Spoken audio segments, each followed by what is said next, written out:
Hey, welcome to Black Skin Tarot. Today we're going to do a reading for the Divine Feminine.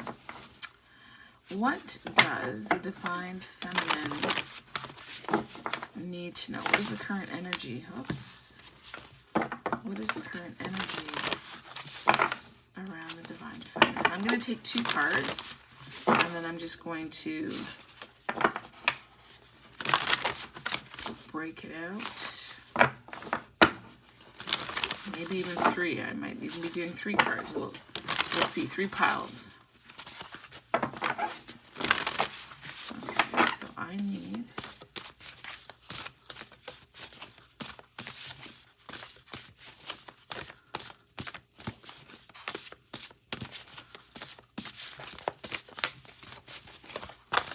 two cards, please. Can I get a card for pile one? Can I get a card for pile two?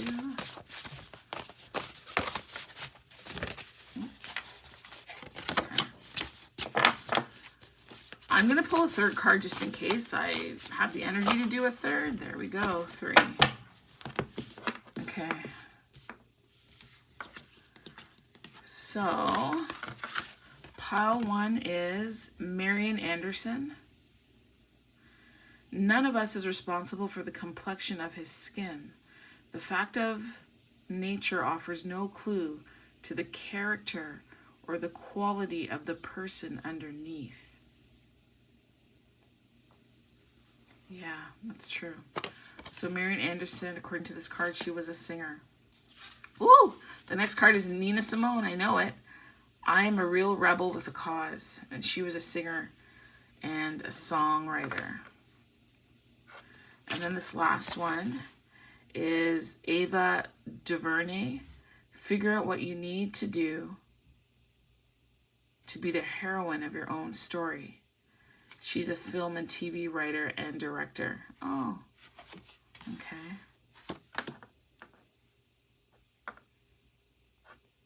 I feel like these are three very different energies. So this is about character and the quality of the person you are underneath. This is about being a rebel with a cause. And this one is being the heroine of your own story. Okay. And if you're wondering what these aren't tarot cards.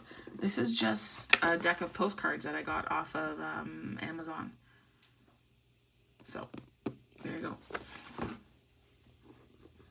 Now, not everybody in this deck would I consider black. Just, I want to say that. But it's a very loose definition, okay? So, all right. So, here we go. Whoops. Oh, do I want to use these cards? You know what I'll do? I will use these.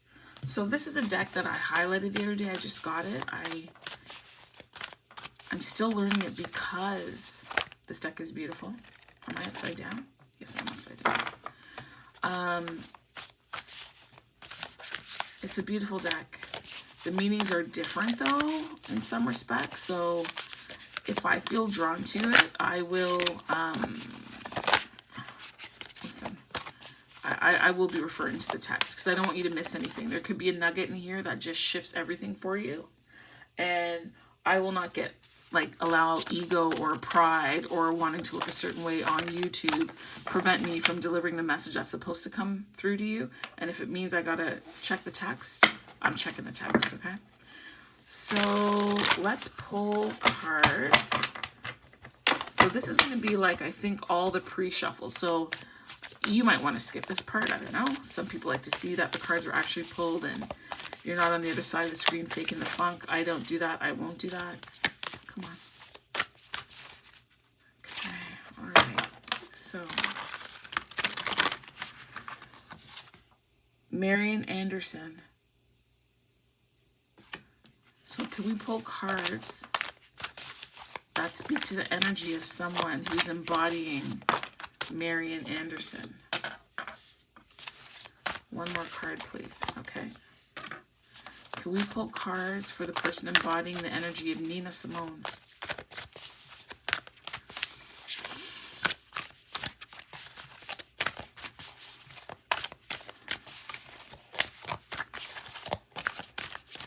cards for the person embodying the energy of Nina Simone, who is a rebel with a cause.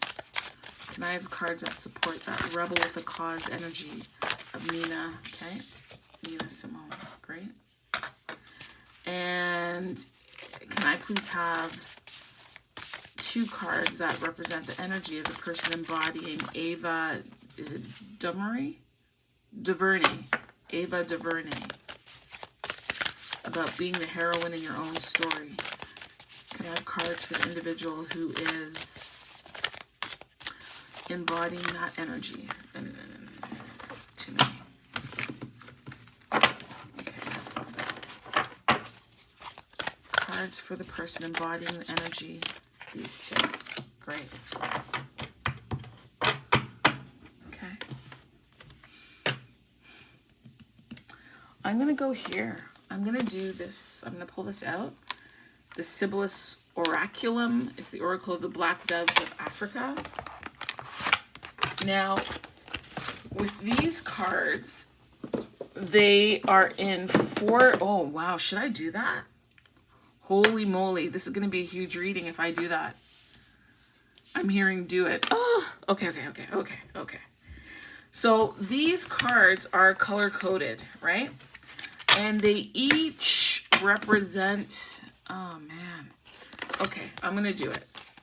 I'm going to have to stitch this video together because I'm going to have to do it.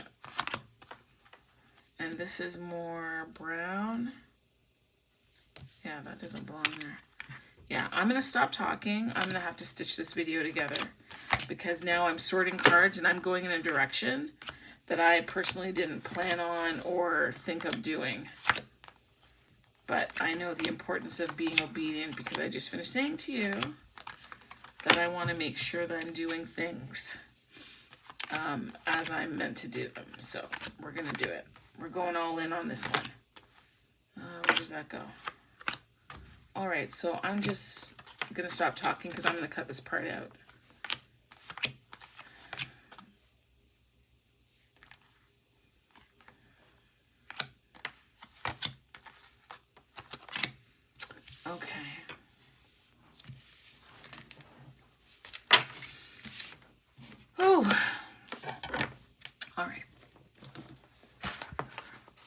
So, how do I do this again?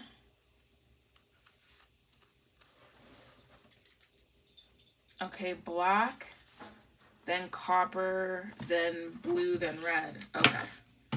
All right. You know, I may not cut this out because maybe it's good for you to see this part. So, we'll see. I'll know when I get to the end of the video and if it's way too long or what I plan on doing. So, there's 4 sets of cards here in this kind of deck. The black cards have to do with the core issue. The copper cards have to do with projection. The blue cards have to do with your cool action. And then the red card has to do with hot action. So blue action kind of means more internally, more quiet, more stealth. And the red is like more outward, more outspoken, or more clear about what it is that you need to do. So I'm going to pick a core card for each, then a projection card, then a blue action and a red action for each of these women. Okay. So, why can't I remember her name? Marion Anderson. Okay. Can I please get a core card for Marion Anderson? Okay, there it is. Can I please get a core card for Nina Simone? A core card for Nina Simone, please. Why does this feel like it's not a lot? Can I get a core card for Nina Simone, please? A core card for the Nina Simone energy. A core card for the Nina Simone energy, please. A core card for the Nina Simone energy. Okay, there it is. Can I please get a core card for Ava Duvernay? A core card for her, please. Can I get a core card? Can I get a core card? Okay, there that is. Great. Okay, that's down. Can I get a projection card for the first pile? Okay, is that one? Great. Can I get a projection card for the Nina? Oh, that's it. And can I get a core card for the... Okay. Wow. This is really jumping out. Can I get a... I'm going to go this way now. Can I get a blue card, a blue action card for pile 3? Okay, that's it. A blue action card for... Okay. Wow. Jeez. And a blue action... Okay. Can I please get... I'm going to start in the middle with Nina. Can I please get a red action card for Nina? Okay. A red... I was saying Ava in my head. Is this Ava? No, this one. And then can I get one for the last? Wow. Oh my gosh. This is... Everybody has 4. 1, 2, 3, 4. 1, 2, 3, 4. 1, 2, 3, 4. Yep. Okay. Listen, I think this is going to be a slow burn reading, meaning these are oracles. So, well, no, that's a lie. The first, so there's the first card with the image and the energy, right? Then the second set of cards, where everybody got 2, that's tarot, but that's a new deck. And then there is the Sibyl's Oraculum, Oracle of the Black Doves of Africa, which is very intricate. And sometimes the image, maybe because I have better light, it'll look clearer. But there's a whole backstory to each card. So, woo, it's going to be long. It's okay. Okay, so let me put this away. So what I'm going to do, I might use my... Do I have the box here? Yeah. My Hoodoo Tarot to clarify some of these. But I'm telling you right now, this is a slow burn reading. Meaning we're going to go slow and we're going to dig. Okay? And, yeah. Okay. So I'm going to have to do timestamps here to keep track of everything. Is this a pen? Right here? No, it's a pencil. All right, so right now we are at, I'm going to call it 12:36, and this is pile 1. All right, so we're going to put these 2 piles over here. All right. Woo, so let's get started. Dear God, just be with me. Thank you for the way in which you have this message unfolding. I did not have this planned. I had no idea. Please use me to bring down your message as appropriate. Thank you so much. So the first card we have here is of a Marion Anderson, and it says, none of us is responsible for the complexion of his skin. So the skin that we're in, you know, we really can't do anything about that unless you want to do bleaching creams, which I suggest you don't. Like, honestly, get comfortable with who you are. We are beautiful. We are magnificent. There's no need for anybody to be changing the color of their skin. Not one soul. It's absolute foolishness, and it's propaganda if you think that you need to. It's propaganda if you think that you're less than because of the color of your skin. It's a lie. It's a lie. It's a lie to make you feel insecure, unsecure, and for other people to take advantage of you. Don't fall for it. So none of us is responsible for the complexion of his skin. The fact of the matter, this fact of nature offers no clue to the character or quality of the person underneath. And so the color of your skin does not determine your character at all. Now, we might make inferences from it, some assumptions, some stereotypes, and I personally think some, not all, but some of the stereotypes are rooted in truth, and some of the stereotypes are rooted in absolute foolishness and ignorance, okay? So, we have her there. I don't know any history about this lady, so we're just going to use the cards to talk about the energy that you may be embodying and whatever the cards need to tell us, okay? So, here we go. So, we have 8 of Wands, okay? We have 6 of Coins.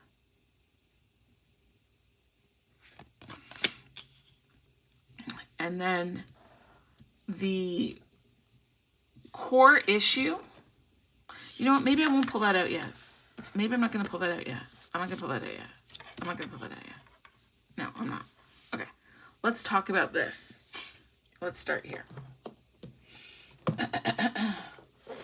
So typically in tarot, the Eight of Wands is about something coming in quickly for you.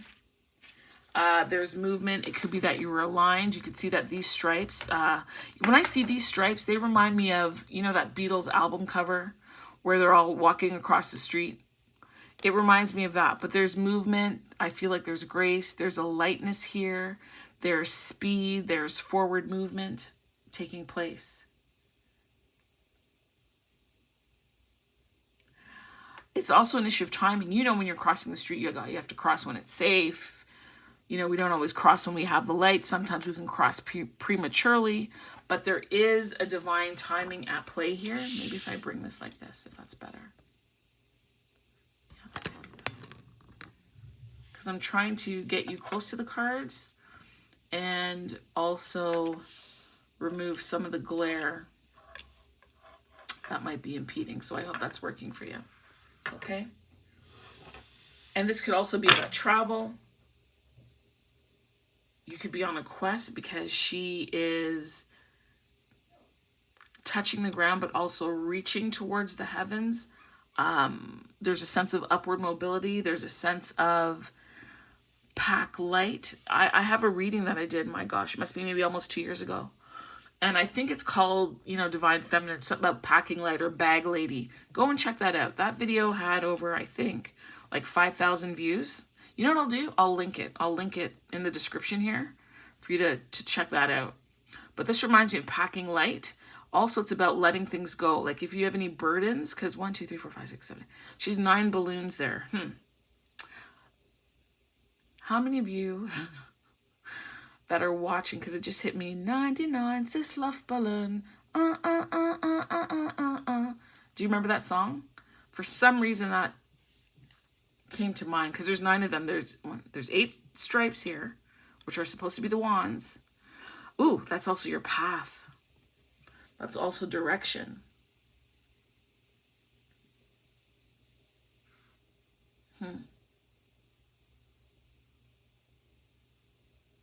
Okay. So where is this path? Where is this direction moving you to? It's moving you to the 6 of Coins. 6 of Coins is about giving and taking.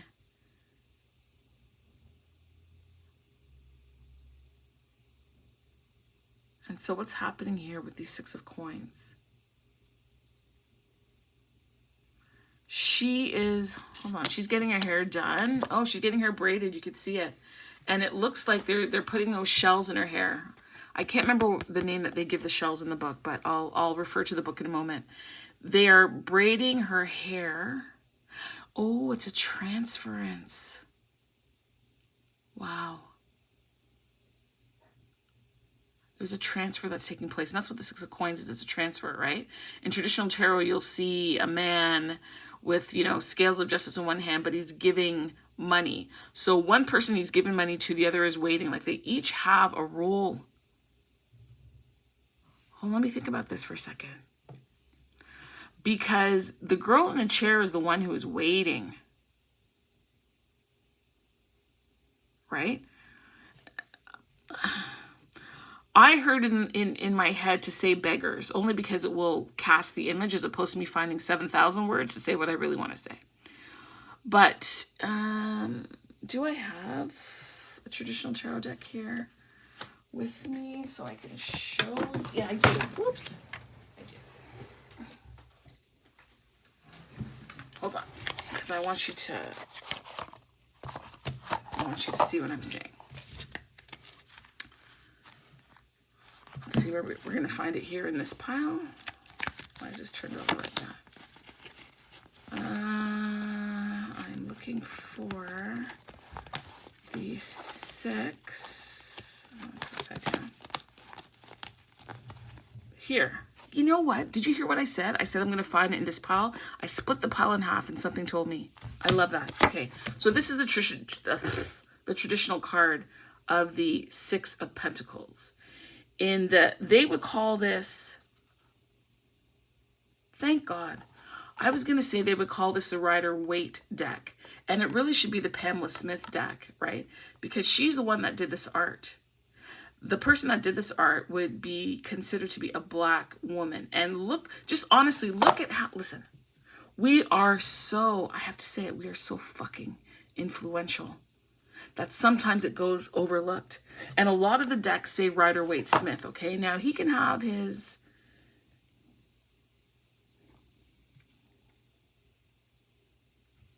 I'm here, by the way. My mind is just taking a pause. What I'm saying is, what drives tarot was the original meanings and the artwork behind it.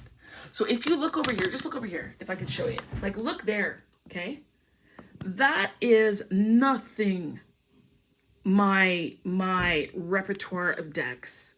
But all of these decks, hear me, are based off of the work and the imagery and the creativity of this black woman to bring these images and meanings to life.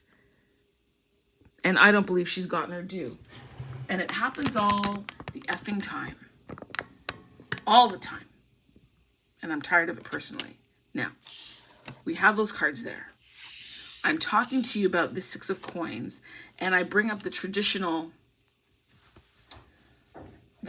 deck because I want to... I don't even know what I want to say. I don't even know what I'm being told yet, but I felt that it would be helpful if I had the image here, right? Because there's somebody who's giving, right? In the position to give. And then there's two people that need something.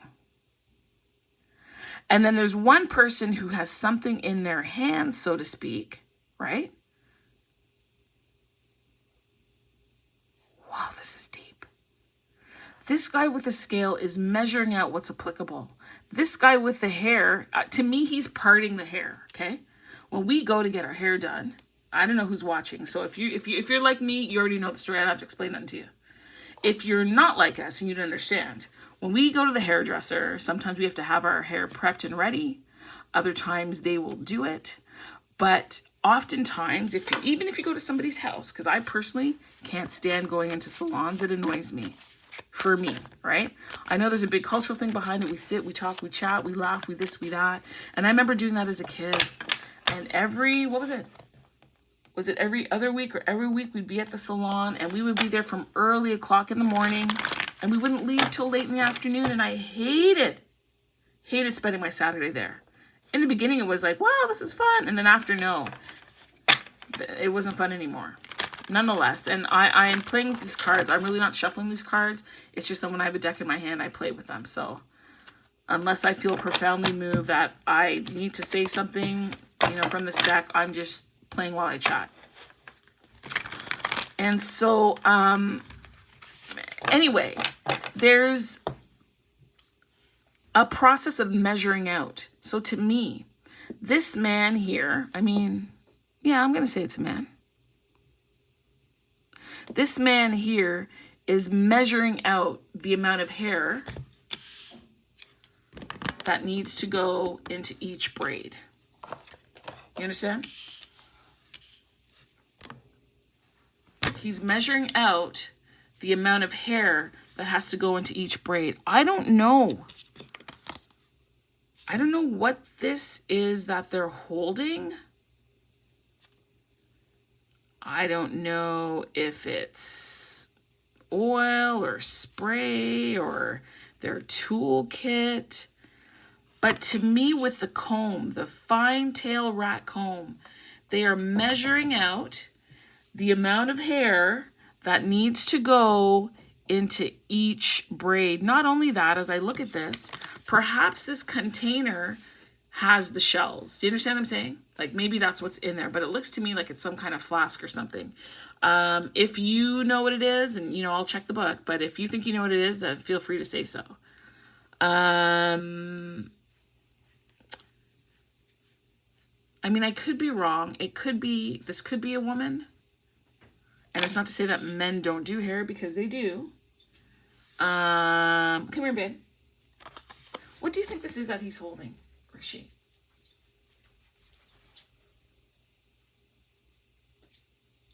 Baby? Doing hair?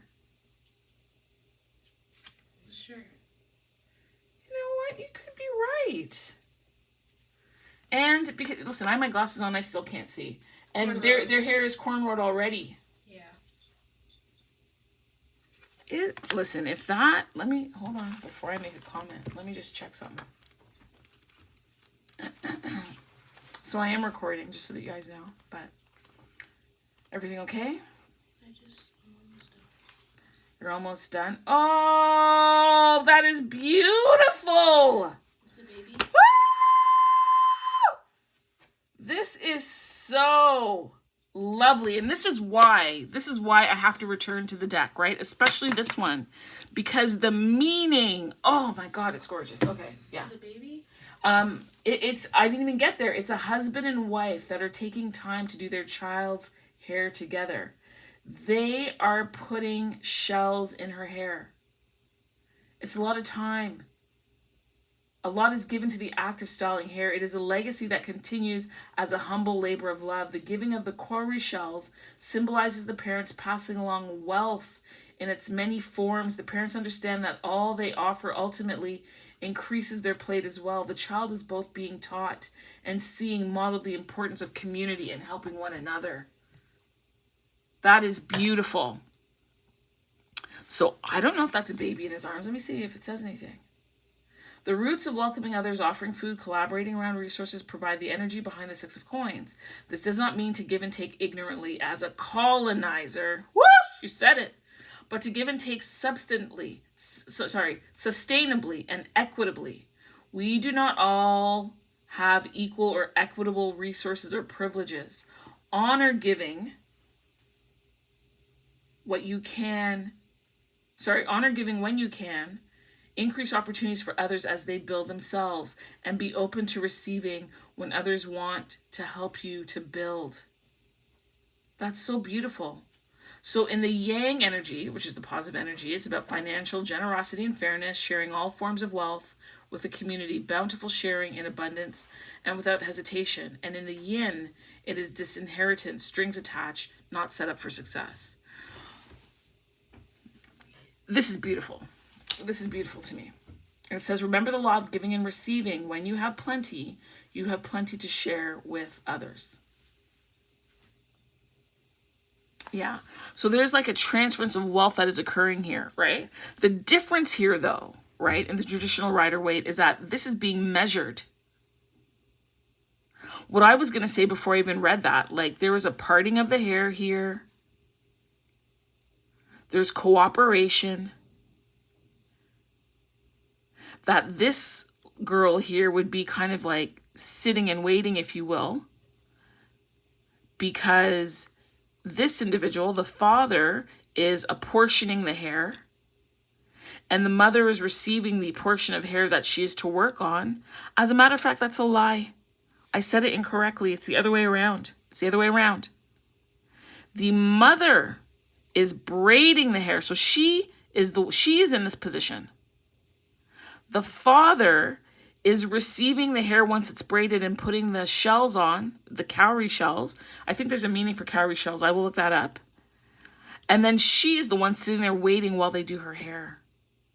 Do you see how beautifully that this card has changed? And what's nice about it is that there is a family, that this is a husband and wife, that there's cooperation. And this is, I'm going to say it, is an example of what family life could and should look like for us. And maybe it does. There are some households where this may very well go on.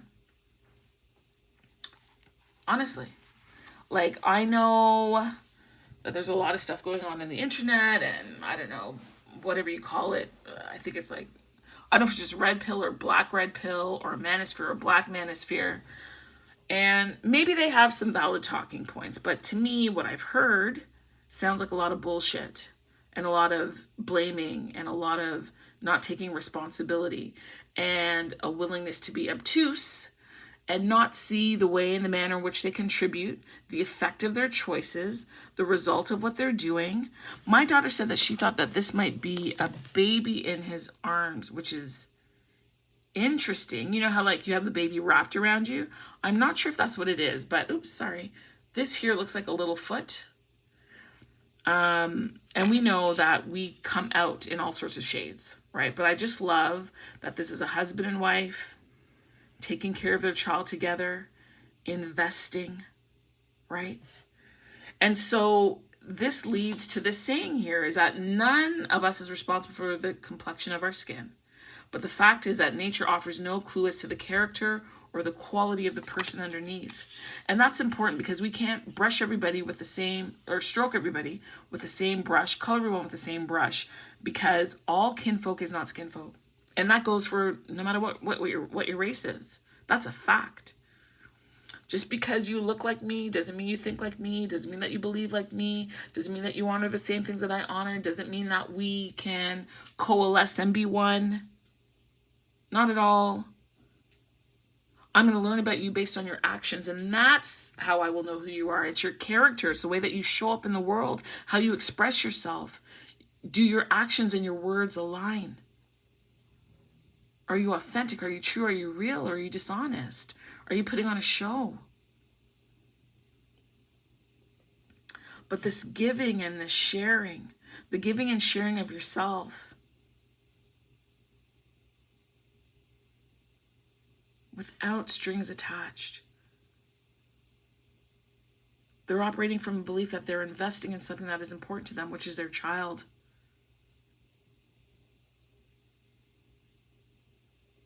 I think that's gorgeous. I really, really do. And also the different levels of giving and receiving, right? Because those are her parents. She's a child. She will give to them in different ways. She might give back the investment they've given her down the road when they're older, right? But they're giving what they know to give. And she's there willing to receive it. And many hands can make work light.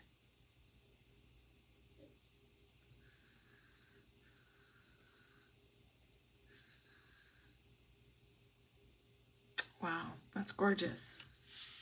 Really like that. Let's bring that back in.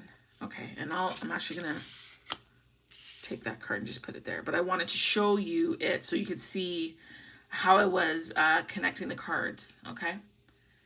All right, so we're going to look at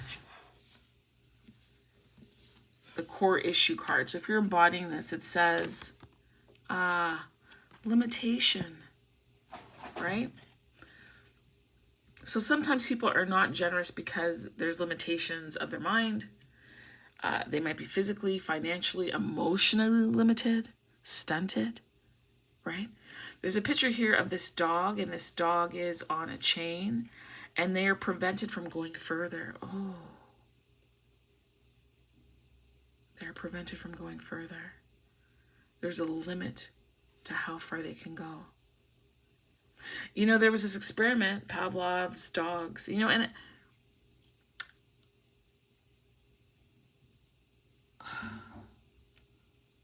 I know that we have in our culture, and listen, I am a dark-skinned woman. I reside in Canada. I was born here. My children were born here. My parents emigrated here at a very young age. And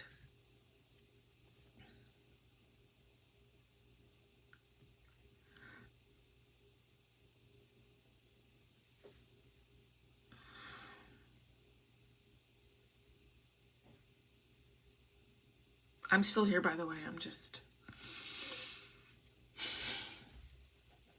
They immigrated here at a very young age, and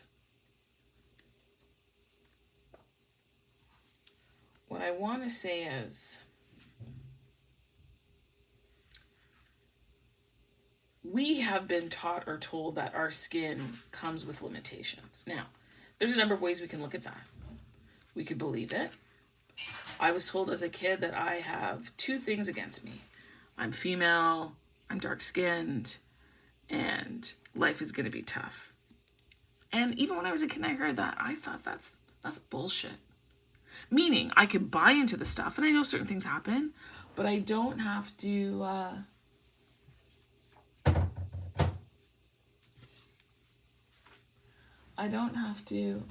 Sorry, folks. Give me 1 second. Yeah? So what is this? Oh, this is the math sheets that I printed out. Okay. I think that's good for you to do. And these are good problem solving ideas for you. 1, 2.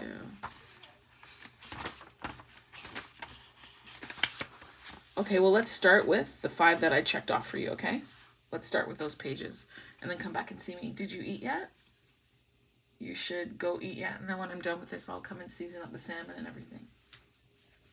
And then what time is it? So we'll have a later lunch, right? And we'll do salmon and all of that stuff. Salmon, broccoli, rice. Yeah? Okay, baby. Where can I put this deck? I'll put this over there.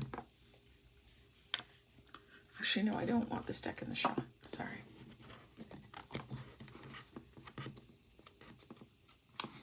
We'll put that up there. Okay. Where was I? I was telling you a story. Yeah. Right? And then I think I said this in another video, or maybe I was talking to my kids. And when I was younger, I was left-handed, right? I was left-handed. And every time I would take the pencil or the pen or whatever the writing utensil was in my left hand, my mother would take it and force me to use my right hand. But I would want to write with my left hand. But she would force me to write with my right hand because I could not be the color of the skin that I was, female and left-handed. Holy shit.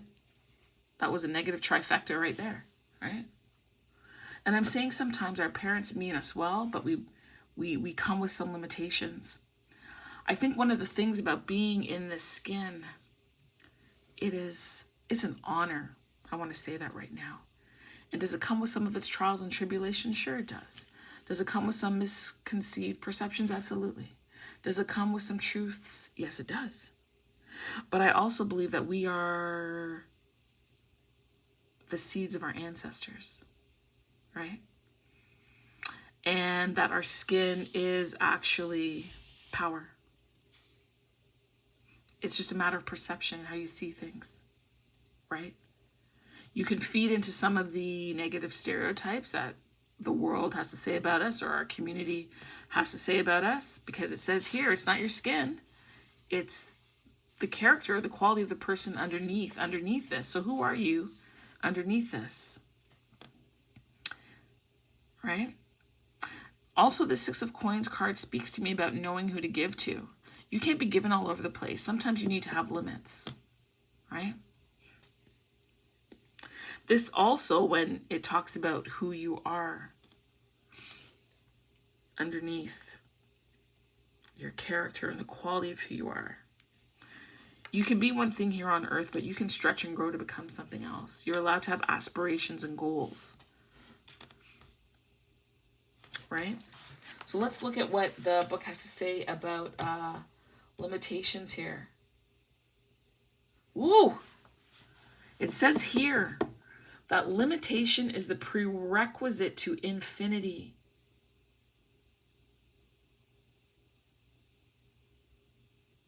It says here that the canine is familiar with its surroundings until it's exposed to something it's not familiar with.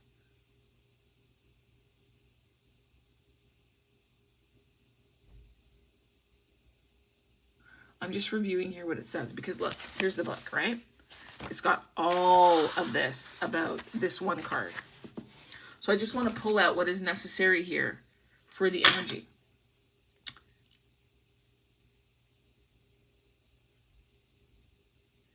It says here in mythological associations, this represents Enlil, which was the Canaanite, the Sumerian, the Babylonian god of inalterable fate and the granter of immorality. He was the god of air, of wind, and of breath. It says here that boundaries and limitations are probably very filthy if you consider yourself to be cosmopolitan or open-minded. However, it is important to remember that without boundaries and limitations, we would not be able to live. Yes. Yes. Yes. Yes. One of the reasons why this is called Dark Skin Tarot is because I want to bring some things up for our people to understand, my people to understand.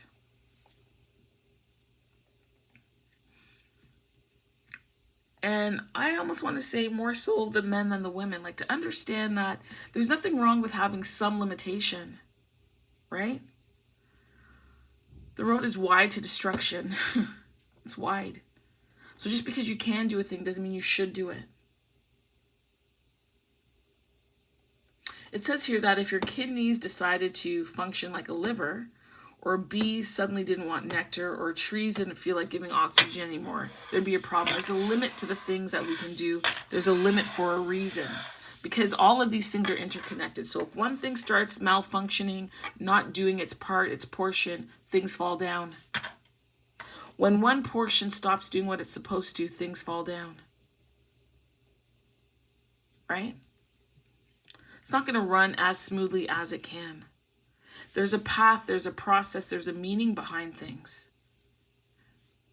There's a flow and energy. Now, don't get me wrong.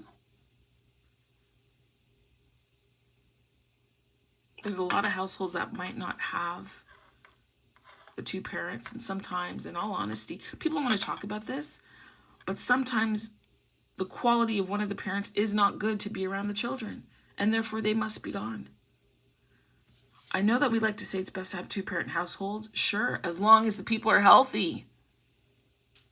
There's no point in having a two-parent household if there's abuse going on, right? Or if we're not setting a good example for the children. If we're not being kind and loving and giving towards, we just can't be taking. You have to be giving and sharing and building community, right? Limitations are put in place for guidance also. Limitations also have to do with your character, right? We talked about that here. Character. If it is that you want to be wayward and loose and whatever, then anything goes, and that's not helpful. That's a lack of structure. Structure is important. Your character provides structure. It provides the energy, the foundation for how you move through the world. If you want to be a shyster, then almost anything goes. You don't care who you screw over. You don't care who you take advantage of. If you want to be irresponsible, you don't care about what you're doing or who you're affecting, what you're saying, or the impact of your behavior, right? Limitation has benefit. It has benefit. People often associate limitation with restriction and boredom and being suppressed. I think that's one of the reasons why some people in our community don't listen. It's more so the men than the women. Let me just put it that way. Don't have respect for authority because that example was set to not have respect for authority. Not wanting to be told no. Not wanting to be told to wait. Not wanting to be told not yet.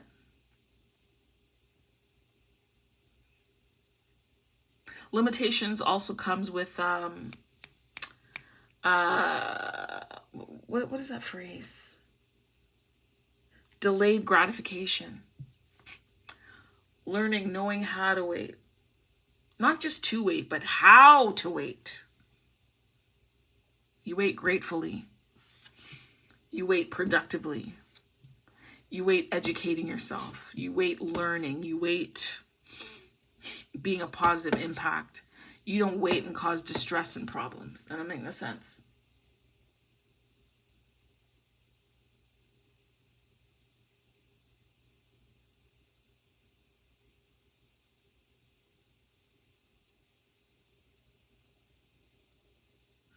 It also talks about free will and that we have the right to make whatever decisions we want. Yeah, to an extent that you do, but understand you don't get to make decisions and then not catch a consequence either. Every action has a reaction. If you're going to do certain things, expect certain consequences. Like there's really at this point No excuse to be going through the world so naive and silly. There's none.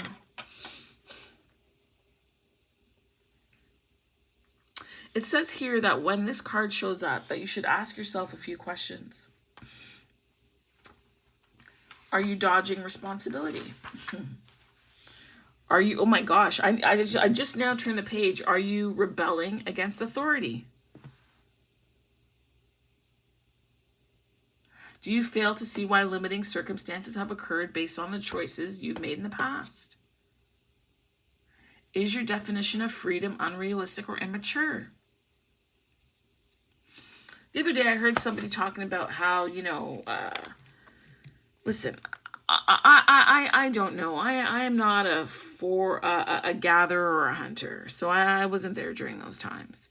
And a lot of men like to make reference to, like polygamy is normal and it's natural. And this is why we have all this sperm so that we can procreate. But you are not capable of even, I don't know why I'm touching this deck and shuffling. Maybe there's a reason. You are not even capable of maintaining what you have. What is this? 7 of Sticks.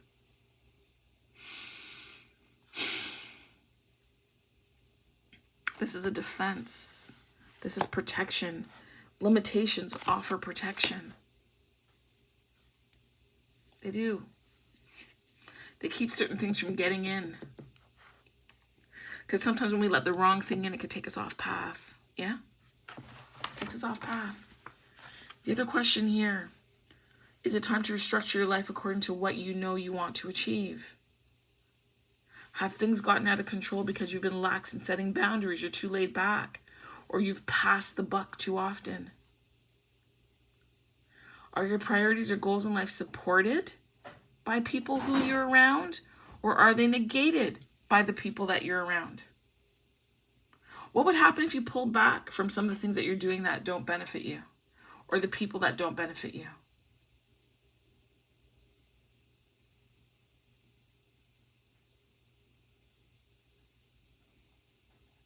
Those are some questions that come up with this card. So that could be the core issue. Let's go to how this core issue of limitation shows up, or how you project that outwardly. Oh, justice. Oh, look at that. The heart. It says here, justitia. Justitia. Let me push that up a bit. Can you see? So the issue is limitation. Like the core issue is limitation. And then the projection is justice.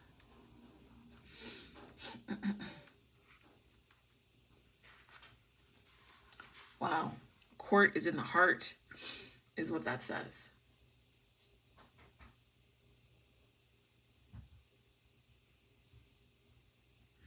The book says that Cometians places scarab over the heart of the deceased. So a scarab is some kind of beetle, just so you know, right? And it symbolizes restructuring after the judgment of the soul. Woo! If you don't follow the path, and here's the thing, we're talking about limitations. If we take this 8 of Wands into perspective, the idea of this pathway is that you stay on the line, within the lines, follow the path. That is an imposed limitation to get you across to where you have to go safely. Safely. If you want to run all up here where the cars are, or all up this side where the cars are, where they're not expected to stop, you put yourself in jeopardy. There's a path that you're expected to follow for your own safety. It says here that the religious mythological association is Ma'at, who was an ancient Cometian goddess of truth, balance, morality, which is interesting because we have the scales here, right? Truth, balance, morality, divine justice, cosmic order. What I love about this deck is that it gives you the African association, right? And I don't care if you're African American, Canadian, Caribbean Canadian, Jamaican, Haitian, Bayesian, from Trinidad, Tobago, Guyana. I know that Guyana is South America. I understand that. But we have the highest population Black people in South America. I believe specifically in Brazil. Brown folk. You understand? And because, whether you know it or not, a lot of the religion today is based on what the Europeans learned when they were doing trade and going over to Africa. And so that's why it gives the original version of it, and then what it would mean for the Greek and the Romans. And the counterparts for the Greek and the Romans would be Themis and Veritas. Okay? The governing planet of this card is Jupiter. It says here Jupiter was the Roman god of the sky and the protector of the state and its laws. There was a temple to Jupiter in Libya.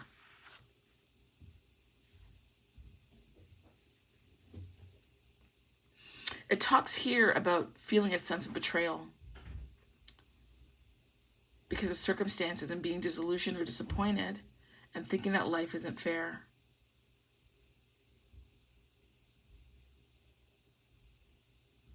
It also suggests here that we forget that there are natural laws at play.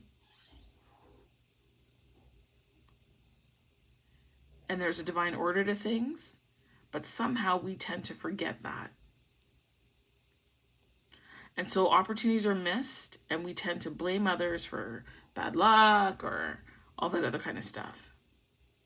It says here that if this card shows up in a reading, it's a warning to avoid perpetuating yourself as a victim to yourself or to others, and to not seek pity or revenge, but analyze choices. So analyze your character. Where did your character take you? On what path? How did you treat people? Did you take advantage of them or not? Did you allow your limitations to stop you, or do you have limitations and boundaries in the right aspect, if you will, the right ratio?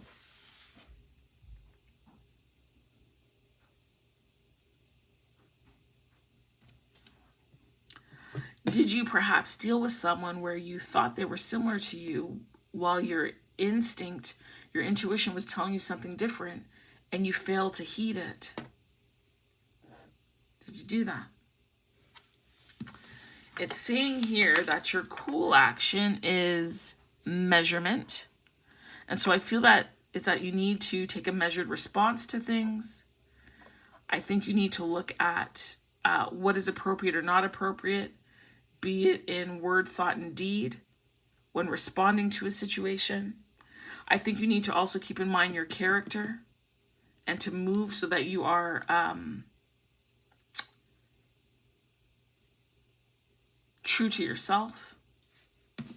So that to me feels like that is the quiet movement.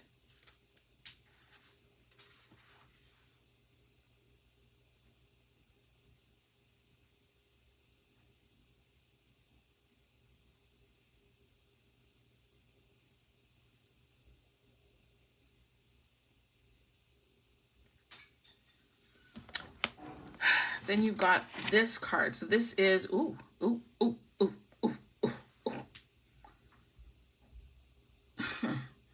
This measurement also talks about record keeping, right? So knowledge, astronomy, keeping track of things, wisdom, rituals. I bring up rituals because I don't want to make a stereotype, but you could say a lot of people that are variations of the shade, believe in church or are some kind of sect of Christianity, right?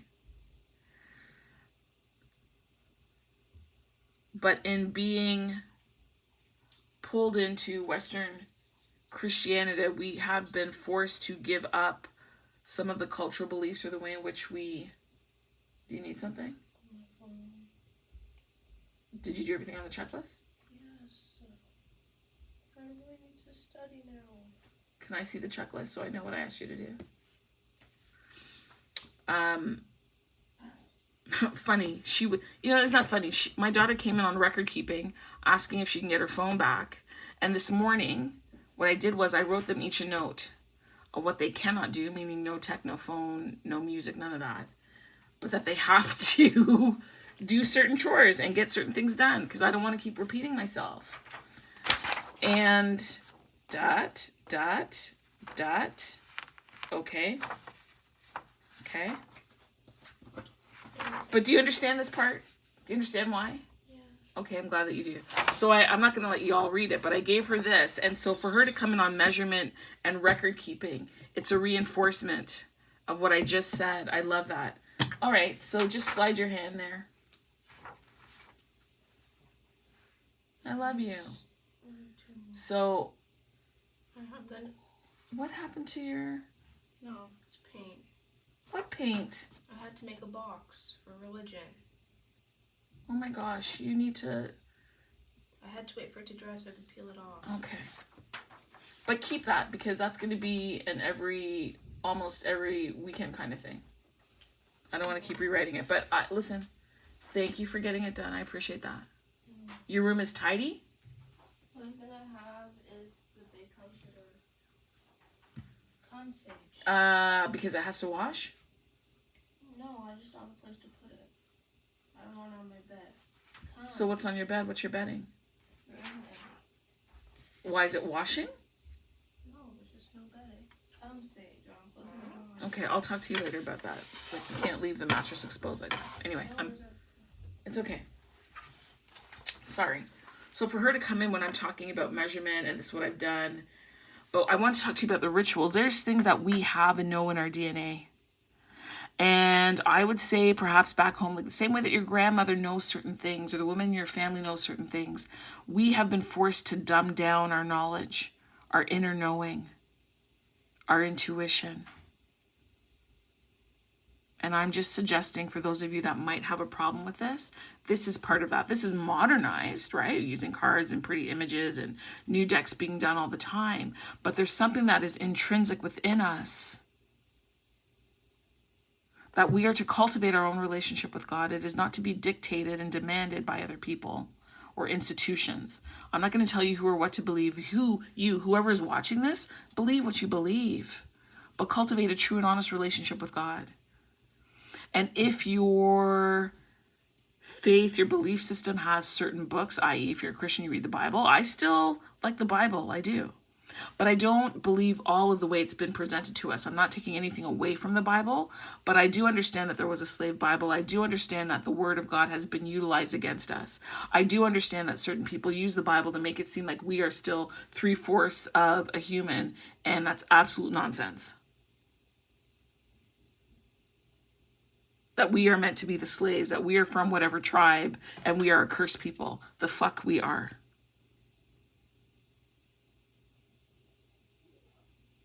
Okay.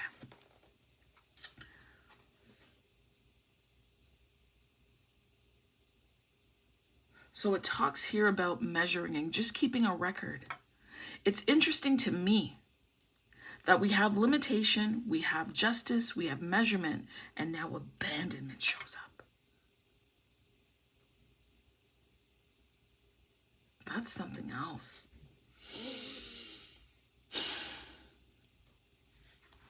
So this is what you do quietly. You keep a quiet record, is what it's saying. You keep a quiet record. And then the phrase here, just so that you understand, I'm going to show you the book, right? It gives you whatever the card is. It gives you what the key symbols are.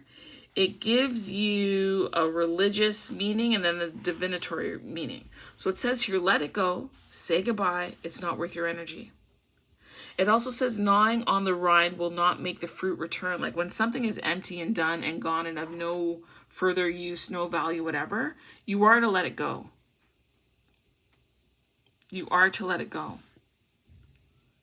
Because the benefit of that thing has disappeared. The limitation was the fruit inside the skin. The fruit is gone. The limitation is now in a way removed. Either the limitation is removed because the fruit has now been utilized, or the limitation remains because the rind is there but the fruit is not present. You understand what I'm saying? Pick however you want to interpret it. It says here that the scene depicts the ruins of a 1st century Roman theater. At one time, this was a location of great performances and joy, but the possibility of both was denied to certain people based on socioeconomic inequality that wouldn't permit them to enter. It doesn't matter now. It's been decaying too long to be fixed. This card represents the necessity to move on and seek amusement elsewhere. And so if we were to liken this back to this, when people show you who they are, you have to believe them. Because you had been taking a record of how they've been treating you and interacting with you. You're going to be seeing their character. And this is a call for you, whoever got this pile, to recognize and to take record of the people that are in your life that give and help you on your way, or the people that take, don't help you, and impose limitations on you, that you're constantly fighting. It is imperative upon you, with your knowledge, your wisdom, your insight, to bring in your own justice, because you've kept a record. I know the Bible, like if you're watching, love keeps no record of wrongs. Okay. A lot of that keeps us stuck. We keep turning the cheek, and they keep slapping it. So that there's so much injustice that's occurred. This reading is heavy. I didn't expect this. I had to tell you. But it's for somebody out there that needs to hear this. Somebody out there needs to hear this. God, how would you like me to close this pile? I don't want to close. I know what to use. So, these are my Earth Warrior cards. Okay, I'm going to show it to you. Earth Warriors. Okay. And what I love about this deck is that it speaks about different tribes throughout the world and their connection to nature and the way in which they see the world. And I think this would be a beautiful way to close off this particular reading. God, can I have a word? The most perfect card. Oh, that's a few. Okay, this card. Oh no, that's two. Wow, we're going to take them.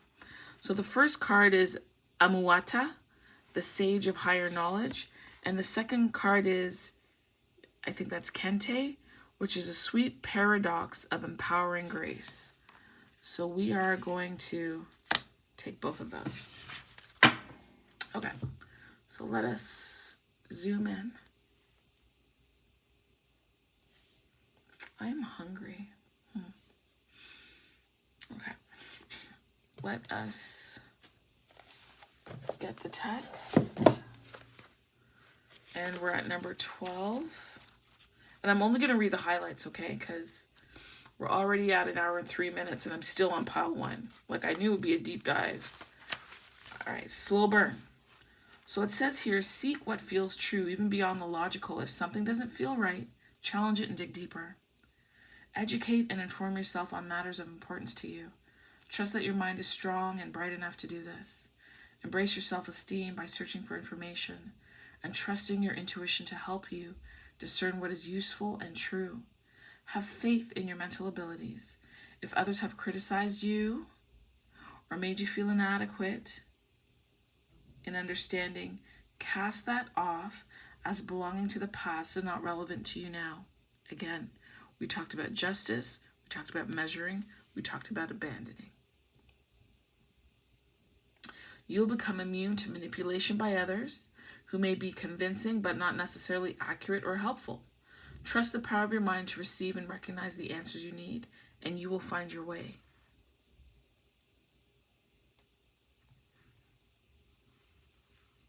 It says here, discern what's helpful, and whatever is better, it says test all the opinions and advice. Research alleged facts according to your intuition and instinct. Discern that which is helpful, and that which is better, cast aside, even if it's just for a time. It says to seek information and assistance from those who you feel can assist you. Again, we talked about this giving and receiving. There's always new knowledge existing beyond boundaries. So beyond limitation. Let me pull that up so you can see. Beyond limitation.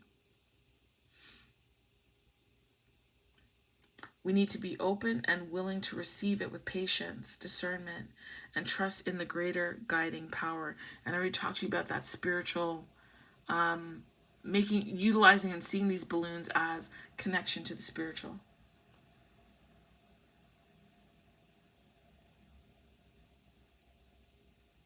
It says that the spiritual guidance here translates into wise one or master in the family of languages by the Inca Empire.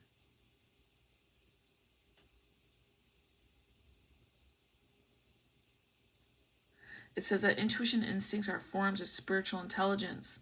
One is from the heart and the other is from the body. And that these forms of knowing are essential for living an authentic and a wise life that is tuned into the flow of love and truth. It can help us see a situation with a bird's eye view, meaning you will be able to see people for who they are. You will see beyond the color of the skin. Right? Your allies don't always look like you. Just want to say that. Sometimes the people that look like you are your enemies. And sometimes the ones that don't are truly, deeply, honestly your friends. But I don't believe that we have as many allies as we think that we do. I think there's degrees of allyship. And anything beyond or less than the highest degree really is not an ally. To be very honest. People like to throw that word around because it makes them feel a certain way. It makes them believe that their character is on point when it really isn't. Okay?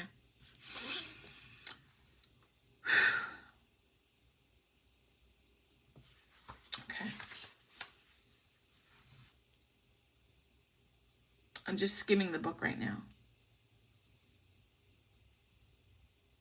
It says here that this oracle comes with guidance, suggesting that you take the time to inform yourself.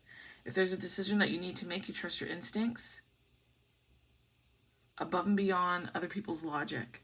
So whoever's causing injustice in your life, whoever's done wrong that you've kept a record of and that you're aware of what they're doing, and if there's manipulation, whoever is forcing limitations on you that are negative for you and not helpful, you need to develop the intuition enough to know when to walk away and to be able to decipher between them. We already talked about the Six of Pentacles cards, right?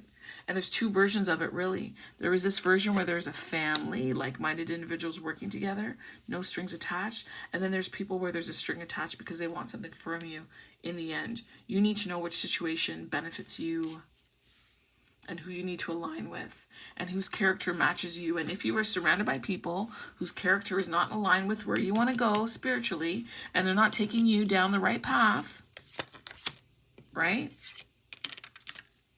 Then you need to rid yourself of them. Not always easy, and you don't always need to announce. I am one for moving in silence. By the time I tell you what I'm thinking of, I've already done it. By the time I make a move, I'm already gone. You finding out after the fact. You understand? And as dark-skinned women, we have to move differently. There's a lot of vitriol out there, and we don't have to wear our heart on our sleeve anymore. And I think we need to be clear and careful about who we're assisting and to guard and protect ourselves and to put the appropriate limitations and boundaries in place.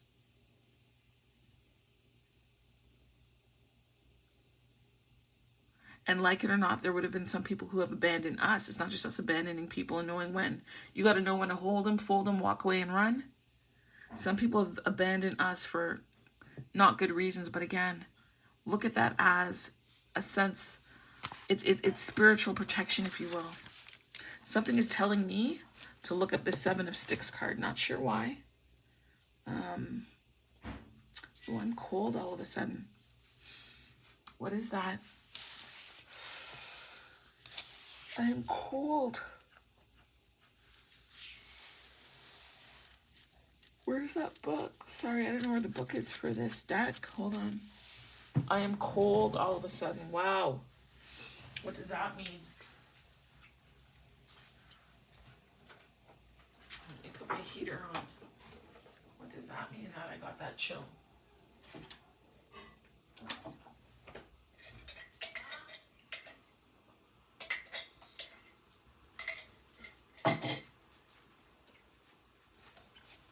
Okay. So 7 of Sticks.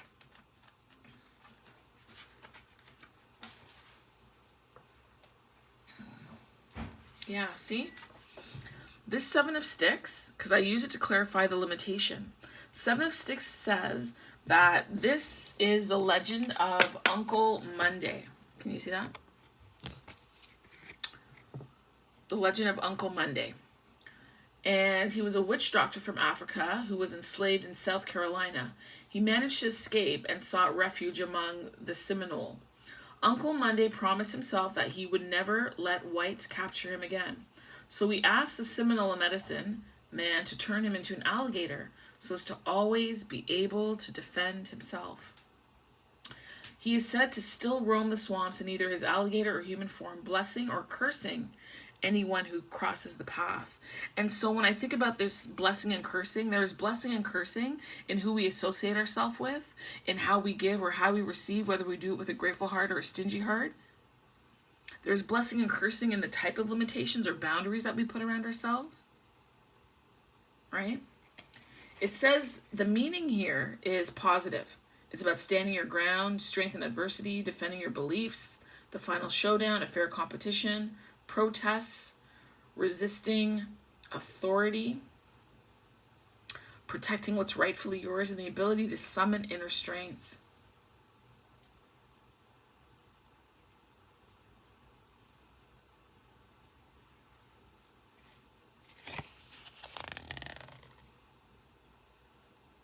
And again, to me, that lines up with the 6 of Coins in the sense that if you have people who are pushing you around or causing you unnecessary exhaustion, or you're feeling like you're somebody's doormat, or that you feel that you're surrounded by enemies, right? Because that's what all the sticks here are for. They're coming for him. That you're being scapegoated.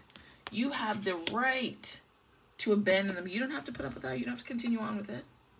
Because when people are showing you what it is, you need to believe it and rely on that higher knowledge to guide you. Sometimes you're going to get a message that doesn't even make sense.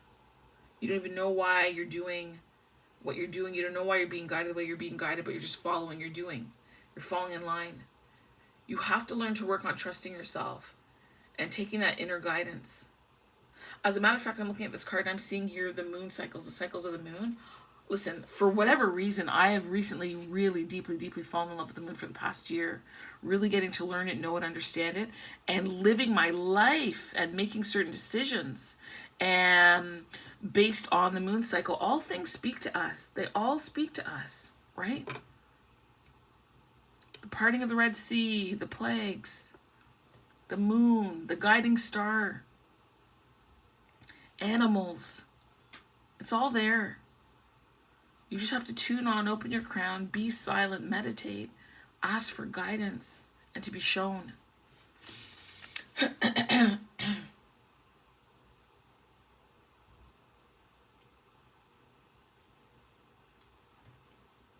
Okay. Let's go on to card 28.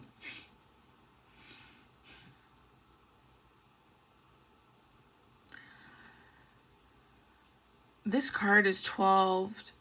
It's 12. In regular tarot, it is the Hangman. It's about perspective. We reduce it to 3, which is the Empress, who's abundant and flowing and protective and nurturing. Also fierce, though. She's no sloppy, easy lady. Oh, no. She protects what's hers. She will 7 of Sticks your ass if she needs to. Remember that. What we have here is, I'm going to say Kente. 28, 2 and 8, reducing to 10. Wheel of Fortune. The wheel is about divine timing. It is also about, do I still have that deck here? No, it's outside. I was going to say to you that your spirit animals here are the owl and the hummingbird, okay?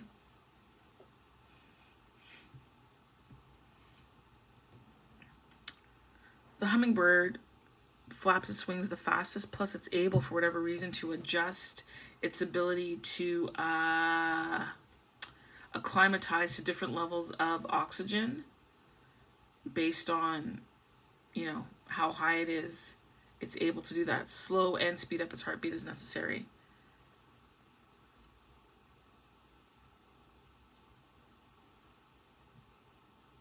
The owl is wisdom. Inner wisdom, seeing something, seeing it from all degrees.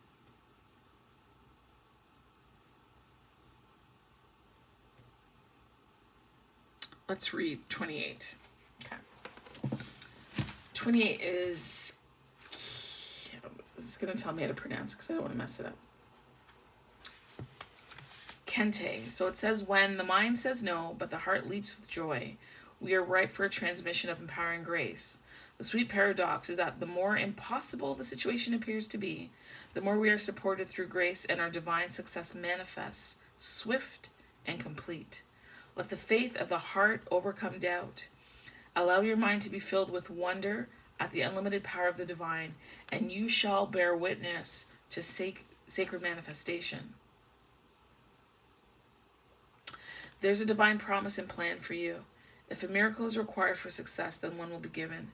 Pray with courage and confidence for your rightful divine inheritance. This Six of Coins also talked about inheritance, right?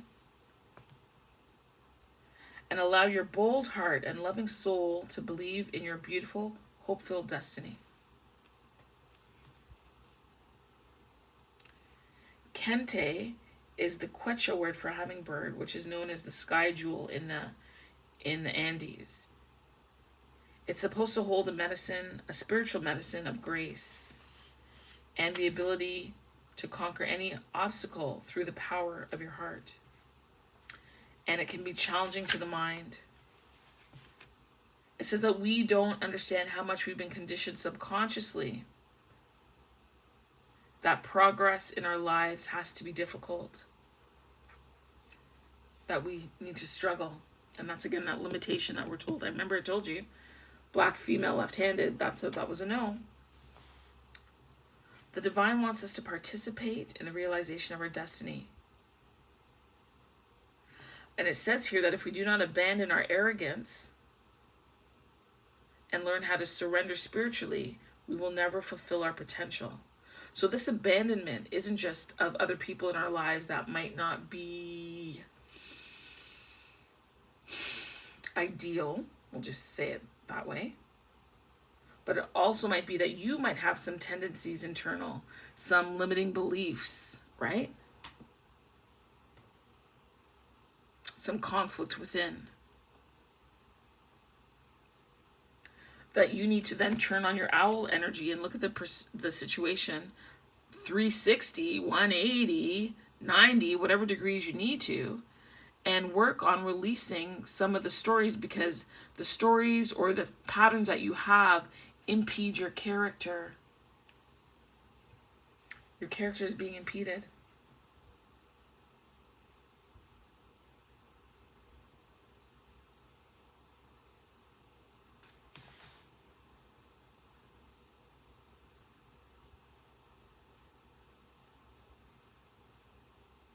Okay.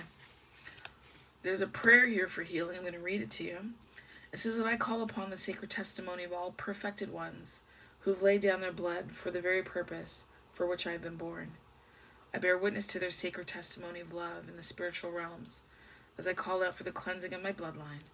No impediment can stand against my divine fulfillment.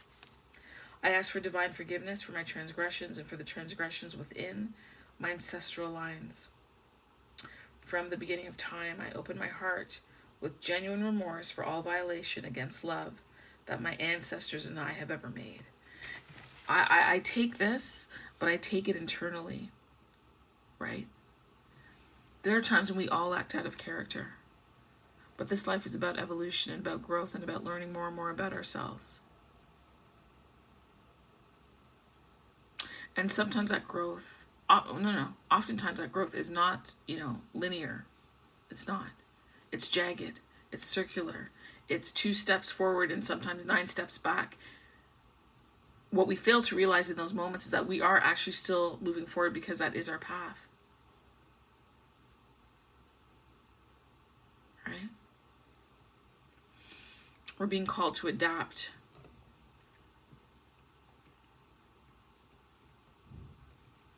My hand is itchy all of a sudden. They say when your hand is itchy, money is coming. My hand is itchy for you. Money is coming for you.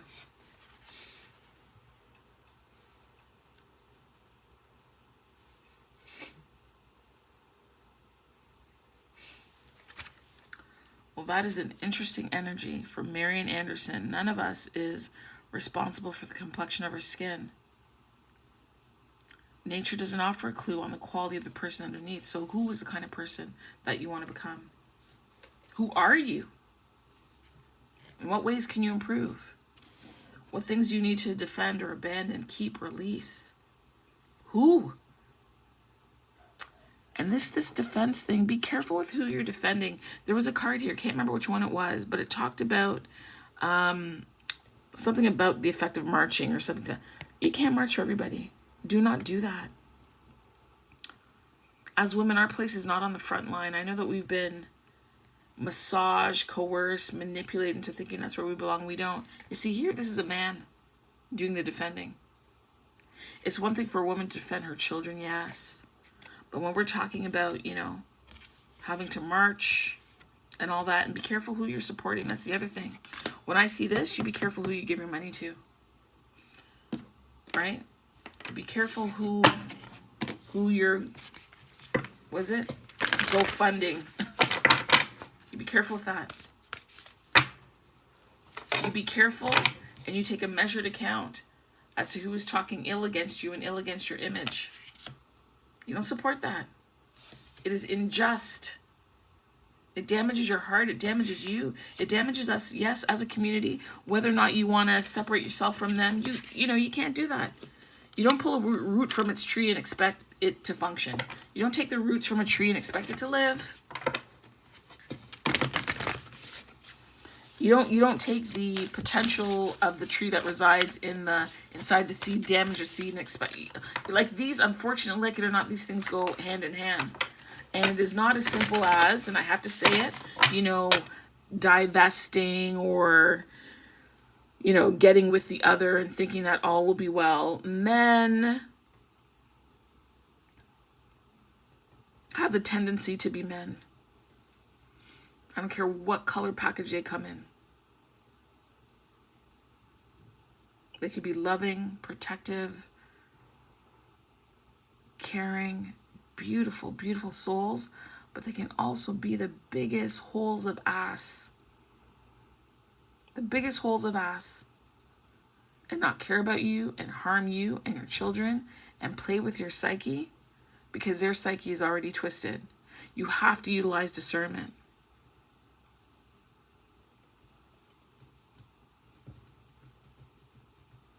You are not to be played with.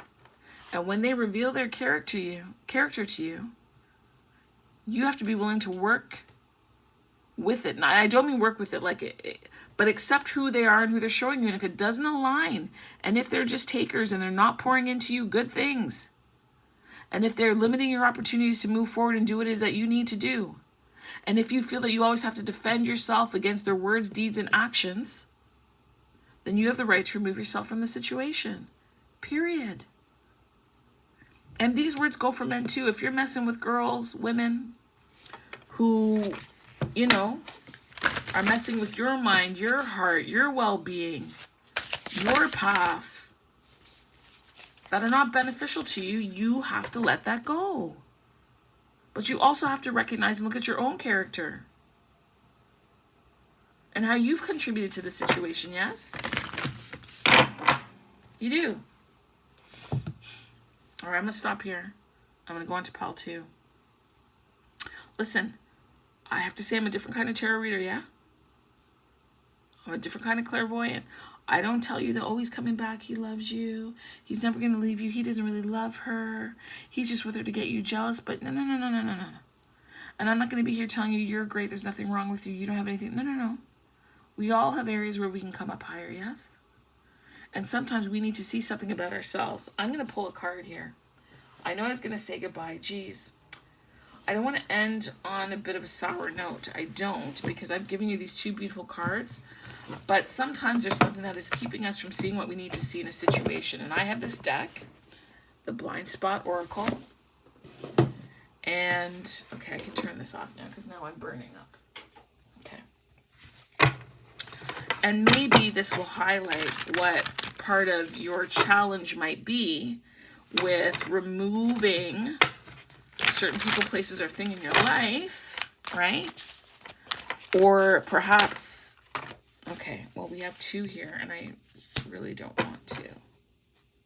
We have two cards. I don't want two cards. So hold on. Let me see.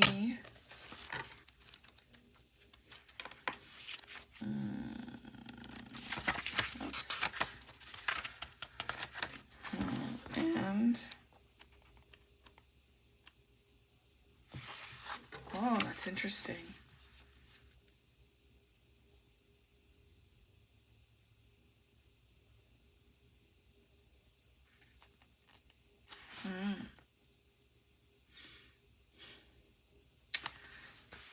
Okay, I'm going to touch on both of them. So what came out? What came out was number 4 and number 69. Number 4 is about your motives, and number 69 has to do with gaslighting, right?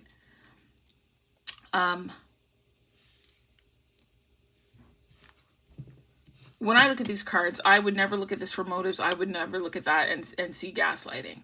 And so I need to go to the text on this.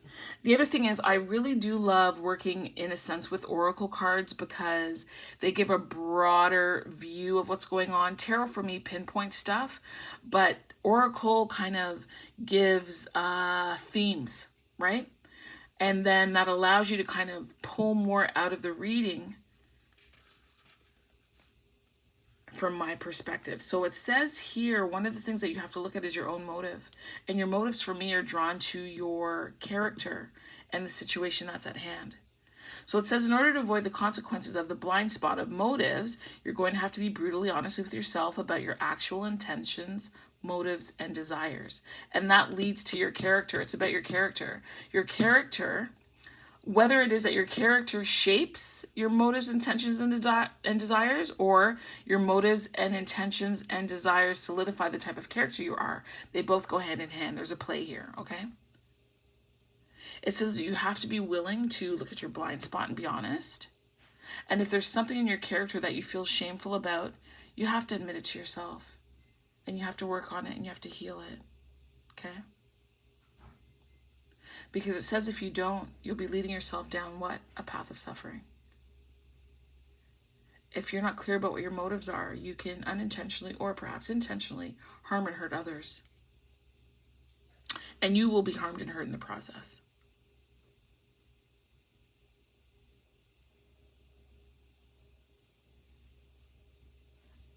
Right?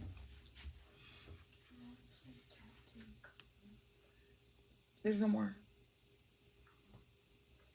Yeah. I'm going to grocery online. Are you okay? Did you do all the stuff on your list? Have you been ticking off what you've completed? You want to bring me the list so I could see? Okay. So it's saying that you need to look at your motives. Like, just be clear about why you're doing what you're doing.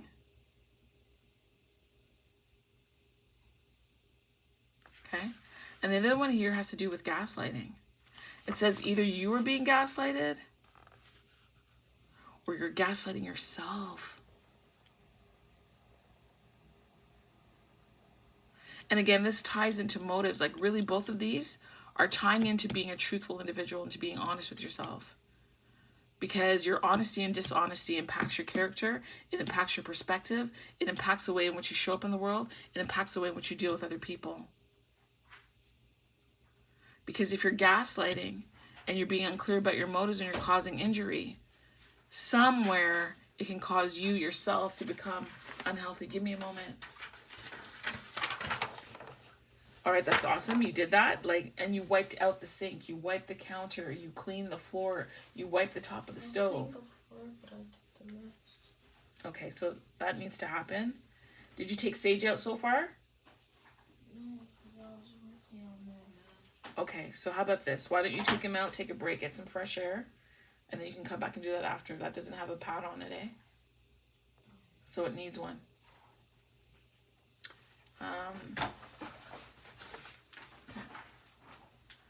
Where was I, people?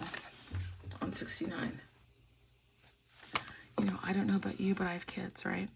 And since COVID hit, we've been kind of like loosey-goosey over here, and I'm trying to tighten back up the ship. No computer, no phone, no TV. None of that until you get what has to be done. And then you're free to be. I want a bit of schoolwork. I used to go to school 6 days a week. There's too much idle time. Not so much for my daughter, because she's got a lot of work in high school, but my son. Can't have that.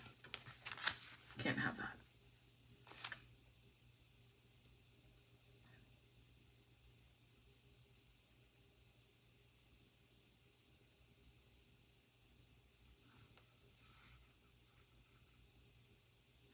Yeah, there's a connection here between these two. And so understanding your motives and why you're doing what you're doing will allow you to be clear about yourself, and it will help you prevent people from gaslighting you or you gaslighting yourself. But again, this all boils back right down to character. I think I've driven home the point, honestly. Like, it doesn't matter what deck I pull out here on this reading, it's all bringing it back home to the same damn thing. So that's just something to look at. Nothing to be upset about or ashamed about, but just know, be mindful about who you let in, who you let out, who you're defending, your thought process, your actions, who you give to, who you receive from, utilizing your wisdom, looking at things from a multitude of perspectives. And remember, the road to destruction is wide. If you don't hear it, you will feel it. Okay. Bye. Geez, do I say bye? Because now I have to do group 2. An hour 32. Holy moly. That's a whole hour? Pile 2. 132.32. All right. So I'm just going to gather all of these up. And we're going to move on to pile number 2. We'll put this there. Okay. So pile number 2 was Nina Simone. So we're going to put down Nina Simone. It's on my hand cream. Okay. Nina Simone. And then we have, the High Priestess. And we have 8 of Baskets. Ooh. The 8 of Baskets is walking towards something else. Whatever was fulfilling you no longer fulfills you traditionally, right? Nina Simone is saying what? I am a rebel with a cause. I love that. This is so beautiful. Look at that. Is that not gorgeous? The colors, the head wrap, the elegance of it all, the skill. You know, Zoe, I think it's Zoe Zelden, she did a movie a number of years ago portraying Nina Simone. And there was a lot of uproar around it and over it because I believe Zoe is biracial, I think. Oh, I'm cold again. Let's put the heat on. Yeah. And she's a light-skinned woman. I think Dominican. I'm not really sure. I don't know a lot about her. I don't really follow a lot of celeb stuff. But there was a lot of uproar around her getting the role of Nina Simone, who was a dark-skinned woman who did not meet, let's say, what the standards of beauty are for the Western world, for European culture. And that goes to something about having our image replaced in society. I'm not for it. I'm not for it. I don't know who's watching. I don't consider biracial people who are mixed with what we would call black or mixed with people of African descent. You're not black. The experience is not the same. And that's one of the problems that we have in our culture, because while I don't believe we are necessarily racist, we are and can be colorist within our group, and the outside world is racist and colorist. And they gave that role to her, or she took the role, earned it, however it works in Hollywood, and put on a lot of dark makeup. And it, when I saw it, it just looked, first of all, the color of the skin was so friggin' wrong. And there's so many other fantastic people that could have played it. Like one of my favorite actresses, Viola Davis. It might be hard to see Angela Bassett in the role because, you know, I will forever associate her with Tina Turner, right? Viola Davis could have done this role. It was a much better match. But for those of you who are dark skinned, we really do have to start speaking up about our image being replaced. Even like with the show Blackish, even though, you know, I do watch it with my family. Rainbow Johnson, I know I can't remember her name right now, Diana Ross's daughter, she's biracial. And we do need to start making the distinction, because other cultures, other races are very clear about who is what. And we keep taking any and everybody, and we need to stop that. We do. There's nothing wrong with you. There's nothing wrong with being biracial. But there is something about being biracial and coming into spaces for dark-skinned women, knowing full well that there's a hierarchy in place. We are allowed to exist and not be infiltrated by others. I have to say that. Because others are very clear. Like, and it's not, I mean, it's kind of the same, but it's not. What was that guy? I think Lil Nas X in the country song Old Town Road, and how all the country heads were getting really upset that he was doing something, and he wasn't really accepted until Billy Ray Cyrus came along and did the song with him and justified and allowed it. Give me a break. Everyone knows how to gatekeep except us. We're allowed to have something that's ours. We're allowed to not share. We're allowed to not march for you. Let's get on to the reading. She is a rebel with a cause, and so are you. And let's see what your cause is, because, girl, you are walking away. Got your braids swinging in the wind, you know?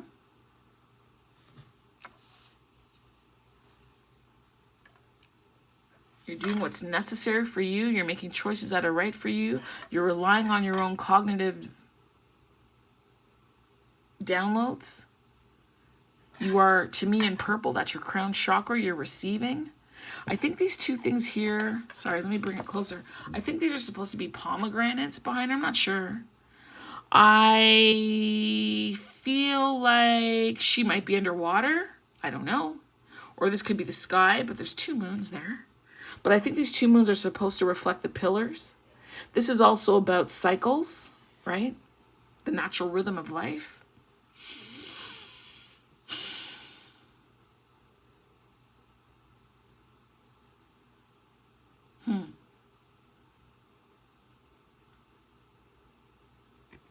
It's beautiful. Like the hands are above. It's like she's sinking down into something. Like she's in this cosmic space of knowing. But it's also secrets, and it's also only revealed to people that need to know. And it's also, to me, your internal GPS system. And you are being guided to leave behind certain things that don't work for you. You might have worked very hard for whatever it is that you have accumulated over time.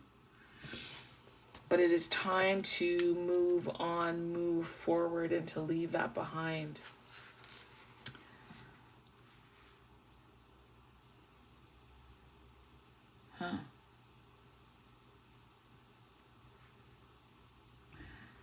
And because, you know, she might not be underwater, but I just feel like when I look at this, like, You know when you're sinking down in water, you might put your hands up and your legs are down, and if you had on clothes, they would be like floating up to the surface in the way that this is. That's what that is giving me.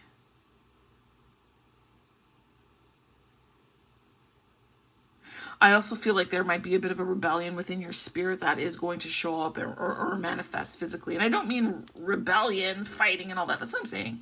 Like, we can rebel quietly. We can rebel without seeing a word, not changing our face. It's our actions. It's how we're navigating through the world. And there's a path. There's a path that you're on. If you see that, there's a meandering path.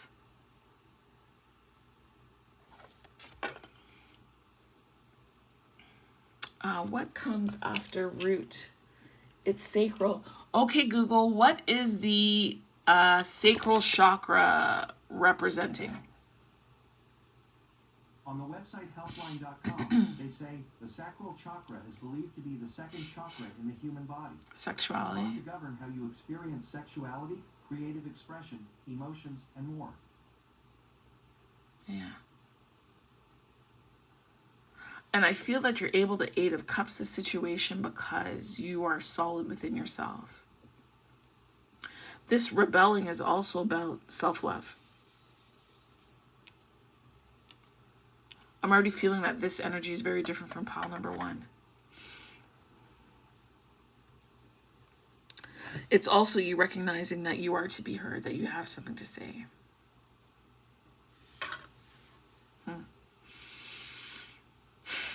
Okay, let's look up what High Priestess is in this deck.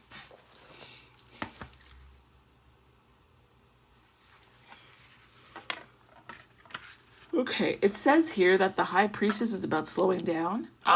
She is submerged underwater. Embracing all that is beneath the surface, she's the bridge and the connector between the seen and the unseen.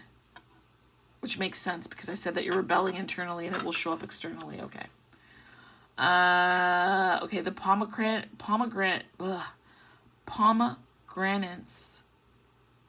were the original forbidden fruit. Oh, that's interesting because normally they would say it's the apple, like the apple on the tree. The apple was the original forbidden. I have to look that up. I didn't know that. And so it symbolizes secrets that she holds, rebirth and fertility. The two halves of the pomegranate. Okay, so it's cut in half, yes, because we're seeing all the seeds inside, okay? Remind us to balance all the parts of ourselves, our heart, mind, body, and spirit. The High Priestess is the protector of the unconscious, reminding us to retreat and reflect. She invites us to the dream realm while giving us access to earthly wisdom and encourages us to find equilibrium between the opposites. Like the cycles of the seasons or the sun and the moon, the High Priestess is the moon in all its phases. Interesting. The High Priestess is the moon in all its phases. I also feel like this High Priestess, being the moon in all its phases, is guiding you through all of this path that you're taking. It's actually illuminating if we were to do it like this. Okay, it's actually illuminating your steps. This moon, this knowledge, this wisdom, this rebellion is not haphazard. It's guided and it's timed. It says here that this has to do with your... Oh, yeah. Well, funny. It has to do with your third eye and your sacral. And I was talking about this Eight of Baskets being sacral. Mystery, spirituality, thirst for sacred knowledge, creativity, fertility, sensuality, common sense, wisdom, duality, and the divine. It's about listening to your intuition and vibing with positive people. It says as the affirmation, I trust in divine timing, knowing all will be provided as needed, which is interesting because you're being guided to leave, to move forward, to go on to what is next, leaving behind this because this is a divinely timed exodus, if you will. Let's look to the Eight of Baskets.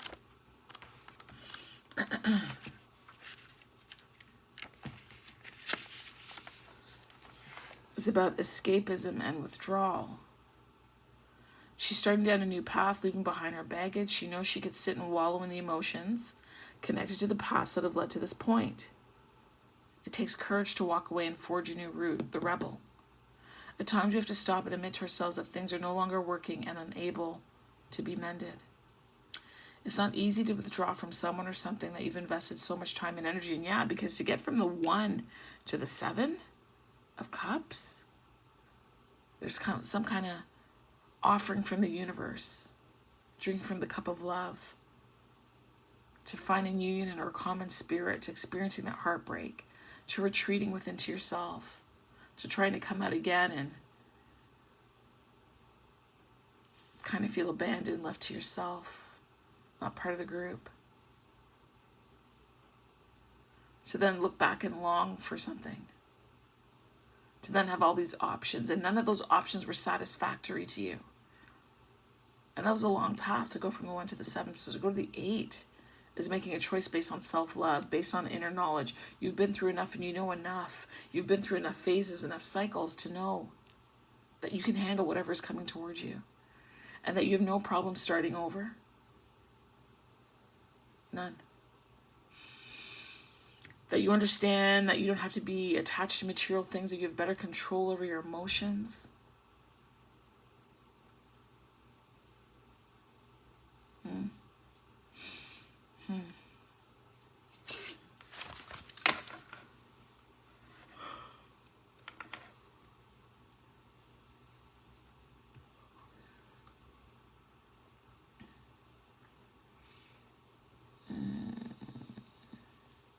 I know there's something about the piling up of the suitcases that's drawing my attention.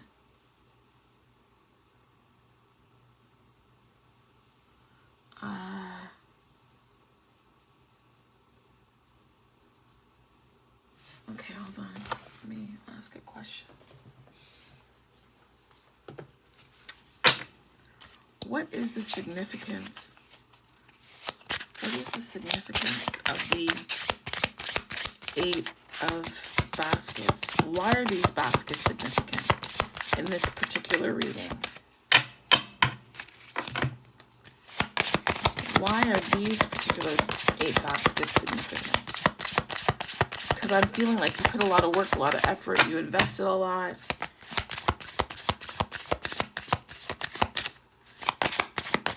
What about these 8?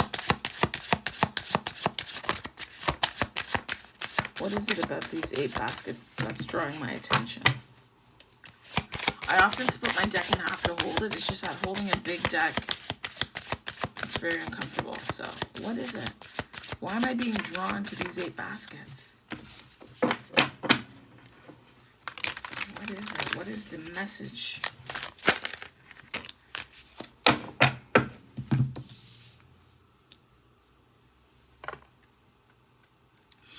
Yearning, delusion, boredom, it says here. That these 3 cups that are here signify been there, done that. And it's simply just not fulfilling. She's sitting under a tree. I know normally it's like Ace, the universe is handing you something. We can look at it as the universe is handing her something still. With this 4 of cups.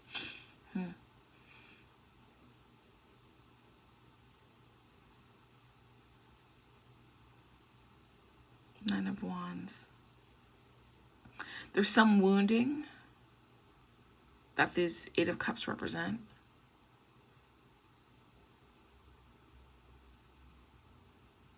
There's a recognition that there's something better and more waiting.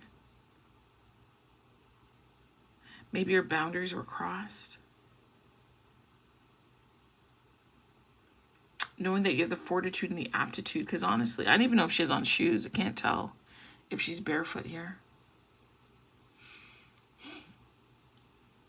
But there's some things that are just not worth staying for. Interesting, look at this. With this High Priestess and this here.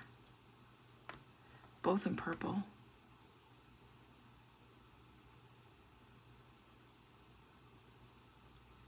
This to me feels like a confirmation of being guided.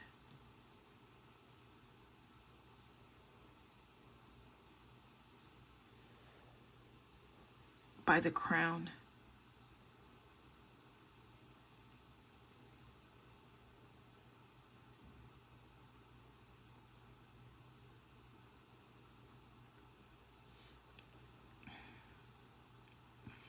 There's something else that's here.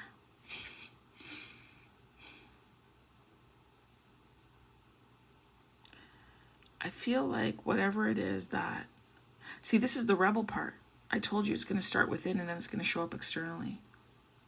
And then you're going to take the necessary action step.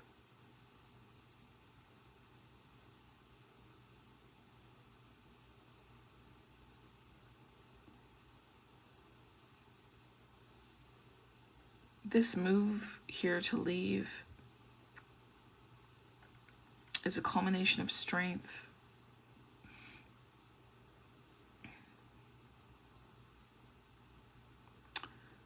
The Eight of Baskets, this walking away, is an act. It's the physical representation of the act of rebellion.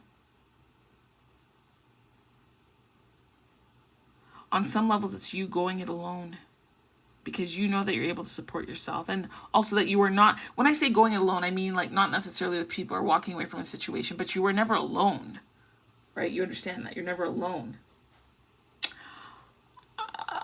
I want to look up and see what the supporting energy is.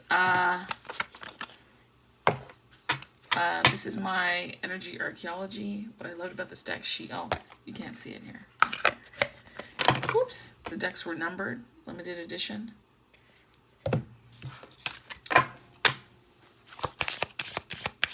Talk to me about the Eight of Baskets here, please. I'm not sure. Is that the question that I have? I see the link between the two purple dresses. I do. Because that's insight. That's crown. That's coming to her. Those are downloads. I feel like this high priestess, the inner high priestess, connected and communicated to her that there's more out there, right? And that is what has initiated this Eight of Cups, this leaving.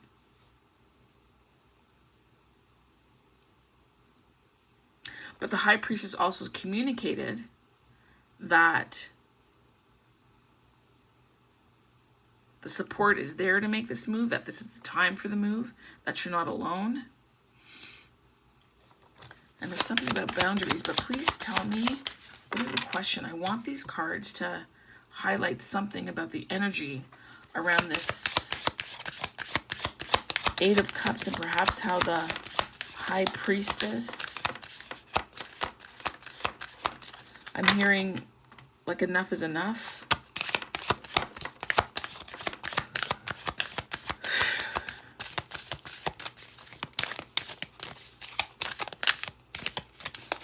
Can you please provide me with a card that just provides a bit more insight? Perhaps I am not pulling on something here. The pomegranate, I think it called for balance. I'm feeling like also... whatever the situation was, it wasn't balanced, and the walking away made it balance. It's almost as if there was something unfair that was going on here. And that you had to end up choosing yourself to balance out the scales.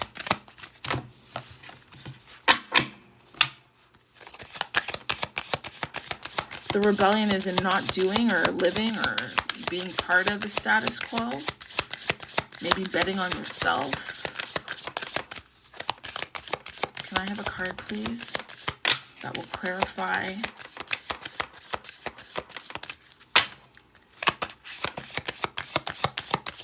That will clarify this section of the cards, please.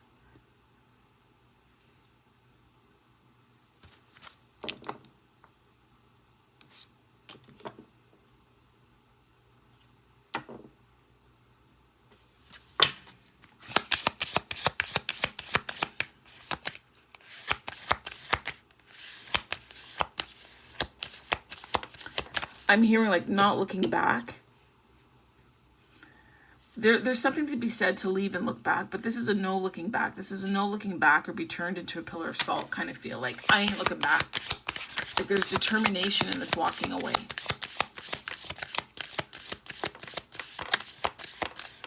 Like, this Eight of Baskets is a conclusion to something.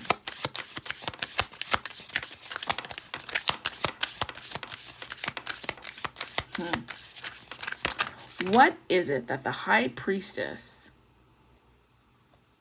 is communicating with regards to the 8 of baskets? That's my question. Please give me a card. I needed a moment to formulate it. It was in my spirit, but I had to bring it down. I wasn't clear about what I was being told to ask. This here. Surrender. False ribs. Woo! Okay. False ribs, surrender, rebel. So this card here, surrender is a choice you can freely make when you trust that you are, when you trust that you're supported and are willing to receive that support and protection.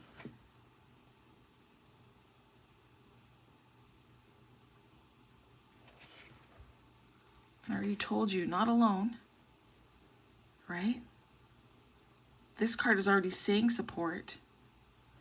She's capable of dealing with this and is, I believe, has faith in her own abilities. You have faith in your own abilities to move forward. And whatever's on this path, you'll be able to face it. And listen, you're going on this path not because you have, gun and knife and all these tools and armors. You don't. You're going, honestly, fairly vulnerable in a sense of surrender. There's a floating, if you will. Like, I don't know. Like, when I see false ribs, I think false ribs are like floating ribs, or they're not attached or something. It's also, when I think floating ribs, I'm not even sure where they are exactly. I feel that it's protecting your lungs.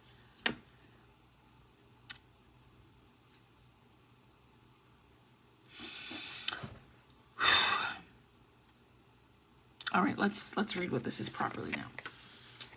All right, so it represents Earth. The light is regenerative and hopeful. When it's out of balance, it's fearful, stagnant, and expectant.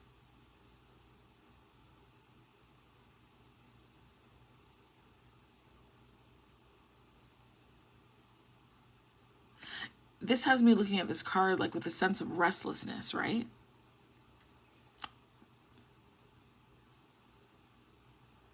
Like, this is bored, not impressed, yeah, what's next, whatever. Been there, done that.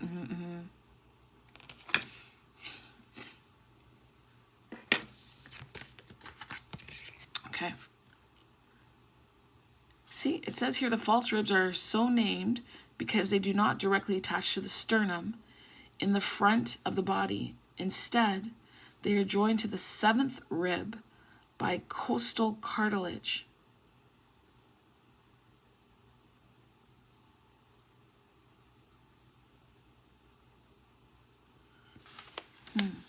It says the false ribs are the earth element of the rib cage and are always grounded in what you feel at your core. Wow. I don't know if I should say that this is a willing surrender or a forced surrender. You know what I mean? If you believe you're supported, their natural inclination is to open.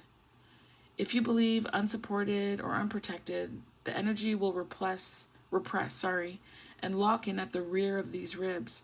Their connection to your nervous system shouldn't be taken lightly because their energetic conversation between the two is visceral. Energetically, these ribs give you room to breathe and to choose. Oh, your ribs are open, right? If you feel supported, safe, secure, and regulated, surrender can be freely achieved. If you feel unprotected, worried, or fearful, this dysregulation will seek to create more protection from what may be lurking in the shadows behind you. That's the other thing. You don't care what is behind you. Like, you're not looking back.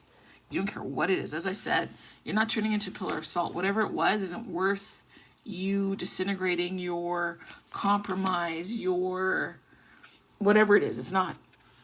It says surrender is a choice that you can make freely when you trust that you're supported and you're willing to receive support and protection. Fear holds you back from surrender. You've made the choice not to be fearful.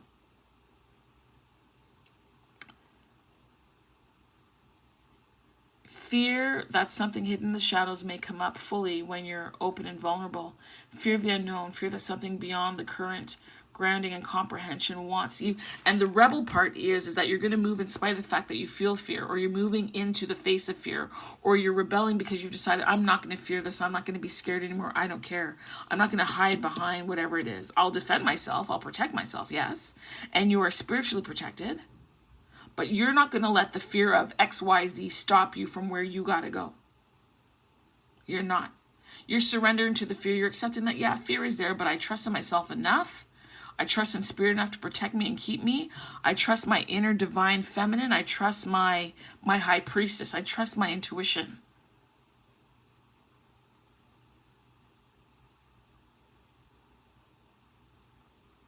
It says here, fear that's something beyond your current grounding and comprehension wants to move through you and flow with you. Who are you if you feel these fears and surrender anyway? You're safe, you're protected, you're secure, and held in this vulnerable opening. You are supported to understand seemingly incomprehensible things, the incomprehensible, the high priestess. Again, you don't really know why you're doing what you're doing. You just know you need to do it. And the very fact that you're willing to take the risk and move in spite of the fear is that rebel spirit that you have, is the courage. You're demonstrating your strength.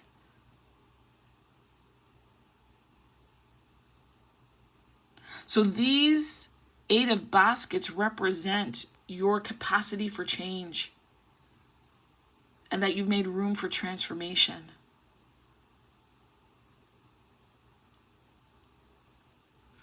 That's beautiful. That is beautiful. Wow.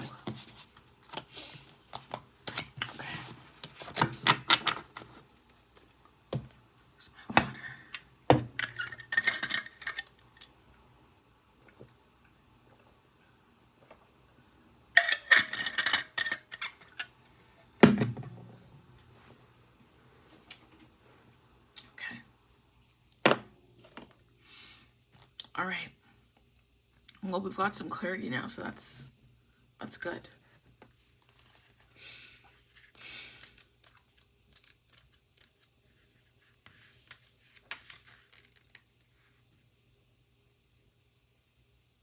And it took you time to get here. As I said, you didn't get there overnight. It wasn't some quick fix. You've moved through, you've been learning, paying attention, you've been attentive, you've been listening to yourself. And that's why you're at a place where you can now follow your divine guidance much more easily than you could before. When you were here in the 4 of Cups, you heard it, but you were afraid to act on it. You're not now. That's wonderful. Okay, let us continue. Okay, I thought I lost my... So, what I was doing earlier, I have the Black Dove cards, and so the question, or what we're looking at here, is what is the... I think I can... Well, we'll do it like this for now until the cards dictate otherwise. The core issue here is the mysteries. So this could be Akashic Records, this could be your past, this could be the stories that you tell yourself, these are the things that you don't fully know. This could be the Book of the Divine, this could be your destiny and what's written in the pages you don't know. But something is prodding you and leading you and calling you forward. So the core issues, the mysteries, the unknown. So let us... here it is. Let's look and see what Mysteria means. So core... Mysteria.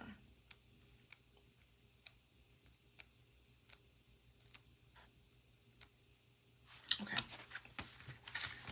So for this card here, it says superior knowledge only initiates the audacious. So here the crow represents intelligence, higher knowledge, adaptability, the underworld, and resourcefulness. Crows dine on the remains of dead animals that died naturally or are left over from the meals of predators, but they do not kill. The scroll represents the mysteries of all the ages, oral, written, and roses in general represent passion, but the buds represent the beginnings of a great work or a great desire to seek the unknown, which is why you're going that way. So it says here, Ogdoad of Kamuna, the 8 amphibian serpentine primordial god or goddess of the ancient Cometians, represented the obscurity of the primordial state of the universe. They were Nun and Nuanet, which is water, Amun and Amunet, which is invisibility, He and Hehet, which is infinity, and Kek and Keket, which is darkness. I have to start studying this. They had no priesthood, but merely represented the imperceptibility, the imperceptibly vast creative potential of existence. This concept spread to Greece and Rome. Understand where it started, okay? Didn't start where they tell you in the school textbooks. It doesn't start where they tell you other people take credit for work that is not theirs. And it's been pushed out to us. Can I tell you something? My daughter's in high school. I just want to say this. And God, listen, for Black History Month, and I just honestly, I wish they wouldn't do it, or you have to highlight how this history affected everybody and all the players. Stop highlighting dark-skinned people or mixed-race people and calling it their history, because it's everybody's history. Everybody had a hand in it. Every striking buddy. The colonizers, the enslaved, the allies, they all had a hand in it. Even Black men had a hand in enslavement, right? But we don't talk about that. Yet we keep celebrating people who, and being human is not easy. It cannot be black and white. But when I hear things like MLK and how, sure, he led certain things, but they also fed him with the lust for white women. And there's supposed to be these sex tapes of him like just banging it out and giving into this lust because they're told that they can't. And men have this stupid conception that getting with and being inside of the wombs that help to create the oppressors gives them a leg up when it doesn't.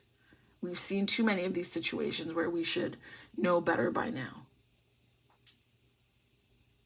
And we keep uplifting people who betray us, which is why in the first reading I have to say it's about character, not skin color, it's about character. That was Maria Anderson, I believe it was, or Marva Anderson, who was a singer. Whereas here there's this quiet rebellion that's taking place.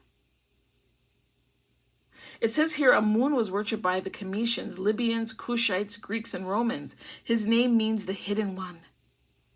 He represents that which cannot be fully comprehended and all that is internally felt. Look, I said this to you already. You feel it internally, but it will show up externally, right? So this is the beginning. It's gnawing at you. She's in a purple dress, the high priestess. Then it moves to the 4 cups. You're sitting under the tree. It's now showing up physically, but you're not taking the action. And then you move to the 8 of cups and you take the action. Do you see the progression here? Do you see how they're making reference to the rebellion? And it's something that you quite don't understand when you're sitting under the tree, but it's already stirring. It is already in the ethers, in the atmosphere, and it is coming down to light upon you. Look. And what cannot be fully comprehended is internally felt, but not perceived by the 5 senses. Sometimes, as I said, we're guided to do something that makes no sense to our senses. But you have to trust and move anyway. It says here that there is nothing that must remain unknown to us, even if it is currently inexplicable. Somehow we know that there is always more to learn. You have left a situation because you know that there is more for you. There's more. Right? What was once common knowledge in the past may revert back to mystery again until the cycle towards rediscovery begins again. And so this is a cycle that constantly renews and anews itself, right? So she's going to then get to the 9 of baskets, and then there'll be a new epiphany, a new calling, a new beckoning, a new urge to move and to continue to move forward, right?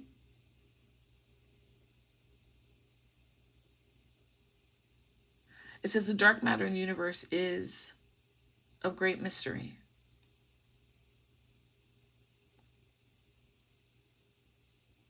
It says if there's something you're not clear about, the first step is to stop believing in the unknowable as an intrinsic fact. Loyalty to the perception of permanence creates stagnation. So some of you might be thinking, oh, it's always going to be this way, or I'm never going to find anyone, or this is just what it is, or I just have to climb. No, that just keeps you stuck, right? It just keeps you stuck. Like this 4 of Cups card is almost giving the energy of the Hangman. All she's got to do is climb up in the tree and hang upside down. You're not stuck. Don't allow your thoughts or your perception to keep you trapped in a specific position.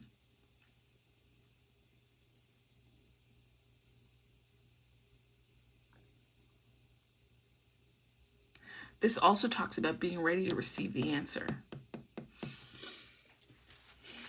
Being ready to receive the answer. And so this mystery card has some questions, and maybe you're going to want to answer them for yourself. It says, do you have a nagging question that won't go away? And if it was answered, would it allow you to move more peacefully through life? Are you afraid to ask what you want to know because you think it's impossible to know? Are you relying too much on experts on the matter? Is ignorance truly bliss for you? Are you attempting to hide or think you're too clever to be exposed? Are you purposely trying to misunderstand and make something confusing when it doesn't have to be? Because you're fearful of what will be released. Because this sitting under the tree, this 4 of Cups, sometimes the things that we call boredom is actually fear. Right? You'd rather be bored than break through the boredom and find out what you need to find out. But you eventually will get there if you're not there now. It says, are you prepared to be right or wrong when the truth surfaces? And are you considering the consequences of that revelation? It says, why do you really want to know? Does your knowing benefit your life, or are you just being nosy?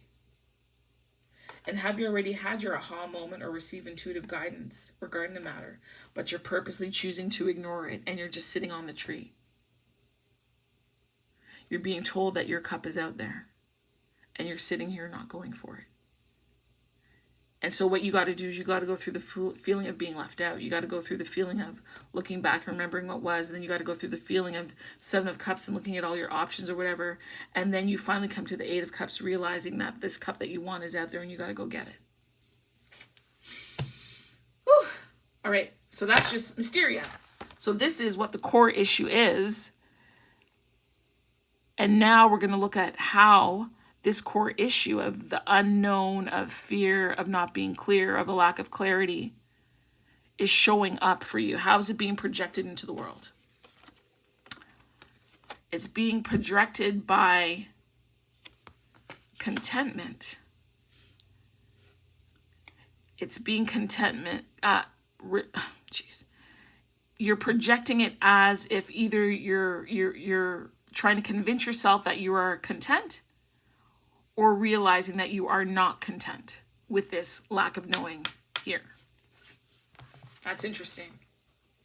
So the mystery, the unknowing, is that you are sitting here being bored and disillusioned, trying to convince yourself you're content knowing that you're not, and knowing that you need to make a move that you're not yet willing to make. Some of you, you're not willing to make it.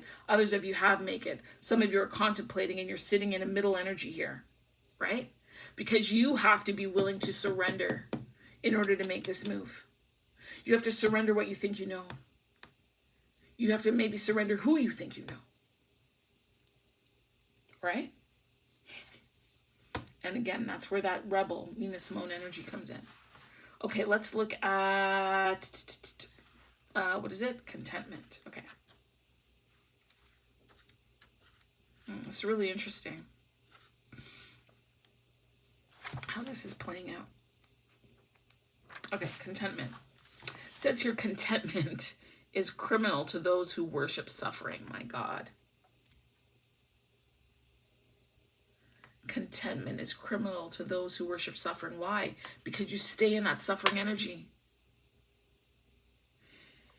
It says that this is a temple of Isis at Pompeii, and represents safety and comfort. It was not a big temple, but undoubtedly served countless devotees of the goddess who were seeking aid and advice. It says here to be truly happy, we have to learn the art of being completely honest with ourselves.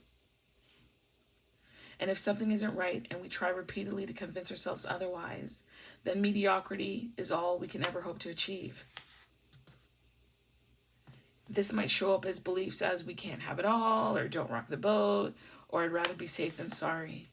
But if you reflect on these, it will not take long to see how disempowering they really are. It says pretending to be content causes you to betray yourself and sets in negative effects that you would experience if you betrayed another person. Why? Because you're betraying yourself. Woo!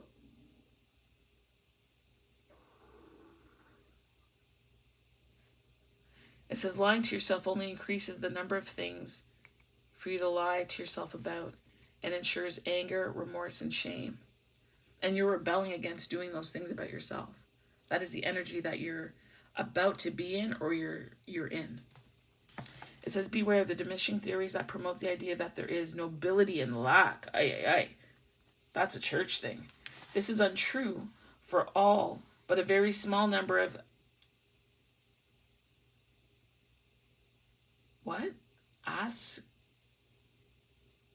ascetics in the world. Okay, Google, what is ascetics?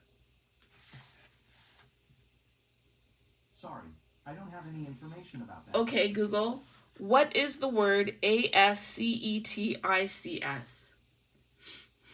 Ascetic is used as a noun to mean a person who practices severe self-discipline and abstention, similarly to abstainer and recluse.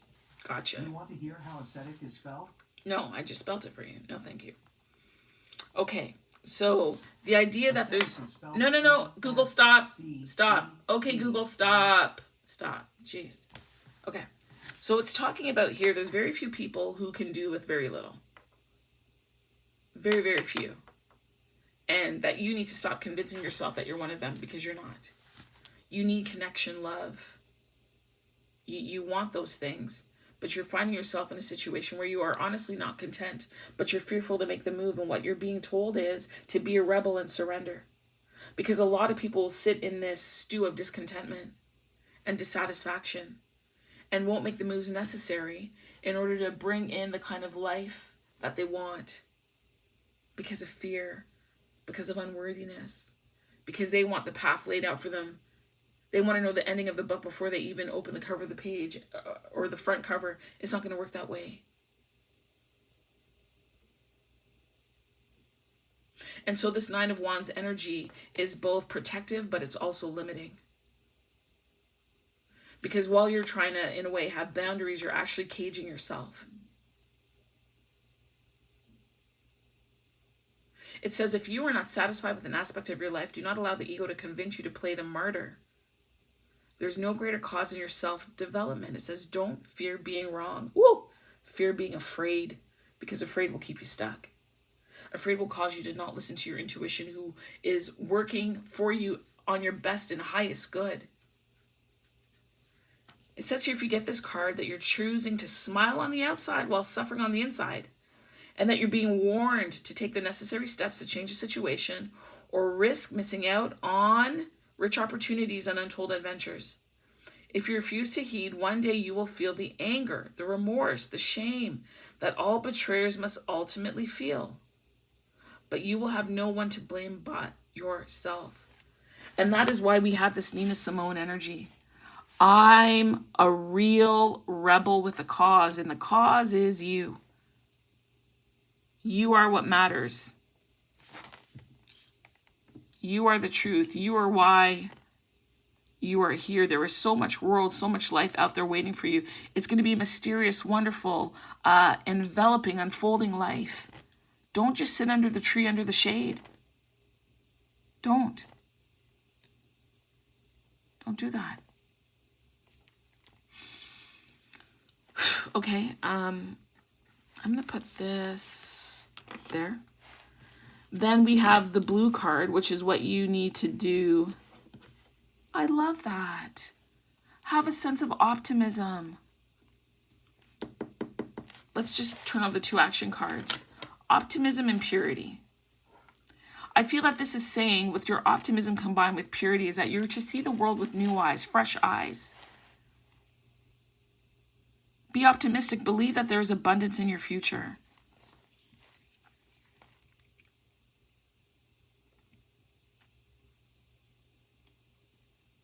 Look at the beauty and the fullness of this garden of optimism versus this 4 of Cups. There's so much here. Grass, trees, lots of flowers, more flowers in there. A beautiful blue sky. No confusion, no clouds. Purity. I have to tell you, I can't tell what this is. It looks like some kind of curtain, a sheet, something hanging. I don't know if that's like smoke. I don't know what this is. I don't know if it's a book. I cannot tell. I'm looking at it and the image is so unclear to me, but we will dive into them. So optimism is easy, right? That's easy to me. So let's look at the action cards. We're looking for blue action cards. Optimism.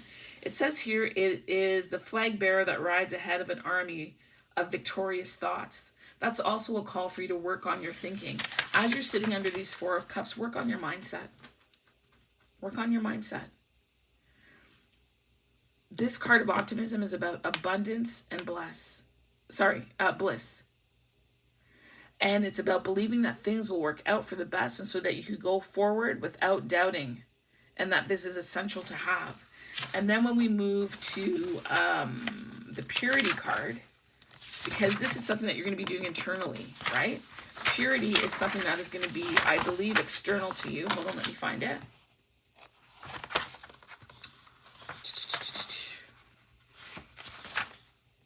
Where is it? I just saw it.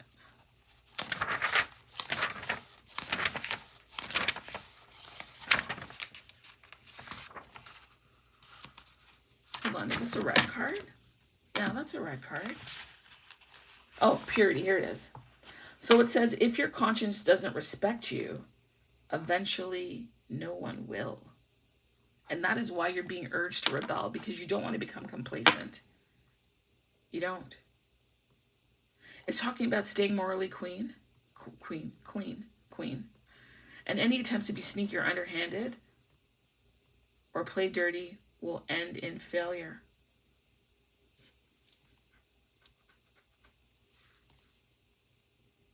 It says here that this shows that someone has been initiated into the what? Mysteries. It's hair that has been ritually cut. Offertory incense is burning, and a clean white linen cloth is ready to be put on.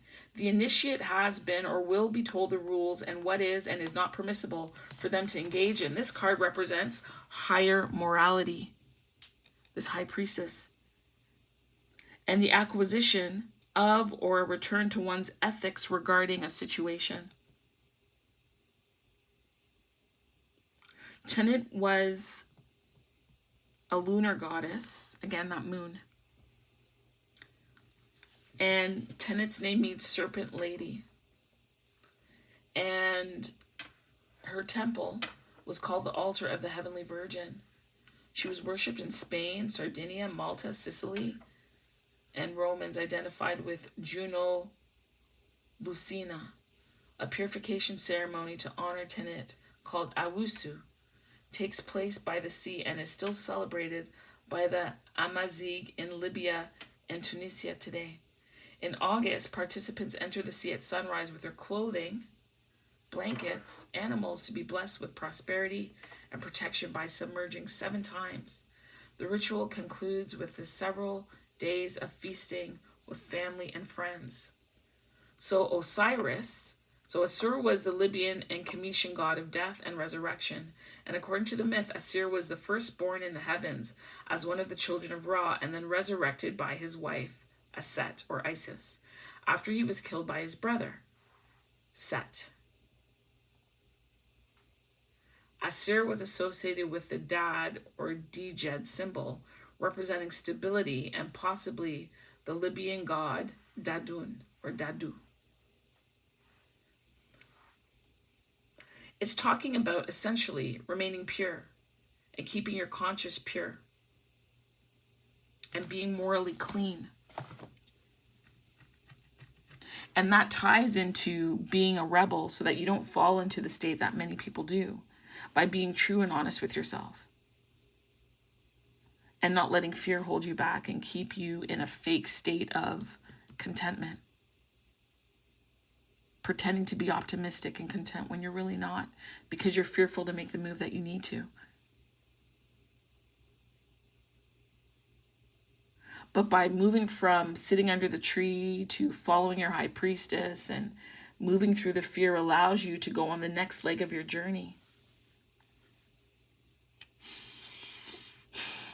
Heck, you might even cut your hair. I've done that. I've shaved my head a number of times. I've changed my hair some. I'm about to change it again.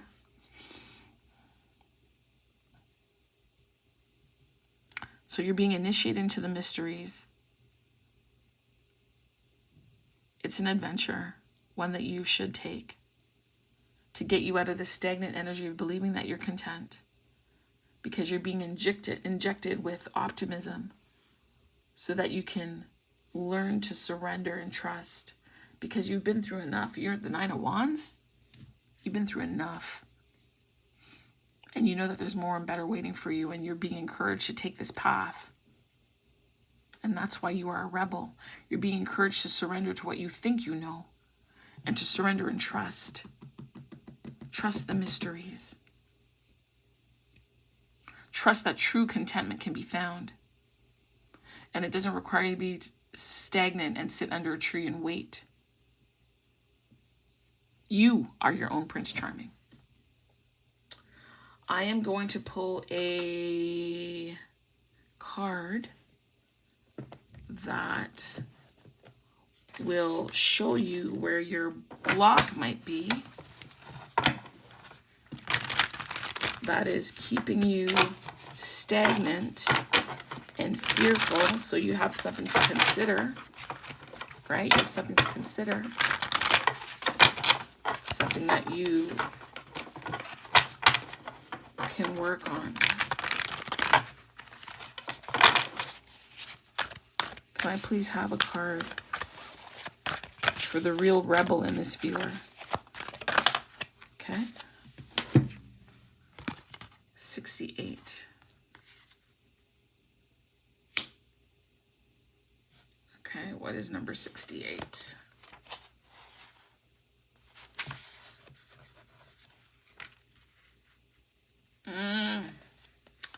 Yeah, number 68 is self-harm. Woo! Shit.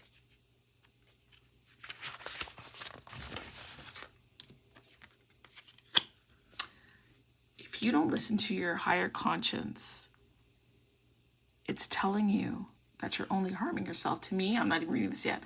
Like, it's that is like self-sabotage. Self-sabotage. You are inflicting your own injury.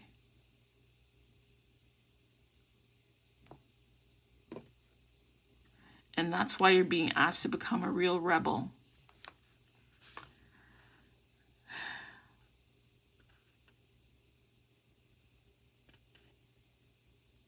This you being in this Four of Cups energy might also be a way for you to inflict self-punishment. Like maybe you think you're not deserving of something, you're not worthy, this has happened to you in your past, you don't deserve it. I don't know, no one will ever love me, I'm not good enough, I don't like whatever, my eyes, my hair, my whatever limiting beliefs and doubts and distorted thinking or thoughts you have about yourself are coming through and impeding you, preventing you, contributing to the fear that you have to move forward. So let's look at this self-harm. So there's always a positive motive for our self-harming behavior. We tell ourselves that if we punish ourselves, we won't make the mistake again. Maybe you've also made mistakes that you make you feel that you're unworthy to move forward and that you have to stay in this purgatory. You don't. It says here that whatever it is, it's not benefiting you and it's not benefiting anyone else in the situation, and it is keeping you stuck. It says we can use self-harm as a white flag.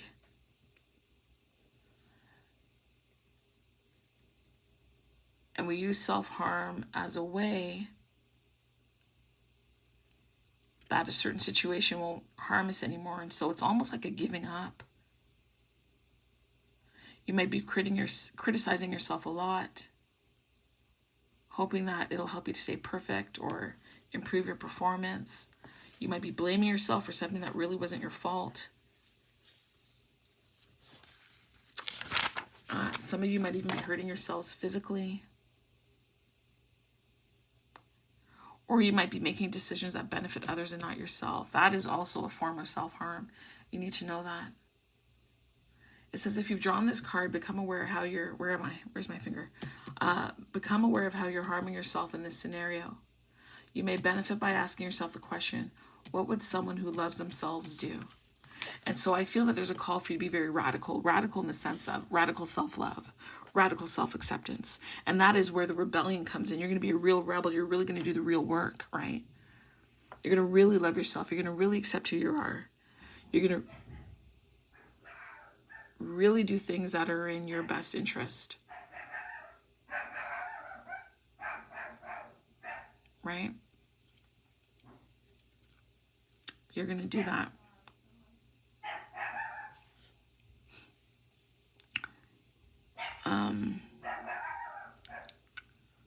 So that's really interesting. I have no idea. I'm in the middle of a reading. I can't come to the door, so whoever it is, they'll just have to come back, I guess.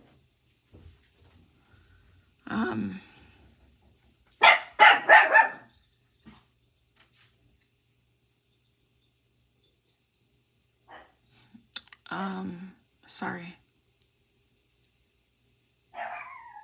Give me a second. Susie. Oh, okay.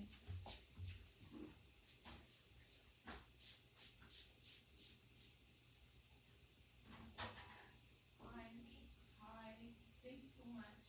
Sorry, I'm doing a video. All right, thank you. Okay. Sage, come. I'm gonna follow you. Sage, come here, tree.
Hi, I'm sorry, I'm back. I'm sorry.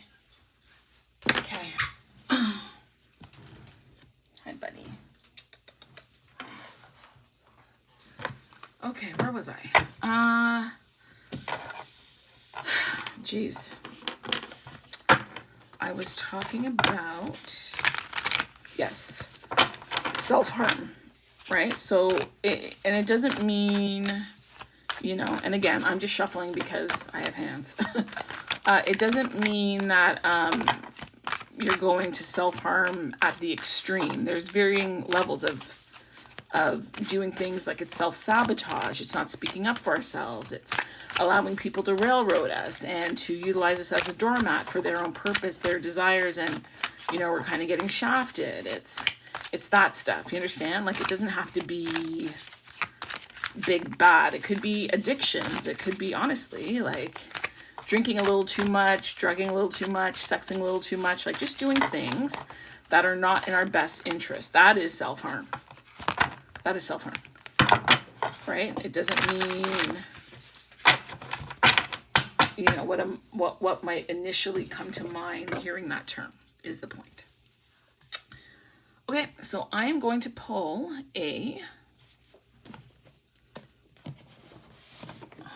get this, one of these Earth Warrior Oracles, which is this here. So I use this deck. I use the Hoodoo Tarot, right? I also use the Black Doves of Africa. Anything else? Oh, yeah. And I use the Black Tarot. And one more deck. One more. Oops. Where is it? Oh, and I think I showed you this already. Energy Archaeology. Okay. So those are the decks that have been used in this reading. So I'm going to pull one card to wrap all this up. This real rebel, this moving away from self-harm and being stagnant and stuck in fear. This willingness to trust and believe that you are deserving, you are worthy of more, and you are moving towards it. And that there's going to be this beautiful unfolding, this beautiful mystery for you. It awaits you, right? Like, look. Like, it was this card, I believe, this purity card, either purity or optimism, that talked about the book of mysteries and how this mystery is unfolding. And this book is showing up here. It's telling you that there's goodness awaiting you. Fear not, my friend, fear not. I know sometimes it could feel overwhelming and scary and you're nervous and all that kind of stuff. But there's good here. There's absolutely good here. Okay? So let's look at what this card is. Look at that. Lolo, stand in the light. I've never seen this card come out. This card has never come out for me. 16. What is 16? I can't remember. Oh, 16 is Tower in traditional tarot. Okay. So where's this book?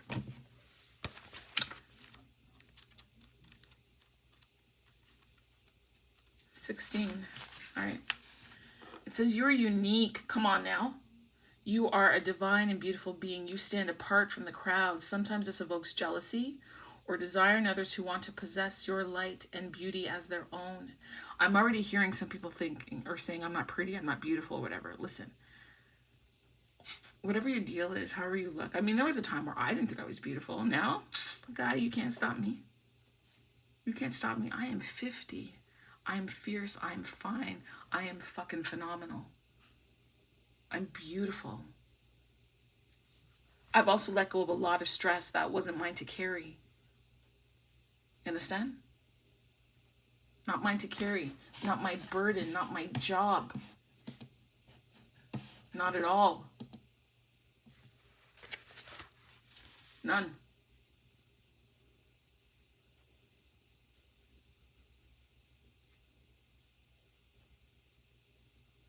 Not mine to carry, not my headache. Okay?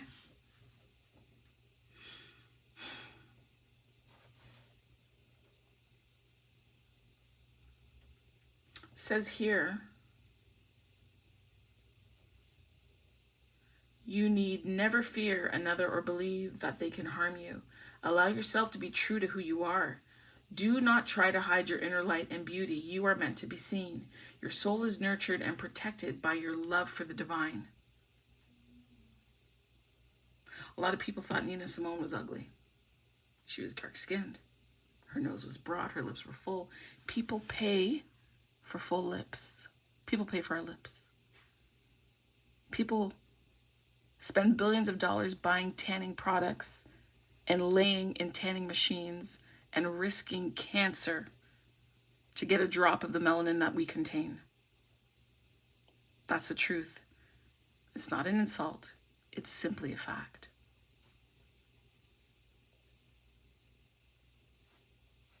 People spend billions of dollars on hairspray trying to get their hair to stand up the way that our hair does naturally.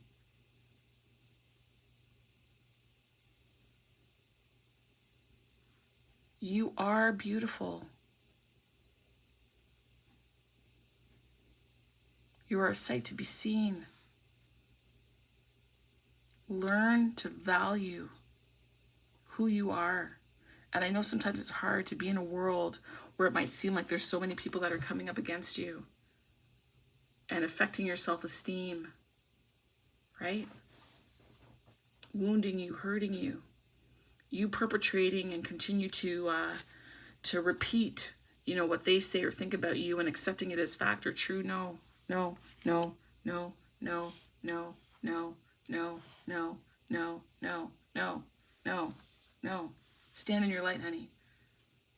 This is a transformative time. And I was trying to figure out, because I was trying to remember 16. 16 is a tower. 16 is a tower. That's about letting go of strongholds in your mind, in your soul, your spirit, reconstituting the foundation upon which you've built everything. This is a beautiful time. You might be going in as a caterpillar, but honey, you are coming out as a striking butterfly.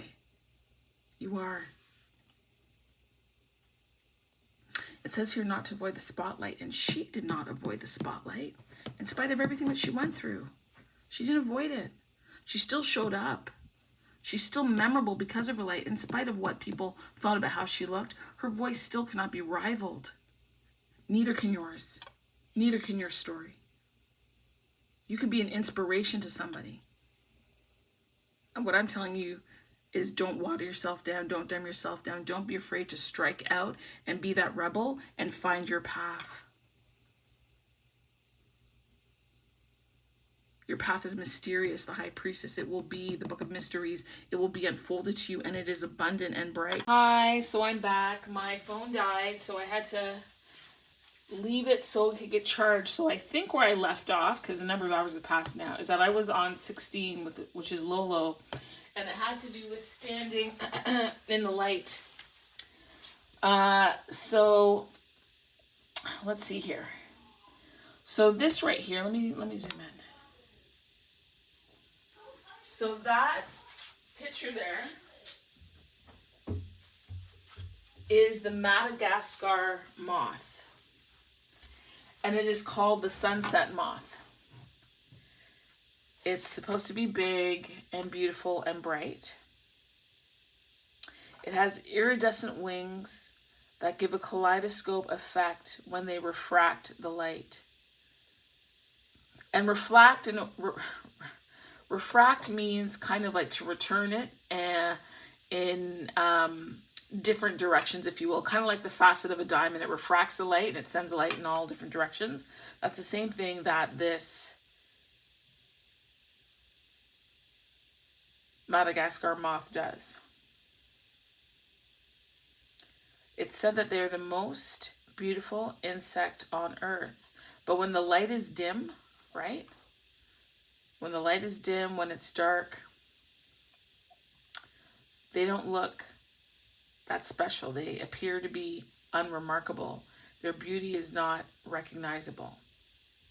And what it's saying here is to light,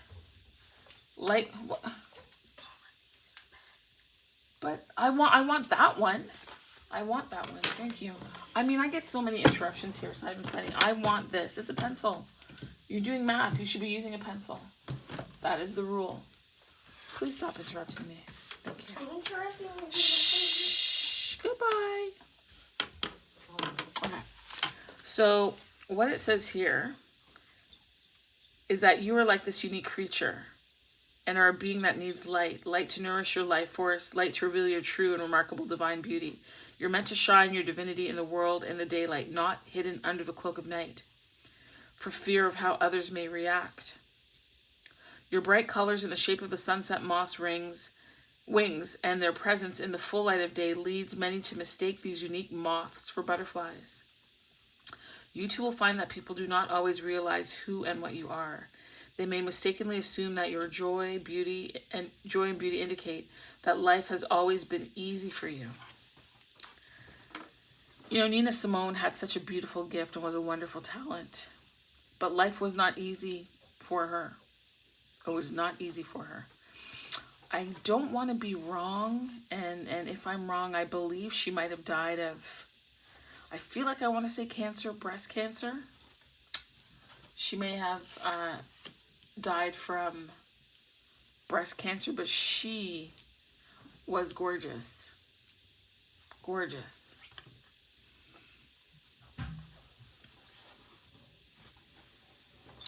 It says that people might fail to recognize the true depth of your soul and experience of darkness and struggle that you have overcome to become vibrant and beautiful so that you can be seen. During the daylight hours, the sunset moth can be seen flitting from one flower to another, feeding on nectar. They discern light waves and indicate a strong preference for white flowers, although not for specific plants. You are one of the rare souls who can find the truth of light and love in any number of spiritual or religious paths. And this is the path here. Like you are on a path. You are undergoing and approaching that book of mysteries. Please stop. Stop. You're opening that book of mysteries. You're being encouraged to do that.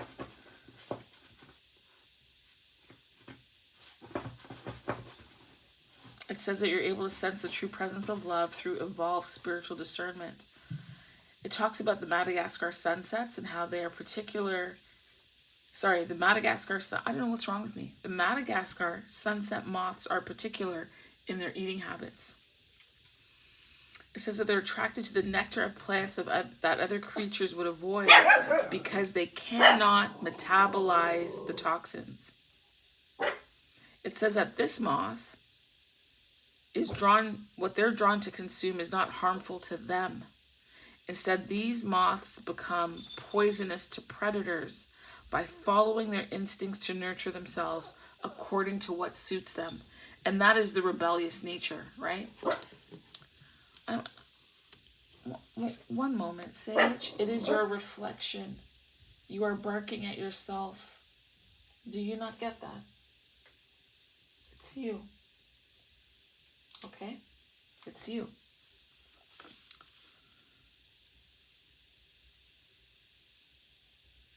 It says here that the Madagascar moth eats what suits them, and even though it would not necessarily be right for another creature, your modality, the way in which you rebel, the way in which you stand up for yourself, the way in which you show yourself self-care, the manner in which you surrender, what is in the pages of this book for you, the unveiling and the opening and the revealing of your life, be it fate or destiny, whatever it is that you believe, whatever it is that you are co-creating, is for you. It is for you. It is not for anybody else. So whatever nurtures and nourishes you and feels good for your heart, your body, and your soul is also what protects you. You don't need to do anything for effective protection other than place yourself in the divine beauty of what you love absolutely and completely. And that's why that self-love is so important. It's so important in a way for you to surrender to yourself, surrender to your higher self, surrender to your intuition that has your best and highest. I already talked to you about the comparison of these two gardens. This is where you're headed if you will allow it. So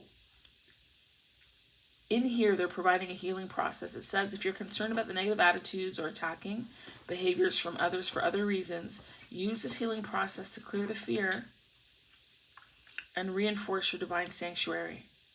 It's saying here, close your eyes and relax and breathe in and out.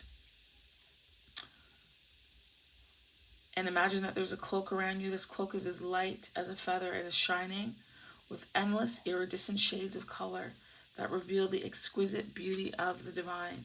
The cloak is flows lightly around you, offering you a sense of having wings or a body that is beyond your physical body, and yet it interprets it too. The prayer that you will say is that I am cloaked in divine glory, light, grace, and beauty. I am a child of the divine, the most high of God, and am protected in the sanctuary of absolute divine love now and always. So be it. And whatever your faith is, to me, that is irrelevant. Because I'm talking about you having a connection with the divine, with God, that surpasses what, what church will say, whatever denomination will say.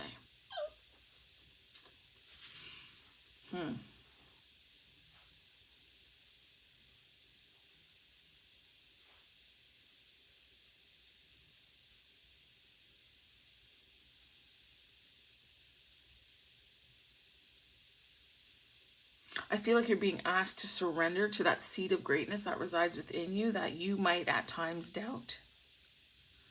But this move that you're making, the action that you're taking to walk towards that cup that's been offered to you,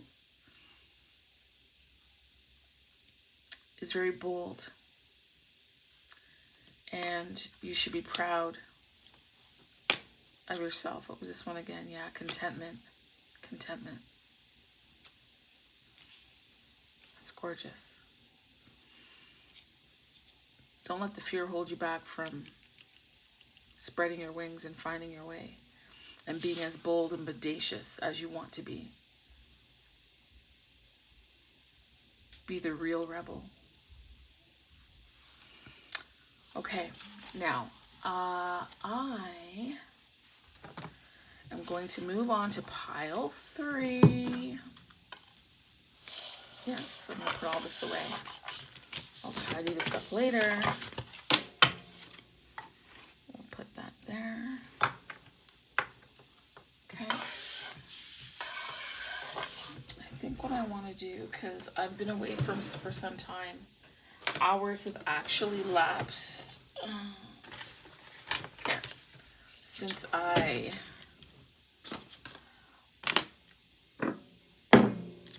completed that. So let us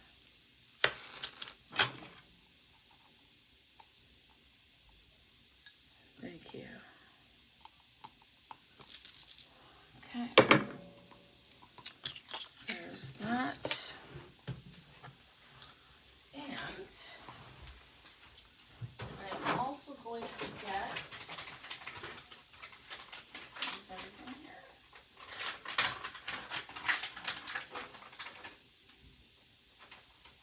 I'm getting a piece of Palo Santo.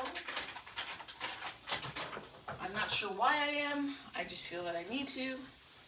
And if you know anything about me, you know that I do believe in being obedient to whatever calling comes my way. So I'm just going to clear the space for the third pile. I'm going to clear the space. Excuse me. Watch out, puppy. Okay. And let's see here. We're going to start at 11:11. Just clear the space.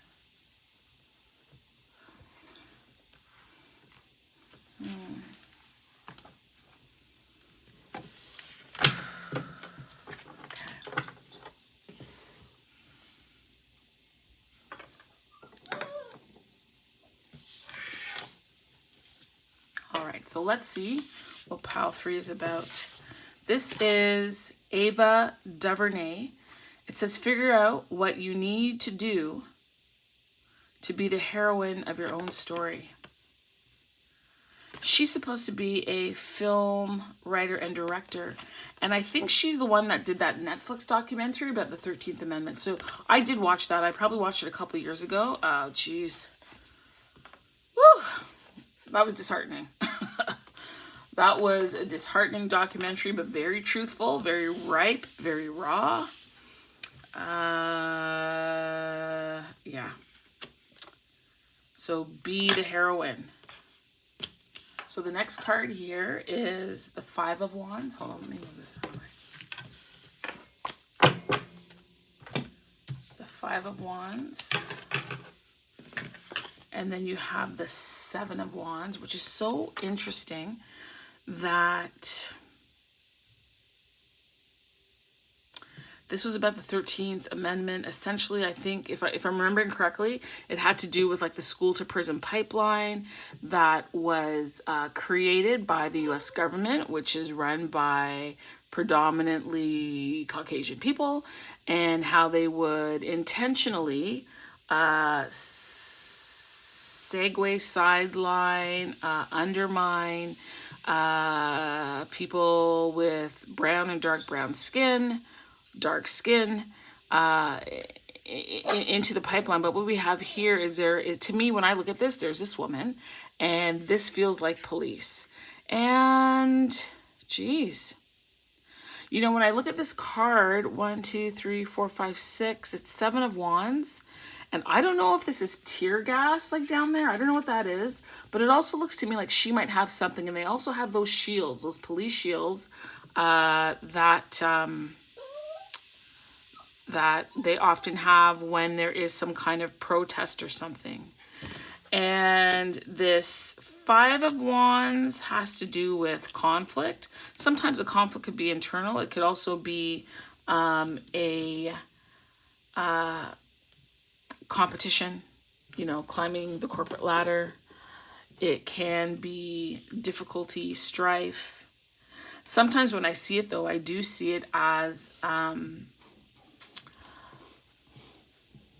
disagreement within, meaning your higher self, your shadow, your feminine, your masculine, your inner child are not on one accord. Sometimes they have competing interests which prevent or stall or inhibit or cause confusion or not being at ease within yourself. I think can go as far as causing depression and sadness and doubt, and causing you not to perform at the level that you should. I'm just going to quickly, Ava, filmmaker, first person right there.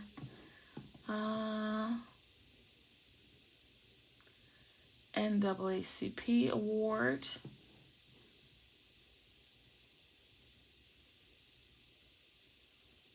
Let me see, 13th. Yeah, I'm pretty sure I saw that film on Netflix. And so it says, what is she known for? So she did A Wrinkle in Time. That was with Oprah Winfrey. She did Queen Sugar, Selma, 13th, and When They See Us. So When They See Us had to do with some dark-skinned youth that were accused of raping a white woman in Central Park, if I'm remembering correctly. And the fact of the matter, it was a fucking lie. They didn't do it. They didn't do it. They did not do it. Now, I don't know all the details around it, because sometimes hearing and watching those stories, it's just a bit too much. It really, really is, with everything that is going on. But my understanding is When They See Us is based on that. Selma had to do with Martin Luther King and the walk, I'm sure. 13th has to do with the 13th Amendment. I believe essentially that in a way that, you know, once you're incarcerated, you're still a slave. You're still enslaved, right? And I make the correction because there's a difference between being a slave and enslaved. We are not slaves. When they took the Africans from Africa, when they were bought and sold, when they were forced into enslavement by both some dark-skinned people and also by majority European people,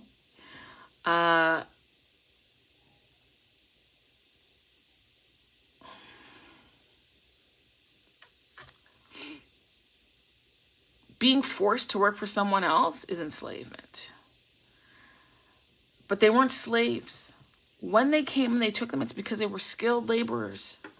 When you see that Washington Monument, the tall, skinny, white building, that is from Africa. When you go and you look at Africa and the buildings and the way in which they did their architecture, that's because the people that they stole, the people that they felt that they bought, and you can't buy people. I just want you to know that. You don't own a soul. You don't own people. But we talk a certain way here on this earth nonetheless. Those skill sets, some of the food that's over here, they didn't have it. They didn't have the ability. They didn't have the know-how. And so a lot of wealth and not a lot of knowledge came over on those ships. And I just want to say, back in the day, that's how people got to other countries. They took ships, right? So when people like to make jokes about how so-and-so is just off the boat, every fucking buddy back then was off the boat, okay? So we need to stop with that crap. Okay. So she's written some historically black pieces. There's the 5 of Wands and the 7 of Wands. And then, oh, let me turn this over. Where's the black card here? Okay. So, you know what I'm going to do? I'm going to take a peek at the 5 of Wands here just to make sure, because there could be an additional message. So this has to do with conflict and rivalry. I said that. So here it says there's a family of 4 that want to indulge in some ice cream. They're all reaching out to grab a cone for themselves. But the struggle is unnecessary because there's more than enough. There's actually 5 ice cream cones and 4 people, right? There's no need to fight. The cones are prepped. The ice cream is ready. It's on the counter. And the fight didn't have to begin. Many disputes can be de-escalated if they're avoided entirely by changing the perspective. And wow. And realizing that the people in your community might not be the true enemy. That's such a word. Considering the work that she does and the films that she's made, that's a definite word. And then to move into 7 of Wands, it has to do with protection and challenge. So, there are some of you that might be in this energy. And it's a call to not fall for the bait. Like we've seen so many examples, right? And listen, I don't believe in extreme divesting, meaning don't deal with the men of my race at all whatsoever. I don't believe that. Because I don't think that's the answer. If we think going elsewhere into others and they're more perfect and better, I think that's a misnomer. I do agree that there are certain behaviors and proclivities that are not beneficial to us, and we have to be wise, and it's so hard to vet people because, I mean, if I talk about myself, you know, I was with someone who I thought was my love, my first love, and if I told you the story, geez, I'm bread. If I told you the story. But it's not worth telling that story. It says here that this is about diversity, revelation, finding common ground, and sometimes there's competition and strife. Sometimes it's also about leaving things that serve you. You might want something, but if it is to your detriment, if it's going to disturb your peace, sometimes it's better to leave things alone. It's also about controlling your ego, and sometimes, not all the time, but sometimes you can put others first. You can. And that it's important to listen to differing viewpoints as well. This 7 of Wands has to do with alignment and movement. Protection. And there's some kind of challenge. That's what it is. See, I was wondering what all this smoke was. Right? And what it is she is smudging the air, which is interesting. I don't know if those are smudge sticks at the bottom then, but that's really interesting, like cleaning it. Like, listen, the fight is not always physical. It's not always physical.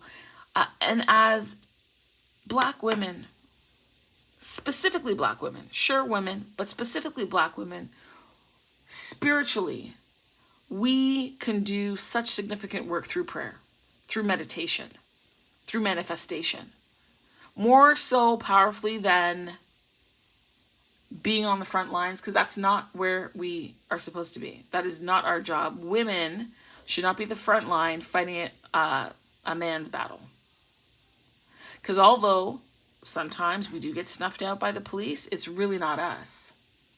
It's really not us. And so you can be effective by not discarding the community, not becoming a full,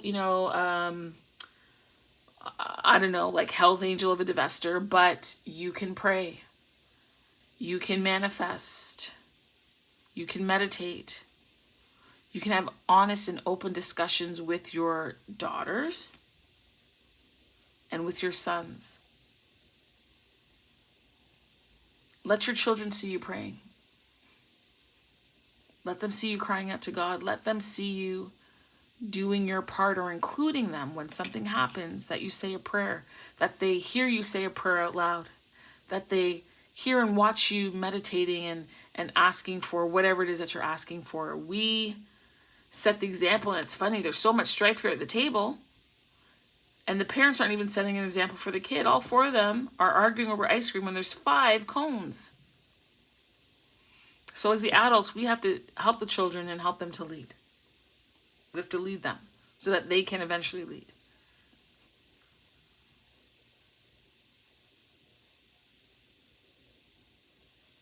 It says to make decisions that are aligned with your inner truth and being, and not coddle a wounded eagle, and to be the activist that you want to see. And what I'm saying to you, because in all honesty, I'm going to go there, that a lot of the interracial relationships that we see, or that seem to be thrown in our face, they're not what it is.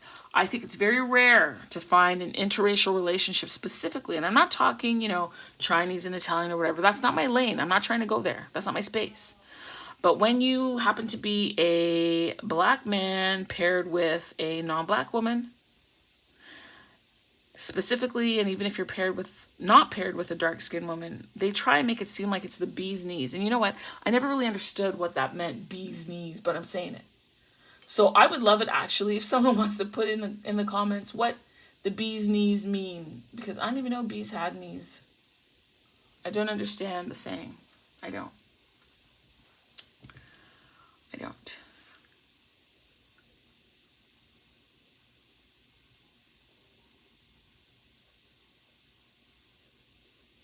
I actually forget what I was telling you. Yes, that's what it was. It's this woman on the front lines who's smudging. And honey, you could smudge at home. You understand? You could smudge at home. You don't have to go out on the front lines. You don't. You can smudge at home. Because I personally am tired of us being on the front line. I'm tired of seeing us. I'm tired of the disrespect that we receive within the community. We are doing double and triple duty, and it's not right. It's not right. But what I also want to allude to is when these men get in trouble, never, ever, ever, ever, ever, ever, ever, ever, ever, ever, ever, ever, ever, ever, ever, ever, ever, never, ever, never, never, never, ever, do you see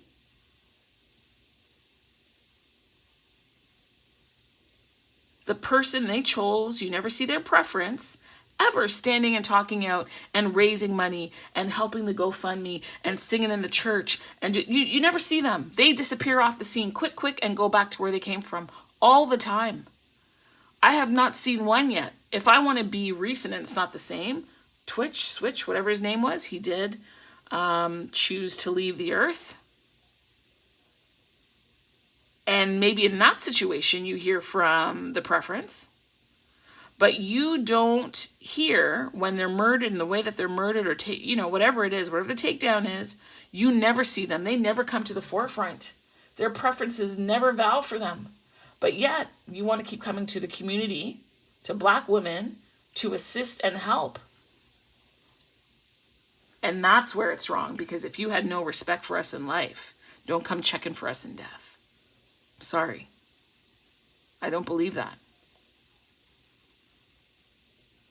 And back in the day, we would say don't speak ill of the dead, because back then we didn't have social media, we didn't have technology or emails or all of that kind of stuff to record what people were saying. So you never wanted to make the error of saying somebody said or meant something that they didn't say or mean because they weren't able to defend themselves. And I agree with that. But now, in 2023, we are in a space where everything we say and do is being recorded. And so when women are saying that they don't want to support him because he made colorist remarks about Black women, dark-skinned women, and said horrible things about them, honey, let your words live on. I will not be contributing not a dime.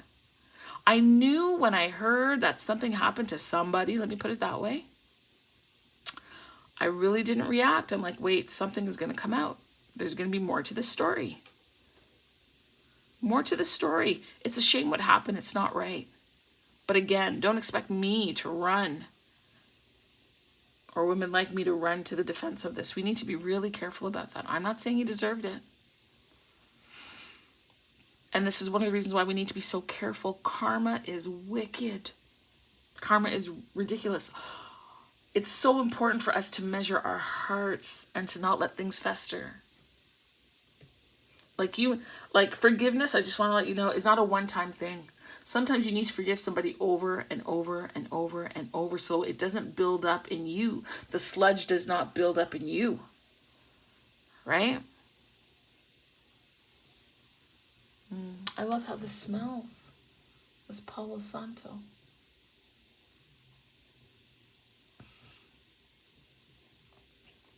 Now, there might be some people coming to my channel, they pick this Paul and they're like, well, you know, I'm not a dark-skinned woman and what she's talking about doesn't apply to me. Let me show you how it can apply to you. Don't try and edify yourself over dark-skinned women. It's tacky and it shows how insecure and small-minded you are. Do not tolerate a guy putting us down, because they do that for a reason. They do that to make you seem that they're all in. Meanwhile, honestly, I'm just going to tell you, they're there to take from you. They're there to use you. They want access. You know, if your family's well off, they want access to the money. They want to be at the party. They want to be that special Negro in your life. They want to look good. They want to be the Kanye. Right? Because they're using you.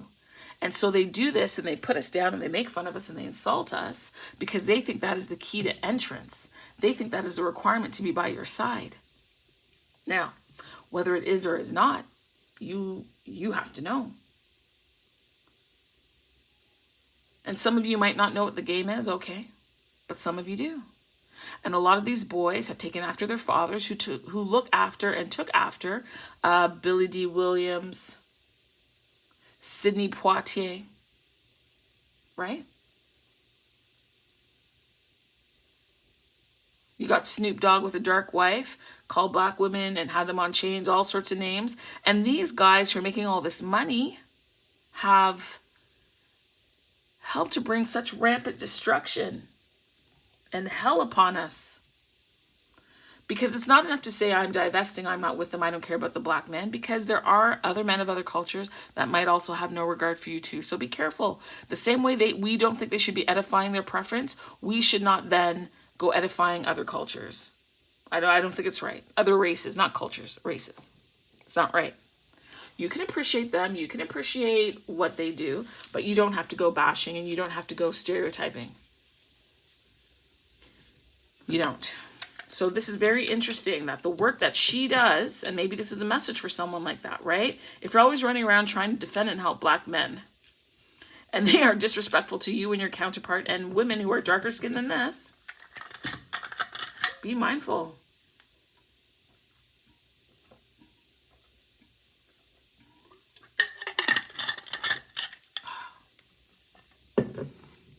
Be mindful. Because for her, she made that film When They See Us. And sometimes we're not seen. We're overlooked. And a lot of people play into that. Honestly, sometimes in our own culture, we play into it. So if you are not of this persuasion, it doesn't mean that this reading is not for you, but you're learning, right? You're learning. And there's nothing wrong with that. But don't learn for selfish purposes because, again, I told you, karma has a way of swinging right around and swinging hard. So, if you are an individual who feels like they're always in the fight, needs to be on the front lines, needs to be representing a group of people that do not... And I don't want to make a generalization. I was about to say that do not respect you. I don't want to say that because it just seems to me that those making the loudest noise are the ones that we don't mind if they leave. You go. You go. So let's see what the core issue is here. Ooh. Yeah, it's a black card, right? Yeah. The core issue is gratitude. Okay, let's get this all together now. Now we're going to start rolling. The core issue is gratitude. Okay. What's the next card? It's supposed to be the copper card. Yeah. The issue of gratitude projects itself in the world via avarice. I have no idea what that word means. Okay, Google, what does avarice mean? Avarice is used as a noun to mean extreme greed for wealth or material gain, similarly to acquisitiveness and cupidity. Do you want to hear avarice used in an example? Okay, Google, repeat. Sure. Avarice is used as a noun to mean extreme greed for wealth or material gain, similarly to acquisitiveness and cupidity. Do you want to hear avarice used in an example? No, this is greed. Oh! Sounds like life is treating you right. Yes, it is, Google. So there's a lack of gratitude here. This is the core issue, and it shows up as greed. Wow. All right, so let's get into these cards here. So the Black Dove, and we're going to look at gratitude. Where is that? That's it. We need a blue card. Gratitude. That is interesting for it to say that. Like, look at that. There's a lack of gratitude. There's a lack of gratitude on some of the men in the community for sure. And that lack of gratitude leads to strife and challenge and difficulty. And we all feel it. Like, it's very hard. I don't care what anyone says. It's very hard to just, up and separate yourself. Now, I'm in the wrong section. So let's go gratitude. I need to look for the black cards. Gratitude. I wish they had this in alphabetical order. Core issues. Sorry, people. This is so interesting how this is playing out.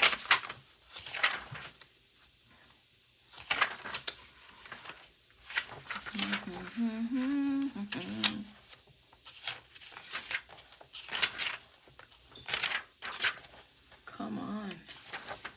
Here we go, gratitude. So this card here, remember, problems, difficulties, and challenges can be stopped with just taking a moment, a pause, assessing the situation. A lot of things can be quelled and stopped before they get out of hand. So it says here, appreciation is greater than salt.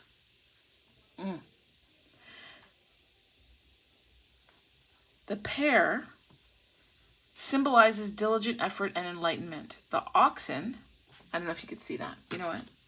Maybe if I go in. Can I go in? I hope that's straight for you. So the pear, where's my little, here. The pear, so there's pears here on the tree. That represents diligent effort and enlightenment. And then the oxen, there's 2 oxen here, represent reliability, hard work, wealth, and power.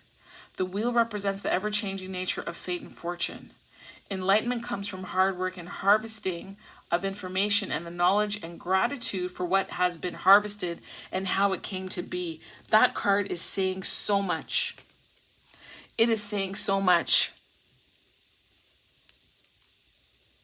You might be a person who's a giver. You might be a person who is very much interested in seeing the community morph and change and be successful, and it certainly can. However, the trouble is that there's a lack of gratitude. And there's a lack of gratitude from the people that the women are always on the front line for.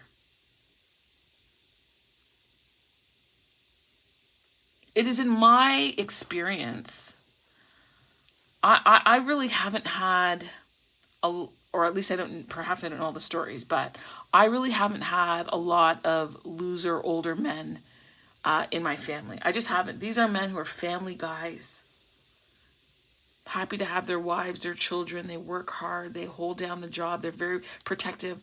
I don't really know. Well, let me take that back. I don't know older men like that. That's not my experience. My ex-husband and fathers of my children are a different story. You understand? But there's some enlightenment that you might want to catch. I feel like it's a spiritual enlightenment for you. By the way, I love these glasses. I need to find a pair. It says here, Min was an ancient Cometian god of fertility in the eastern desert and the protector of traveling caravans and foreigners. The Greeks saw a correspondence between Min and their god, Pan. Dionysus was a Roman god of viticulture, festivity, sexuality, and freedom. God, that's the other thing. I feel that there's too much focus on sex. Don't get me wrong. Sex is powerful. It's beautiful. And honestly, it is one of the gems that a woman has. It really, really is. Like, you can exude sexuality and class. You can show your sexuality however you want to. But it is a very powerful, I don't know what to call it. Energy. It's very powerful. That's why men keep falling for it and making stupid mistakes all the time. There's been so many examples of what not to do, yet they continue to do it. It says here that the word thank you feels great when you hear it, but it's only when the spirit of genuine gratitude is present. There's a difference between kind of holding the door for someone who doesn't have their bags for, like, yeah, thanks. They don't really mean it. They're just saying it. And maybe holding the door open for someone who has a lot of bags, children, a dog, and they really were already thinking down the road, my God, how am I going to get all this in the house? And then you're there just to assist them. And their thanks is going to feel and be much more different than someone who really didn't need you to hold the door, didn't value holding the door. I know for me, sometimes, people don't say thank you, and I turn around and I tell them you're welcome. Well, I remember one time I was in the store, this lady did something, and I said, excuse you. She said, oh, no, I was going to say thank you. I said, no, you weren't. You weren't. You're only saying it now because I pointed it out to you, and you don't want to look away. But don't, don't give me this fake whatever. Don't do that. Don't do that. Sometimes you have to call people on their stuff.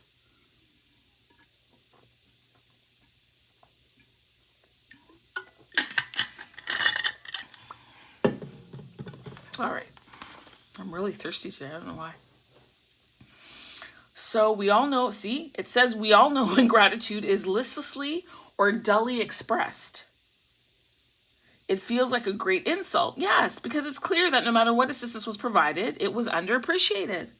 And this is the thing. You might find that you're doing all these great things. You're trying to help people. Listen, let me tell you something. My daughter is in high school. It's what they like to call Black History Month. And what's happening is the school is trying to do whatever. And so they're having this Black History Month meeting, and there's no black boys present. You know why they're not present? Because they don't give a shit. Just want to be real clear. The only time that they want you or your assistance is when they get in trouble. My child is 15.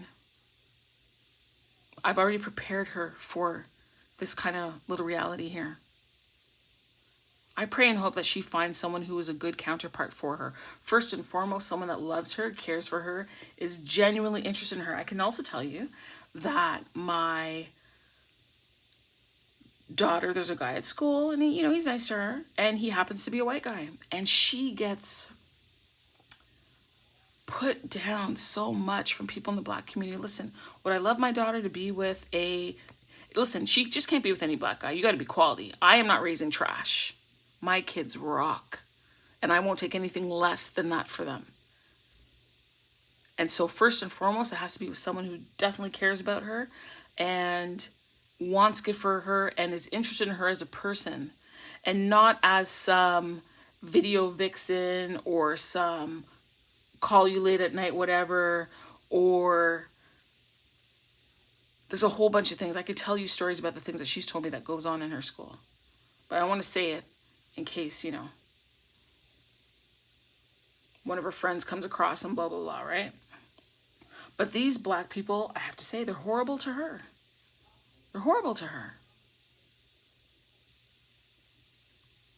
Right? So I would also say to this person, whoever you are that you pick this pile, you can't be overly concerned with what non-brown people are doing to you. I honestly feel that's the least of our worries. It is how we interact and cause strife within our own community for ourselves. And you need to take a look at that. And you need to look and see where you're investing. You do. You need to take a look and see where you're investing your efforts and if it's paying off. And if you're doing this work for people that actually give a damn and appreciate you. Because it just talked about this gratitude thing here. And you might have experienced it, right? Where there's no real appreciation. There's no real appreciation for you working like an ox. And there's no real appreciation for the insight, intelligence, and wisdom that you bring to a situation. And that is not something that you keep pouring into. Or if you're going to pour into it, maybe you need to do it differently. Remember I said, don't be on the front lines, but you can stay home and smudge. Right? You can say a prayer. You can educate your children properly, educate your sons properly, be mindful of the music that they listen to, and listen. We cannot be with them all the time.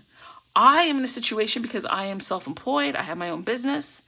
It allows me that I've been here for and with my kids pretty much since jump.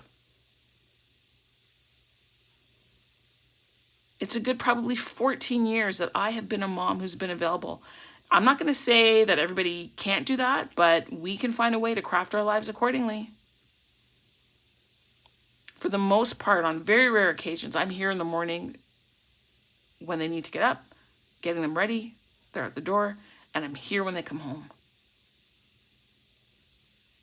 The business that I'm in has allowed me to...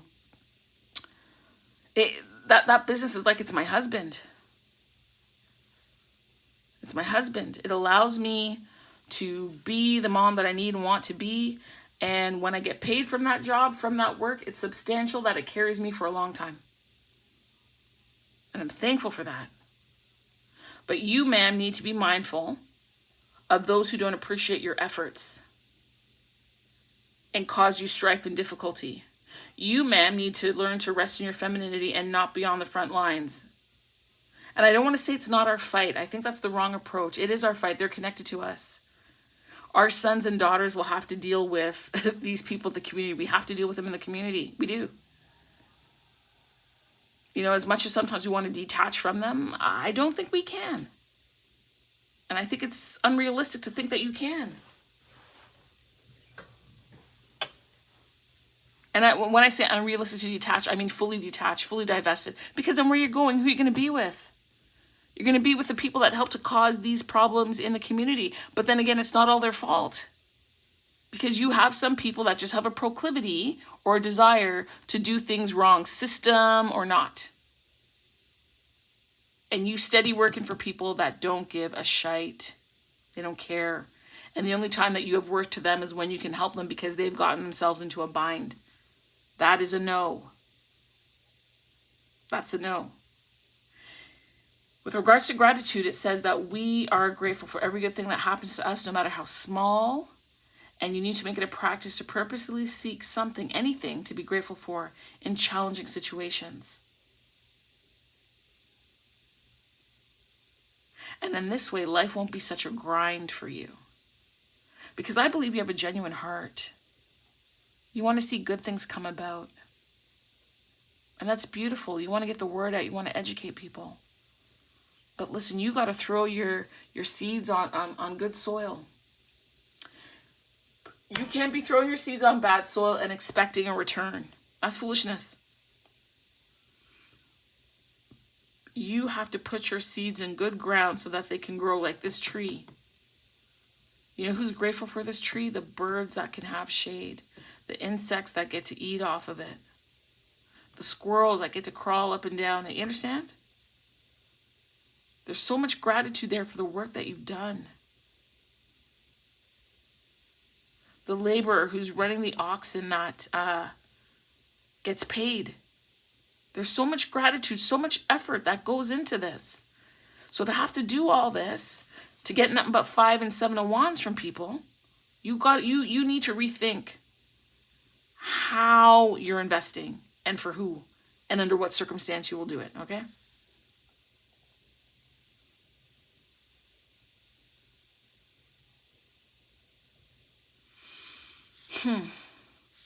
All right.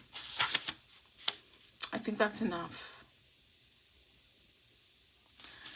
I'll just leave you with some questions on this gratitude card. Do you appreciate what you have already? Are you taking advantage of someone else's generosity, or are you allowing people to take advantage of you? Do you do for others what you would want them to do for you? Is there a way for you to show more gratitude? Are you mindful of ungrateful, indifferent, or apathetic speech and behaviors, either, potentially by yourself, but more so by others, that aggravate a problem? I also want to say to you, if you come to the conclusion that, I don't want to do certain things for some people, you need to be very careful about how you move. I find that these days, the men and the boys are very emotional. They don't know how to guard themselves. They don't know how to stay composed. I don't give a damn if they want to talk about because there is or isn't a father in the home. I've had to talk to my son very seriously. If I say, get this done or whatever, sometimes he would kind of whine. And I'm not saying that you can't have emotions or not be happy about something, but you have to be able to communicate whatever is bothering you without, coming off so whiny. It's not okay. It's not okay. Like if someone has hurt your feelings and you want to express that or say something, absolutely. Like I have not taught my son that he has to keep his feelings in. No. He has the right to express them. He has the right to feel them. But you need to be mindful in the way in which you do it. I don't want to hear you crying over anything because somebody took your crayon. Bump that. But if someone has genuinely hurt your feelings or you're very disappointed about something, yes, then say. And it's really important that we teach our children, our boys, to have more ways to express how they feel outside of angry, hungry, tired, and horny. We need to be able to, teach them to do more than that and to help them have some gratitude. I'm done preaching. Let's move on to this one. This is how gratitude or the lack of gratitude shows up. Here we go. We're looking for the word avarice. So it says here, a nude soul is the best adorned. It also goes on to say that the smash vessel, so this is a vase or a container that has been broken, right? And I would say maybe there's coins or something of value that's inside, okay? So it's saying here that the smash vessel represents haste to acquire something, or it is greed. Cronus was a pre-Hellenic god of time known for his destructive, all-devouring force. And Saturn is a planet that is associated with it. It says that the desire for more than you need is a direct result of failing to self-define success. Ooh!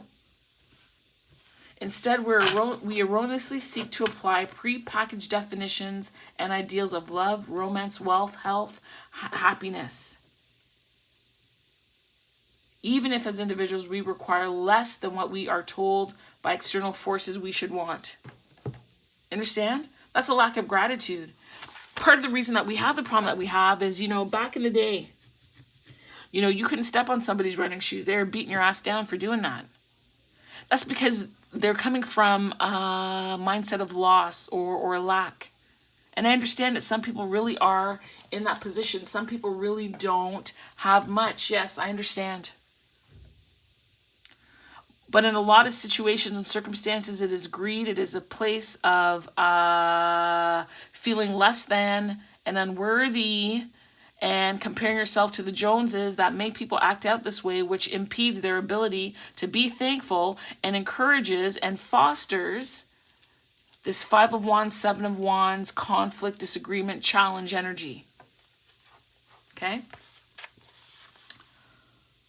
It says that if everyone honestly assessed what they truly needed instead of being concerned with themselves about what others might think of them, and again, that falls back on how does this look for the gram? How do we look? What are people saying? Flashing their life up there when it's really not their life, showing you that they're in the best clothes when they keep the tag on because they got to return it. Or stunting in front of a car that's not theirs because they asked someone, hey, can I take a picture in front of your car? It's not their car. We have to realize that the wealth that we have is first internal. You got to find that wealth first, because otherwise you don't know yourself. And if you don't have a foundation, you don't have standards, you're going to be blown to and fro by the wind.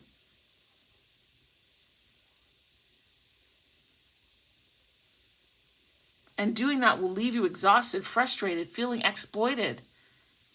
That your efforts are a waste. It'll leave you feeling empty.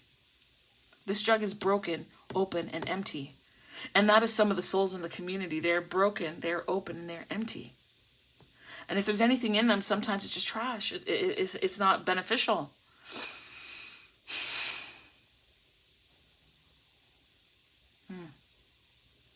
It says here, look, and that was just me talking. So now I'm going back to the book because I do that a lot, But I'm going back to the book now. Identify your principles, identify your standards on every level, then make choices and plans that support your ideals, be they great or small. Then you will discover what is and is absolutely not essential for you to be, do, or have to live comfortably and contentedly in the world. Once you've identified non-essentials, you will no longer scrape, beg, claw, rob, humiliate, or destroy just to acquire or hold on to things that upon discovery never really mattered in the first place. And I feel that this card is a representative of a spiritual deficit. And not to say that you have it, but perhaps the people who you are representing and doing most of the work for and showing up on the front lines to assist are the ones that are spiritually barren.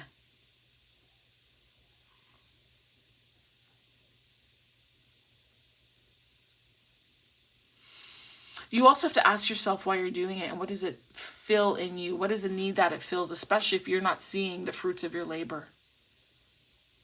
Especially if the people that you're doing this, again,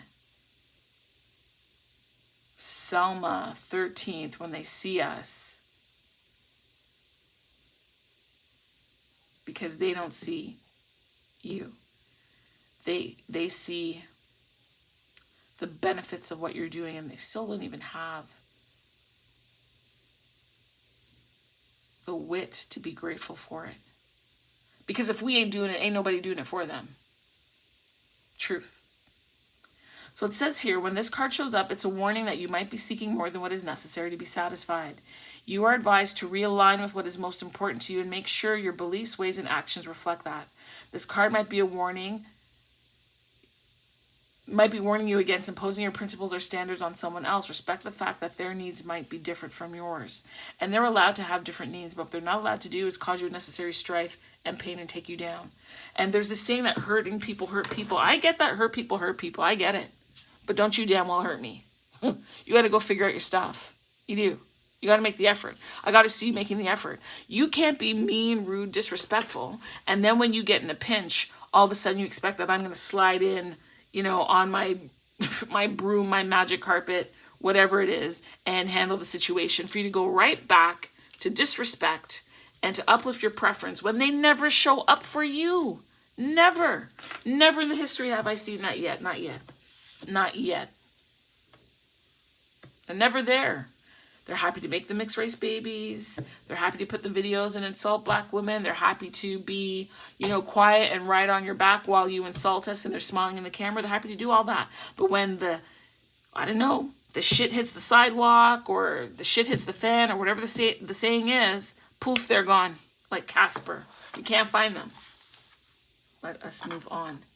Let us move on. All right. So, hold on. Let me get this.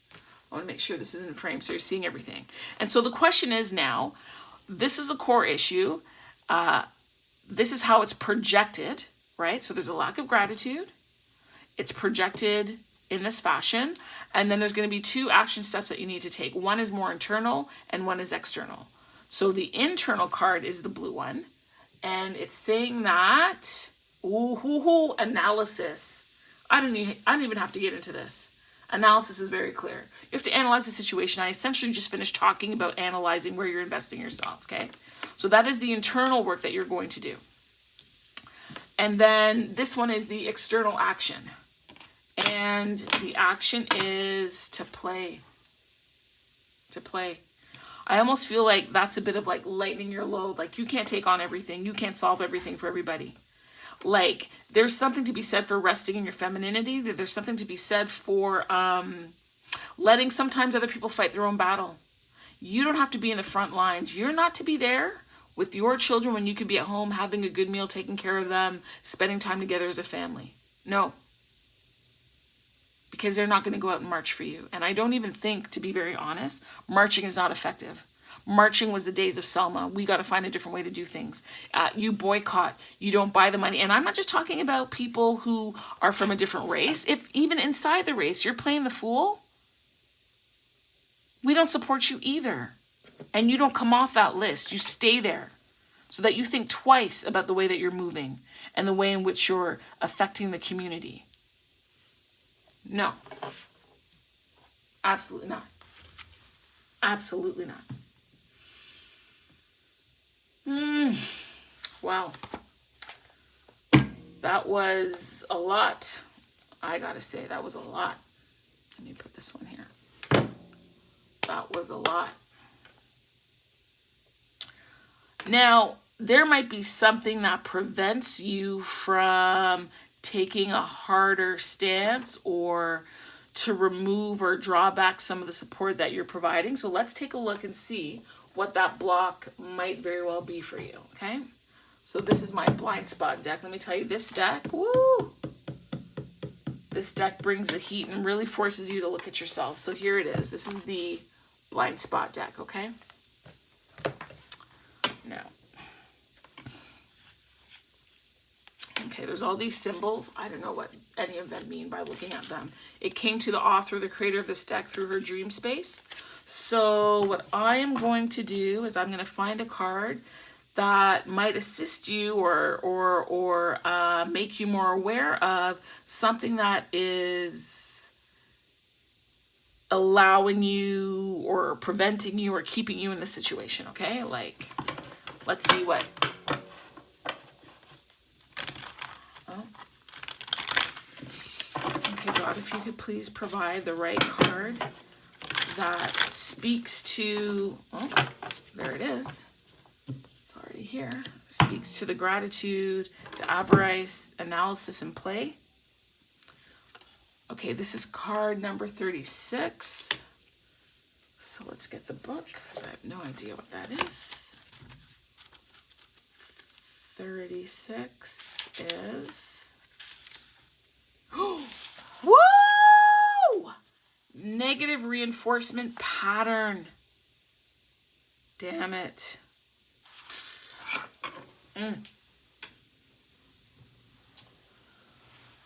Okay. Negative reinforcement pattern. I hope. Okay, so it's not that much. It says here that if you've drawn this card, you're stuck in a negative reinforcement pattern. It might be isolated to one situation, or it might apply to your life in general. I'm telling you right now, this applies to your life in general. Okay? The reality is that you are doing what you are doing in order to avoid something that you don't want, instead of doing what you are doing to get something that you do want. interesting.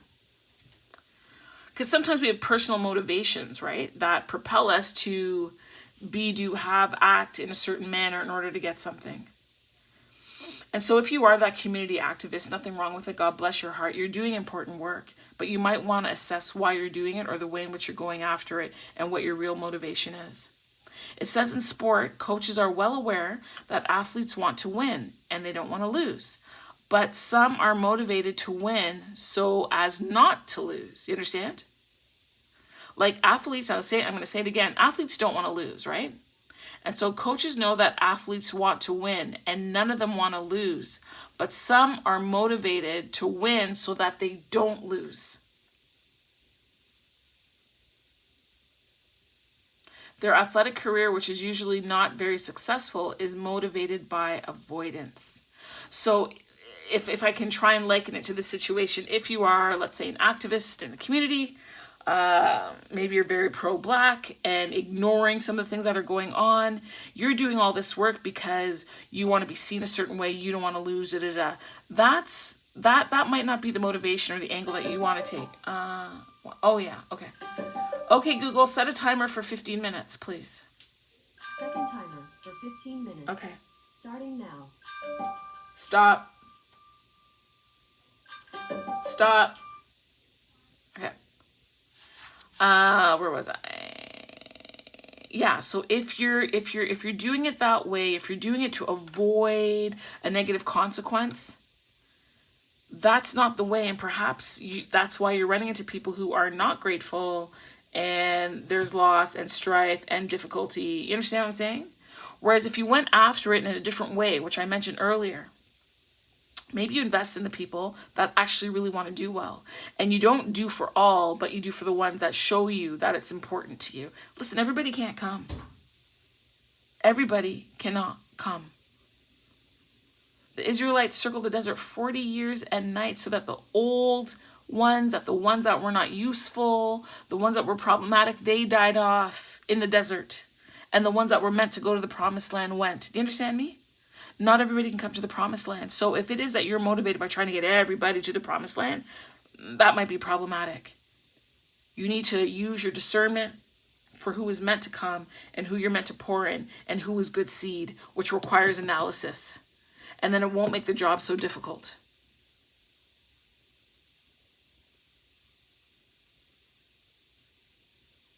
It says if you draw on this card, then generally you're in a situation, but you're motivated by an aversive stimuli.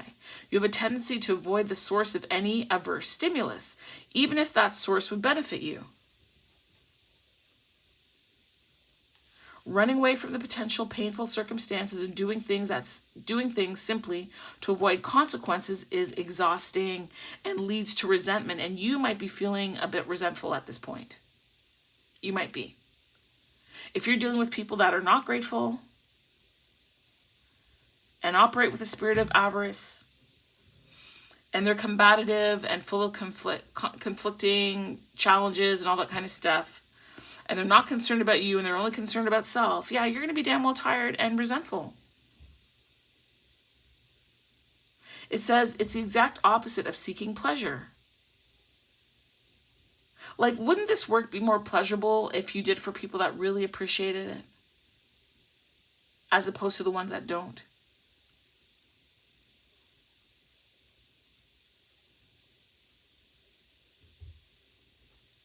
Because what's happening is you have a firm grasp on what it is that you don't want. And going for things because you don't want certain outcomes isn't the ideal way. You want to go for things because I'm looking for this outcome. You understand? So then you've got a positive reinforcement pattern going on.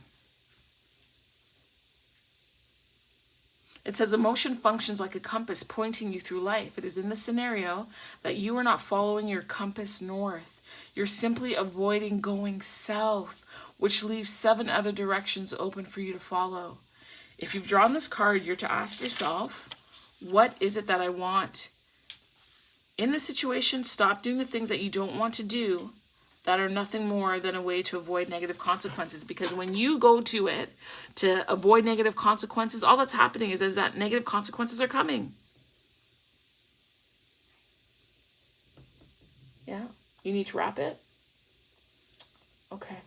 So after eating. I'm almost done, baby. So I'll come and I'll do it for you. And then I have one more card that I'm going to pull for you. One more card here.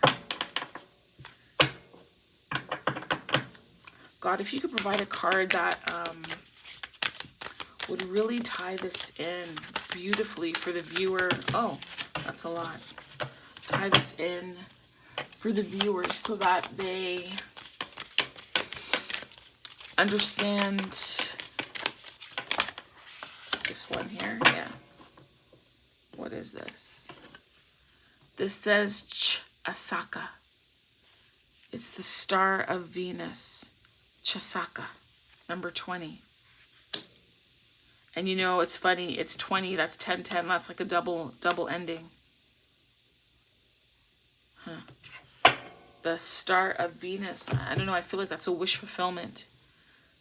Where's this book? Okay.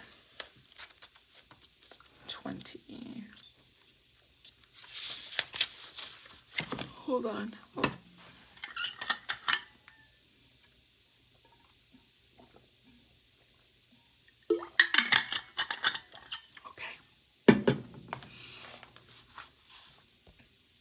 So this card here, it supports an inner shift to higher consciousness. Yes, yes, yes, yes. Whether or not you consider yourself to be financially skillful, part of your sacred power and purpose includes the healing of economic and financial matters in your life and the world.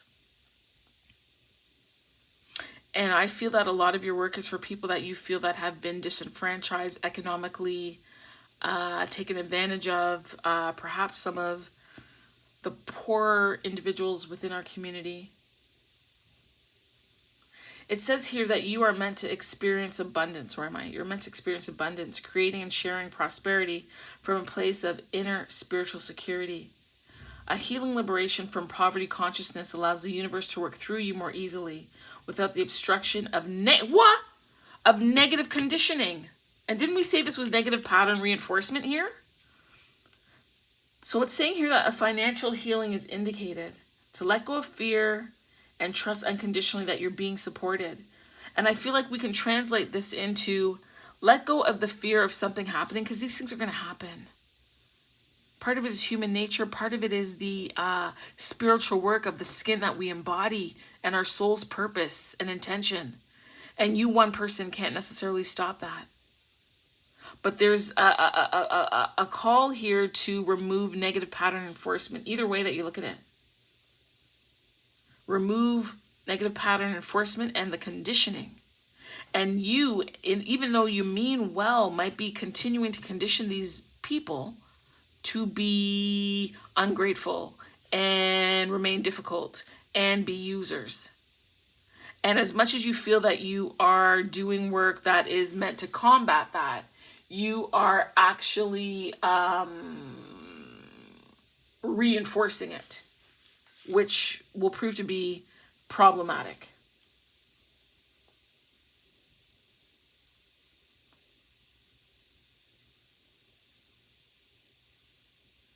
It says focus on your beautiful beliefs and putting them into the world and not consuming the negativity or fear of others. And it says to trust that you can be a positive influence on the world. So this is about a goddess who brings light, and she's the brightest star. And this is about transitioning into a new reality of a higher consciousness and a healed experience with regards to power and resources and finances. You're being asked to allow beauty into your life, which is interesting because we did get the card about play, like to play more, allow more joy in. Maybe be more restful in your approach and not get so worked up about things.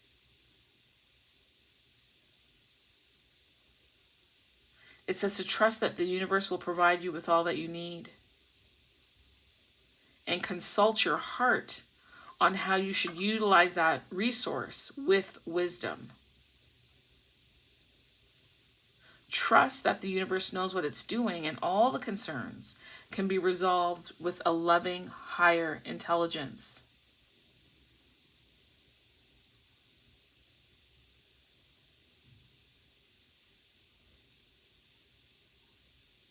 It says that you are a sacred change maker, and that you're here to broaden your definition of resources and contribution. It might include integrity, authenticity, relationship, consciousness, and community. These things are the currency of your soul. And this is what I mean. Those are the people that you want to connect with. Listen, not everybody intends well. Not everybody wants good. They don't. And you got to know who to invest in. You got to analyze a bit more and discern a bit more and check your head and your heart. You need to free your mind. You need to be more relaxed and open, it's saying.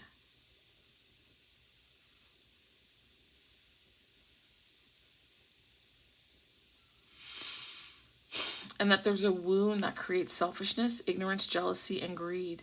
And that attitude, those energies steal from the community, and it deprives future generations of their rightful, not only soul inheritance, but financial inheritance.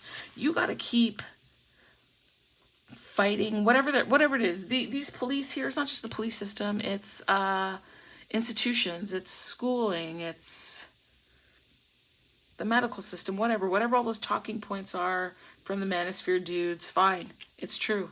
But you're the guys who need to be here. She needs to be at home. And if you're not going to be there and you're going to disrespect black women, then you're going to have to get your preference to go to the front line. And you know damn well she ain't showing up.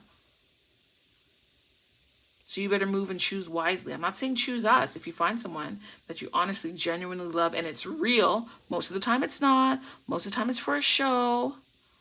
Most of the time you think you're getting back at the white man by being with his lady, and you're friggin' not. He doesn't give a shit. You're not. But we don't want people like you either. So if you got to go over there, go there. Better you go there than stay here. That's my feeling. It says soul currency is the conscious economic that brings people together, not drive them apart. When it's wisely placed within a soulful hierarchy and definition of value, not above it or beyond it, it can be a sacred relationship of exchange, not something that is creating division. It's a spirit of hope, optimism, inspiration, and boldness that takes a hold of the heart.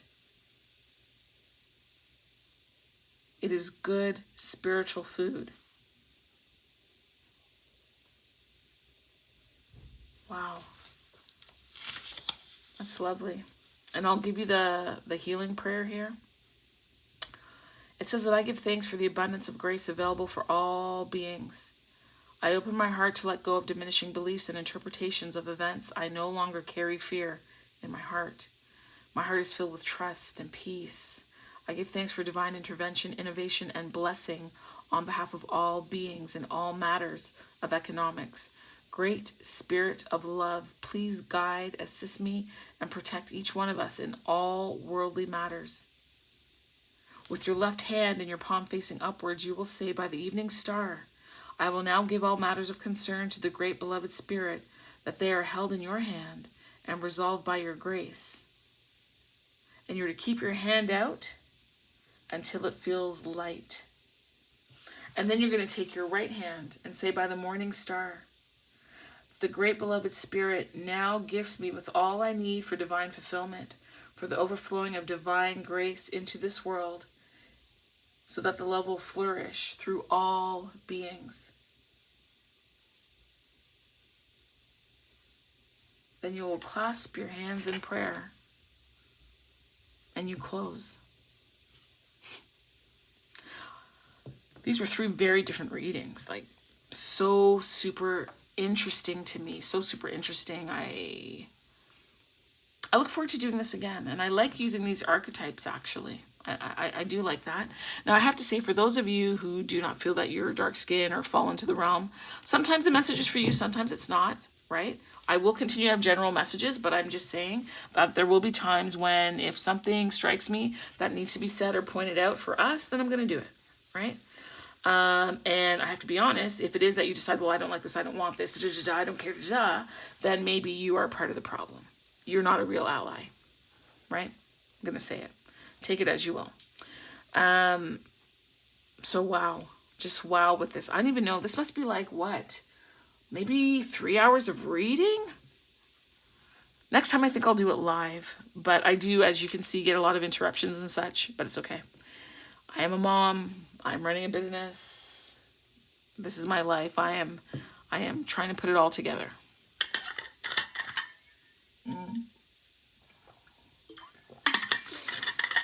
You know what I didn't do? I didn't do the energy archaeology cards. So we're going to do that.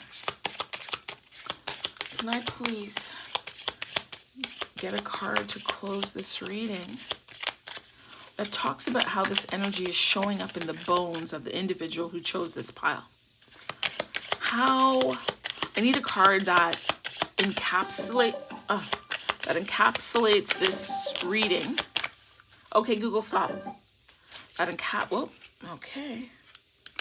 But that's 3 cards. I'm not gonna take 3. I'm gonna look at them and choose what I think makes the most sense. Woo, woo, woo, woo, woo, woo, woo, woo. All 3 of them do. Oh, okay, fine. I'm gonna do it. Woo! Okay. So here it is. So one of these is called rest. The second is receiving. And the third is blessing and burden. Can you believe that? And so, So one is the palatine bone. I have no idea where that is. The other is the left hand. We just finished doing a prayer with the left hand. And then the other one has to do with the left scapula, which is blessing and burden. And there's a balance of scales. Wow. Okay. So hold on. So I don't want to rush you, but I do have to go. My son needs me. And I don't want to have to stitch together this QRST. I don't want to have to stitch together this any more than I already have to. So rest. It's a water element. When it's in balance, it is restorative, softened, and slow. When it is out of balance, it is agitated, tense, and swift. We talked about that. So it says here that the palatine bone is an irregular L-shaped bone composed of 2 plates. It is a paired bone that sits between the Listen, let me just go here and see if I can get you a picture. Because, what are we calling this? The palatine bone. Oh, of course. It's one of the bones that are not showed. Okay, Google, where's the palatine bone located? Nasal cavity. Oh. On the website ScienceDirect.com, they say the small, delicate, L-shaped palatine bones form the rear of the hard palate and part of the wall and floor of the nasal cavity. Individual palatine bones are almost never found in an isolated, intact state. They generally accompany the maxillae and sphenoid, to which they are tightly bound. People also sometimes ask me, is palatine bone part of hard palate? Do you want to hear the answer? No, I don't. Okay. So from an energy perspective, it says the way energy flows through the palatine. Through the palatine bone is unique. Even though its 2 bony plates are situated between an earth element bone and a fire element bone, which can often create pressure, its structure instead creates space.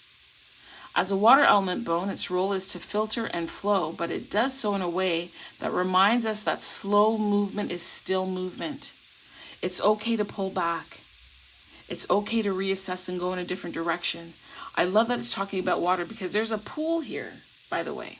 There's a pool in this picture. Okay? Where am I?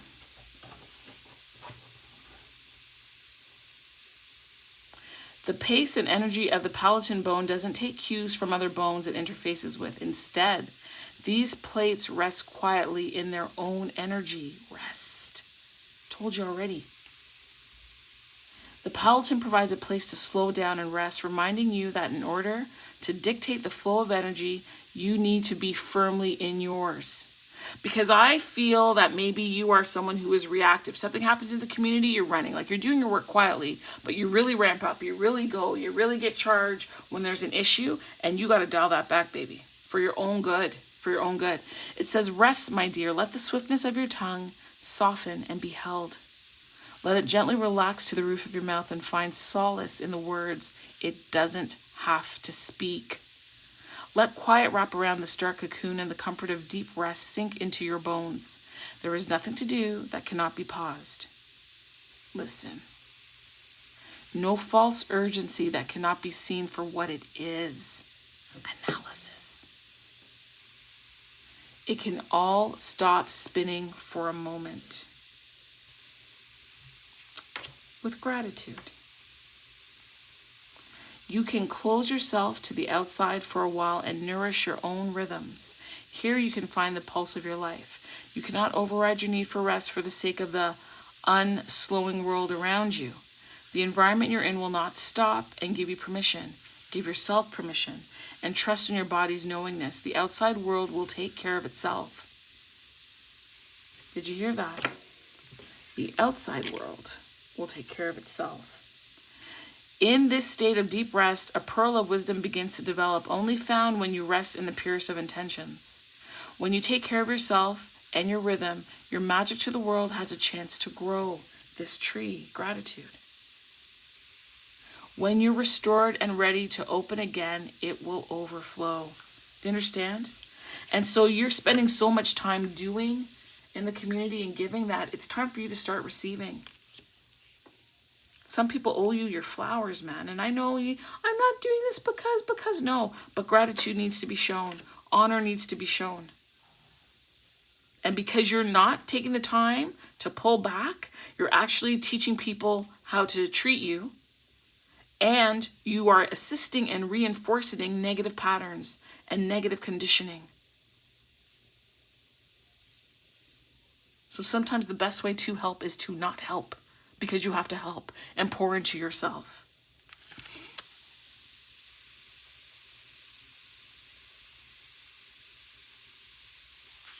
The questions: how do I create circumstances in my life that make rest seem out of reach? Where am I overscheduled and overcommitted? Is rest something I can do so I can be more productive, or something I value on its own? What other words do I associate rest with? Do I need to earn it? What do I feel pressured to work on or complete before I can rest? So that is the rest card, okay? We're now going to go into receiving. That left hand.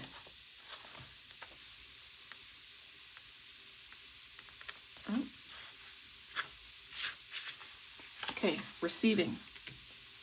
If you can be in this moment who you need to be for a different world, then that world is already here and you can receive it. So this is about receptivity and being and graciousness. And when it's out of balance, it is greedy and undeserving. And so you are trying to be in balance and do well, but you're doing well for people who are greedy and undeserving. Okay? It talks about the hand having 27 bones and different vibrations that it connects with. It says when you're open to receiving what is aligned for you, your ability to co-create expands. It's not about receiving so that you can create. It's about receiving because you are worthy and you have pride in who you are. You trust in your power and you do so with love and pleasure. Energetic misalignments happen in these bones when you don't trust yourself to receive what is truly for you.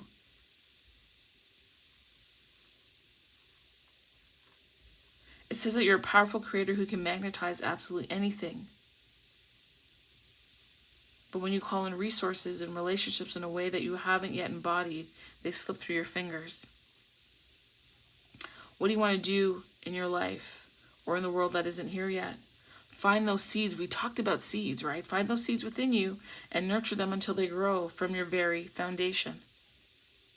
If you want love, nurture love from your core. If you want more abundance, appreciate and embody the abundance you already have. Again, we're back to that gratitude card as the core issue. Your availability to receive is only as deep as your ability to embody what you want. Can you be the person in the moment that feels worthy of a different world? Proud of who you are? Are you in this moment? In your power as a creator, loving and loved? Are you able to find pleasure in or despite of the world that you currently exist in? Because this kind of work will take a toll on you. It will take a toll on you.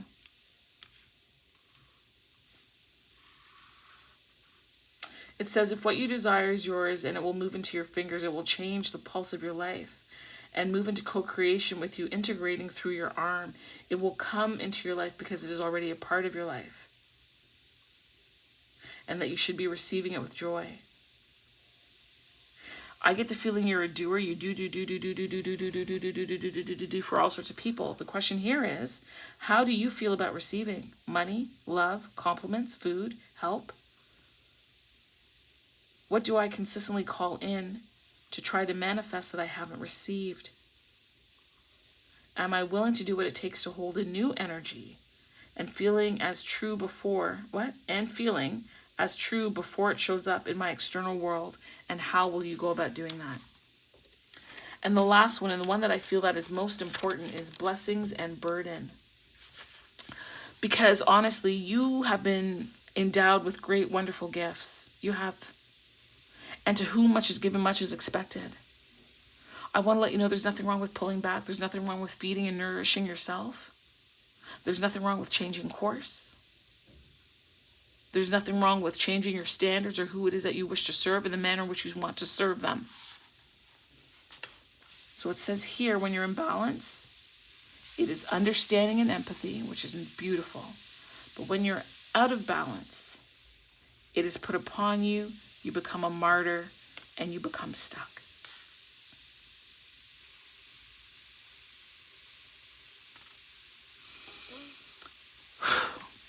It says the weight of repression is heavy. Carrying the energy of physical, mental, and emotional injury is something you should never have needed to do. There's a heaviness to things you were too young to understand, process, or be asked to hold, but the weight of these burdens needs to be measured carefully because they helped shape you into who you are today. Take each burden out one by one, stare at their intricacies, and marvel at what you thought they were, the meaning you made of them. See their pain-weathered surfaces and allow yourself to connect to the feelings you may wish you could leave buried here at your shoulder. There's no rush to acceptance, healing, or finding a falsely glinting silver lining. This bone does not tell you that everything happens for a reason. It simply helps you hold, it helps you hold what has happened. I'm going to do this.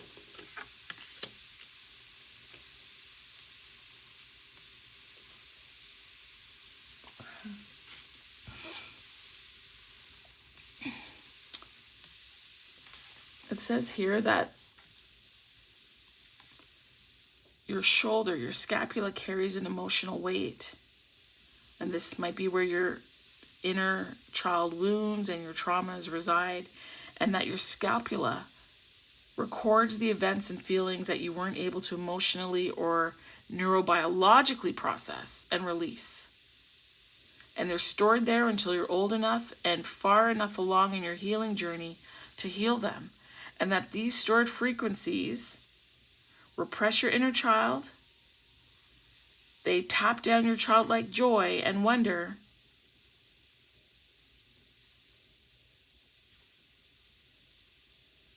And you can access when they're healed. You can access them when they're healed.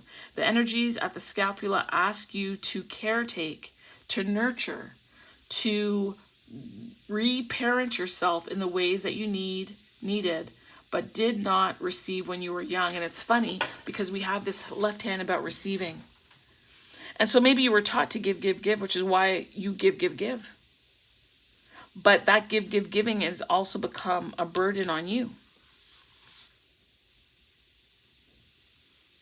Maybe you do this work because as a young child you were, you know, you got that pro-black speech and all that kind of stuff, and you carried on that mantle. And don't get me wrong, we need people like that, but you also need to take care of yourself.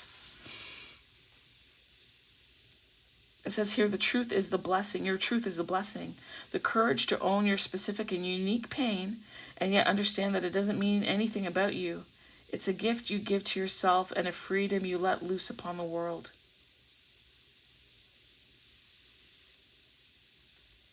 It says, is there a specific memory from childhood that feels dense or weighted or more heavy than others?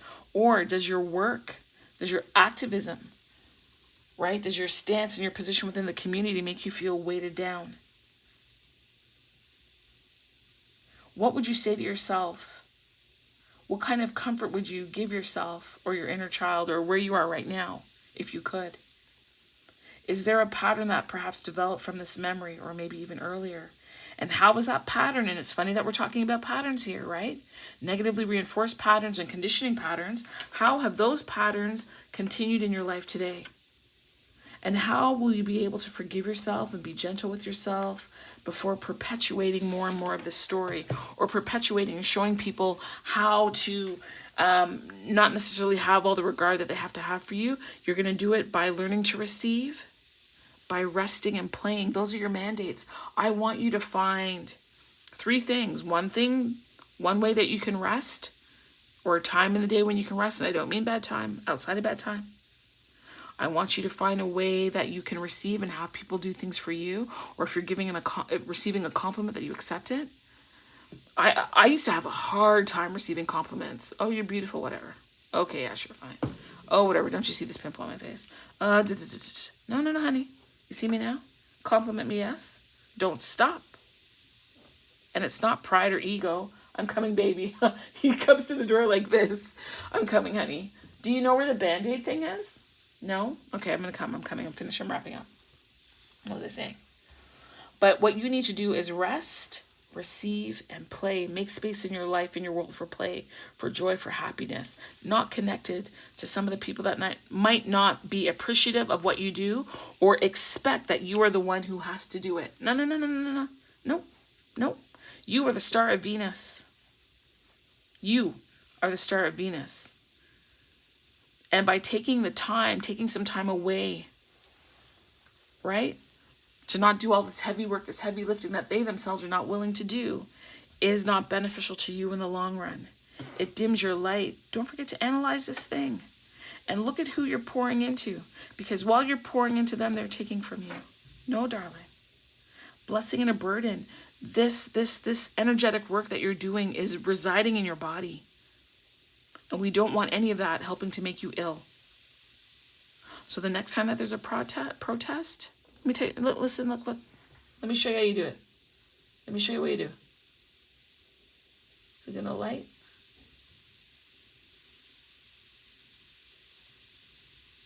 Come on. It's not lighting. Come on. Here we go. There we go. You see this? You get your sage, you get your Palo Santo, you bring out your Bible, if you want. Whatever your belief system is. I don't care.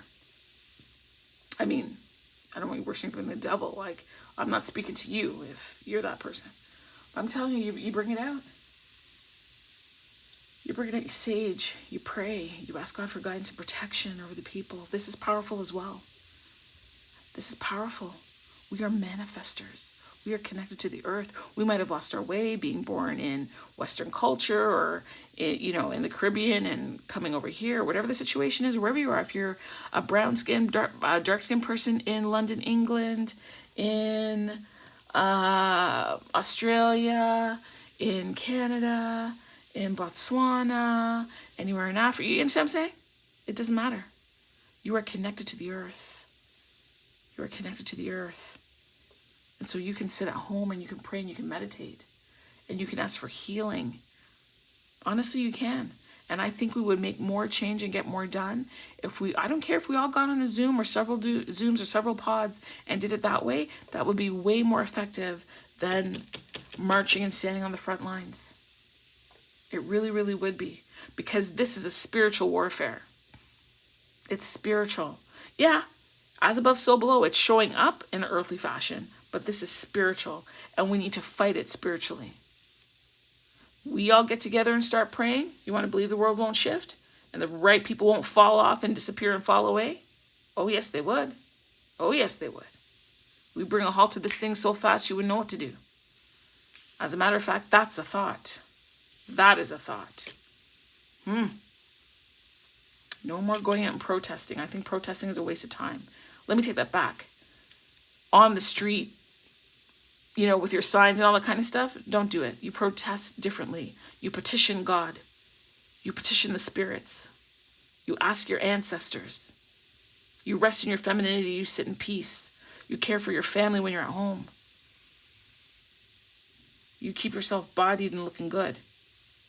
And you remain thankful with a spirit of gratitude, and activate your heart chakra and your third eye and your crown to receive those downloads to guide you appropriately and to remove some of the unnecessary strife that's in your life, the negative patterns. Your intention is right. Your intentions are good. But you got to know who you're investing in. Okay? All skin folk ain't kinfolk. And if you're putting me down and you're putting my sisters down, then you better know what you're going to do when you get into this situation, because we are not available. We're not. Wow. All right. Thank you so much. Share this video. Give it a thumbs up. Give it a thumbs down. Put a smiley face. Tell me what part resonated with you. You know, you agree, you disagree, why? Again, be respectful, right? And not everything is for everybody. So before you start telling me whatever you think I need to know, if you are not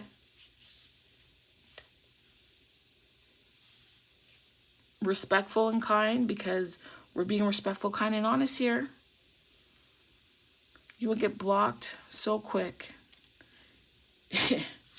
You won't even know what to do. You're going to have to open a number of anonymous accounts to be able to get back on this channel and see anything. You hear me? Because this is going to take off. I will talk to you later. I wish you the best. I love you. I love you. I love you. I don't know who you are, but I love you. I love you. I love you. I love you. All right. Take care.